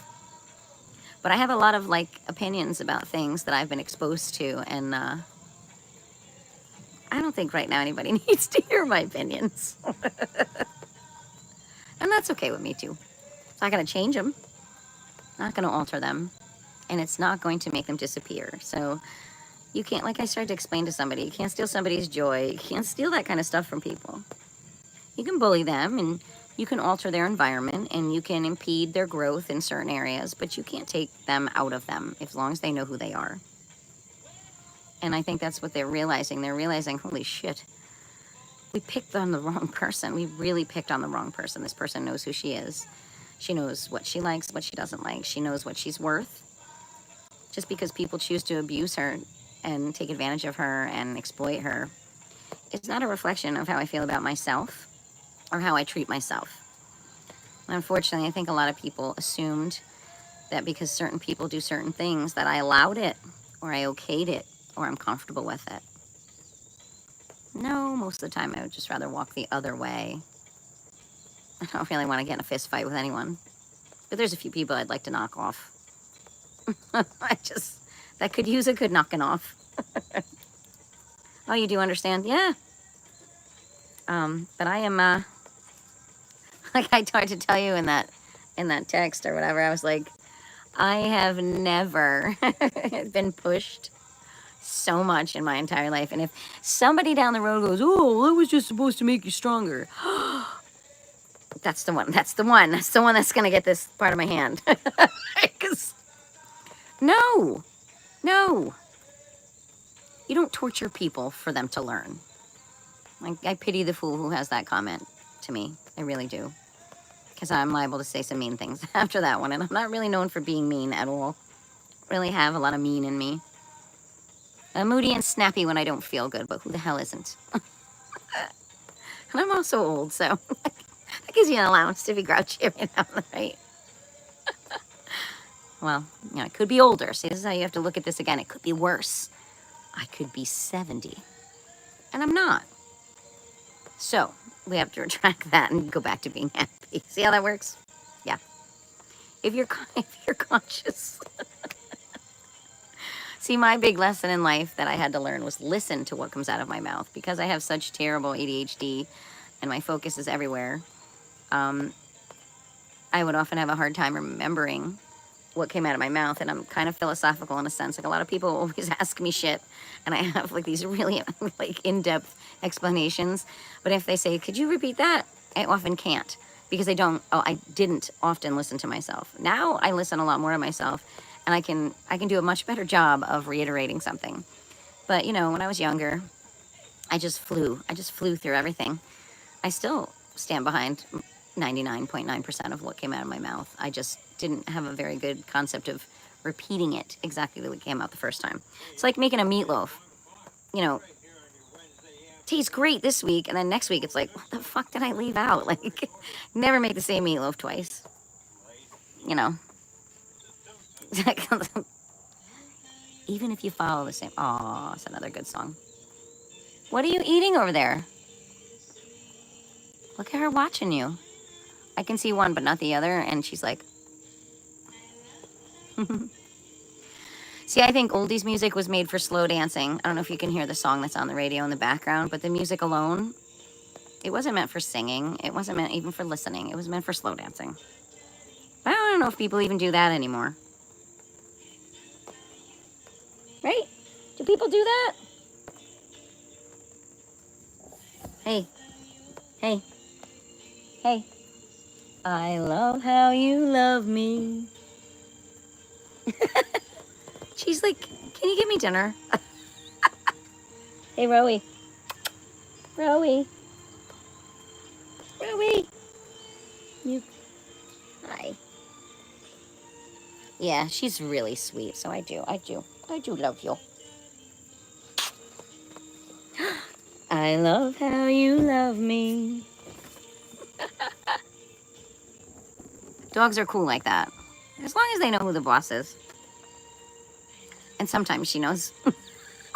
And sometimes she's the boss. Right? Hey, sometimes. But she's smart.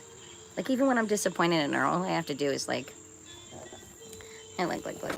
She just sit here and chill. She just chills. Apparently, all her brothers and sisters... she was the last one that nobody wanted. She was a bit older when I got her. But apparently all of her siblings were more or less bred for, like, police work and stuff. So it explains her demeanor, or at least her level of being smart. But she's so damn cute. Like, she's too friendly. I think that's why she didn't pass the tests. She was probably too busy being nice. What does that say?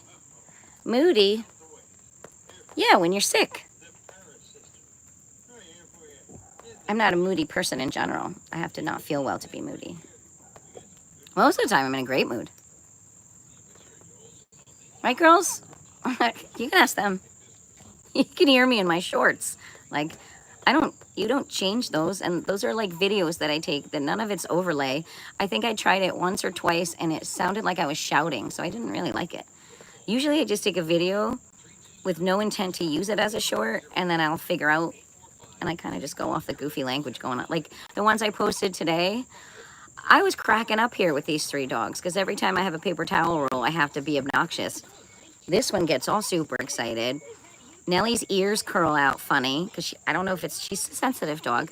I mean, she doesn't complain. She just gets like, ooh. And then Ruby, it even like gets Ruby's attention. And but this one here, she got all barking back and forth with me. I was cracking up. And then I gave it to her and she destroyed it. She was like, give me a fucking thing. She doesn't like it when I sing to her. A lot of people don't like it when I sing. And I go to karaoke and there's like 1 or 2 songs that I do generally well. The other ones I probably should never do again. It's like that situation. You can't eat that. Nope. Nope. I know, I see it. It's not for you. She's like, oh, can I eat it? Anyway, it was just you and I, Mr. Guitar Guy. That's it. That's cool. No, moody, not so much moody. No. No. I have patience out the kazoo. It's funny, I don't know where I was, and somebody was witnessing this person. I mean, I was right dab smack in center with my hand up, and they called on, like, everybody around me, and then everybody around me, and, like, literally the person behind me, and then they were like, is anybody left? I'm like, just still there.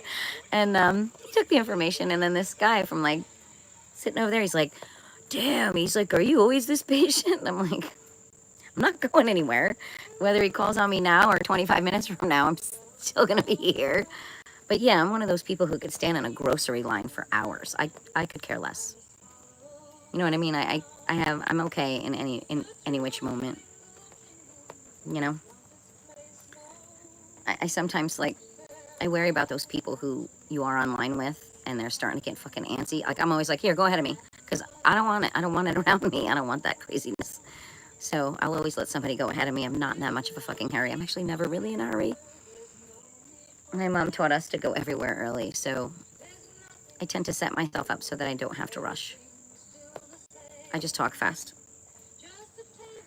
my aunt Rosie used to say, slow down, it sounds like you're speaking in Spanish. And I used to giggle because I was like, I'm really not talking fast. But I think as people lose their hearing and they only hear bits and pieces of what you're saying, you do have to speak slower so that they can fill in those empty spots. So I try to be conscious of it, but I'm not good at it.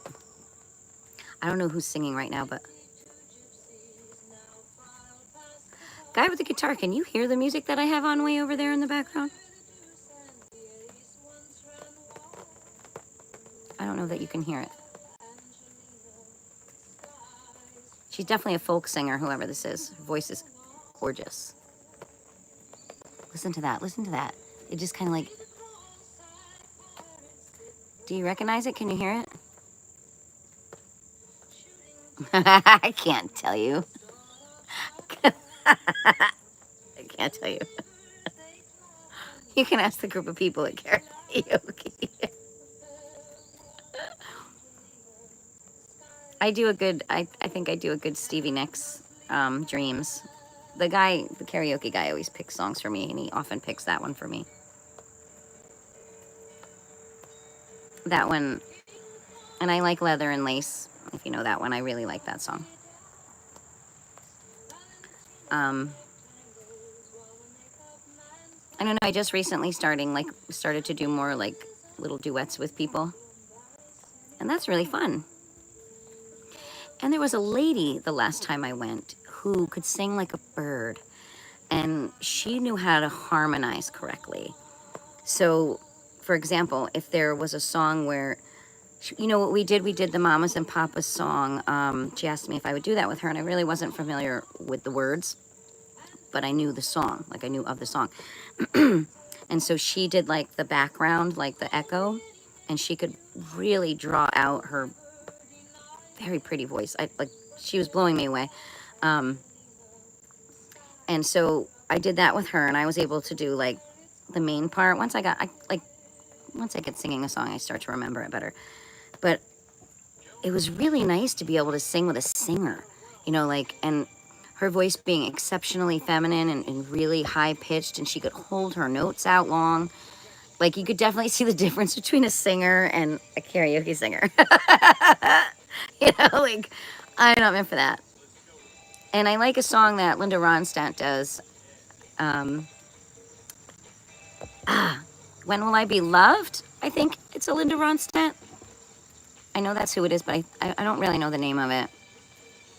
How does it go? I've been cheated, been mistreated. When will I be loved? That song. Do you know that one? Linda Ronstadt's version. I had to sing it in order to get the words. Pardon me. It's hard with that song going on in the background. Yeah, no, I'm not a singer. You can see right there. Just like that. I am not a singer. Oh, thanks for the thumbs up. He's probably like, oh, I never asked her that again. Just don't come to karaoke and you probably won't have to experience that again.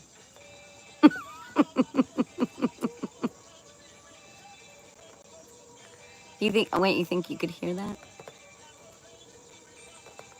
Oh, me sing that?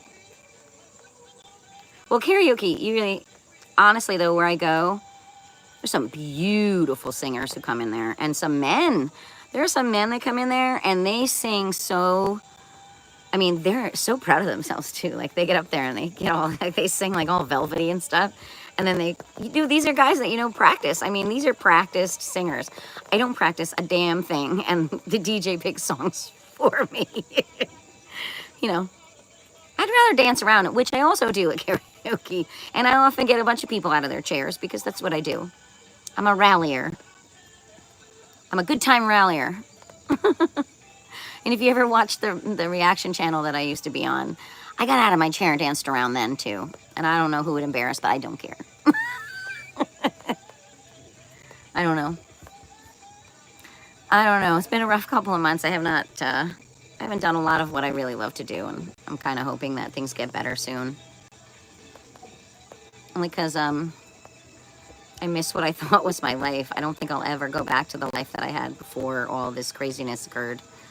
And I mean, I'm sitting here on a live chat on YouTube. Who the hell thought I would ever be doing that at 51 in 2025? Not me. I don't know. Oh, says Elvis. Don't want a 4-leaf clover. He's not looking for luck. Damn, these fucking oldies, these fucking songs, these love songs. You wonder why so many fucking babies were made during those years. Like, what the hell? Are you waving goodbye? A bug on my face. But actually, I guess I'll sign off too. I don't know what your little hand is, but it's about a little after 5. I think I'll make some dinners for the girls. Maybe take them for a lap around the neighborhood. It's raining just a little bit, which keeps most people from walking, which means we can get around without any awkward. It's hard walking with 3 dogs. Like, they're behaved, but if they see somebody they know, they're like, wow. Oh, yeah. Well, yeah, I love Stevie Nicks' voice. But the other woman in Fleetwood Mac also has a beautiful voice. I don't do her nearly as well as I do Stevie Nicks.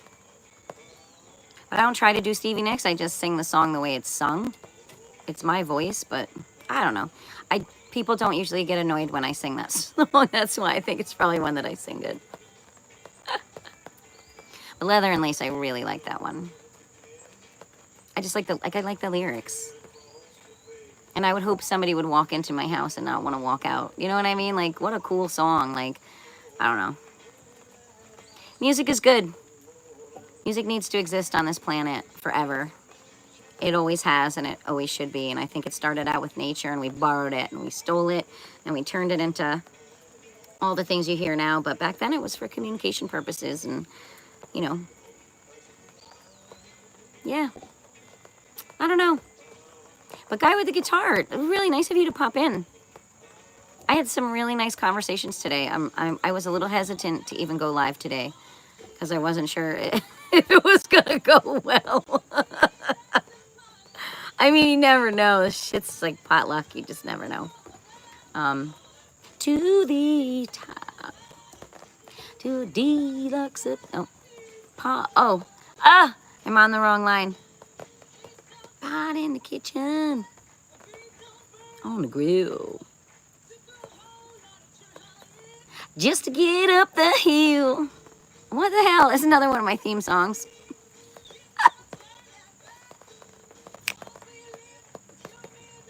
There ain't nothing wrong with that. We're going to be moving on up, right? I hope everybody moves up to some degree. Anyway, I wish this was... It's blueberries. I kept thinking everybody's probably sitting here thinking I'm thinking how does Johnny Depp say it? A pint of wine? No, it's just blueberries and water. Apparently they're very good for you.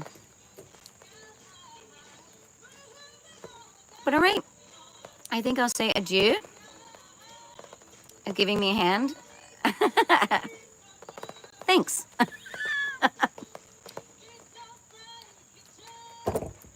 Thanks. And thanks to everybody else I chatted with today. Like, honestly, I needed a good positive experience today, and today it was worth getting on here. You never know what's gonna happen. Really nice people today. All right, Sue. I'll catch you down the line. Yeah, no, I hope so. And remember to hang up your sweater. change your shoes. And if you're Willie Nelson, smoke a joint. He's just a super chill dude. I think he's famous for that, right? I don't know what you do or what you don't do, and I'm the last one who's going to judge that. But anyways, thank you so much for your company. Appreciate it very much. And have a nice evening. I don't know where you are, so I'm going to guess evening or morning, wherever the heck you are. Take care. Catch up with you soon. Yeah, and goodbye to everybody else. I don't know if anybody else is still on there, but goodbye, I guess. Ooh, tambourine. Oh, no. This radio is messing with me today. All right, everyone. Take care. See you on another day. Okay, been a pleasure.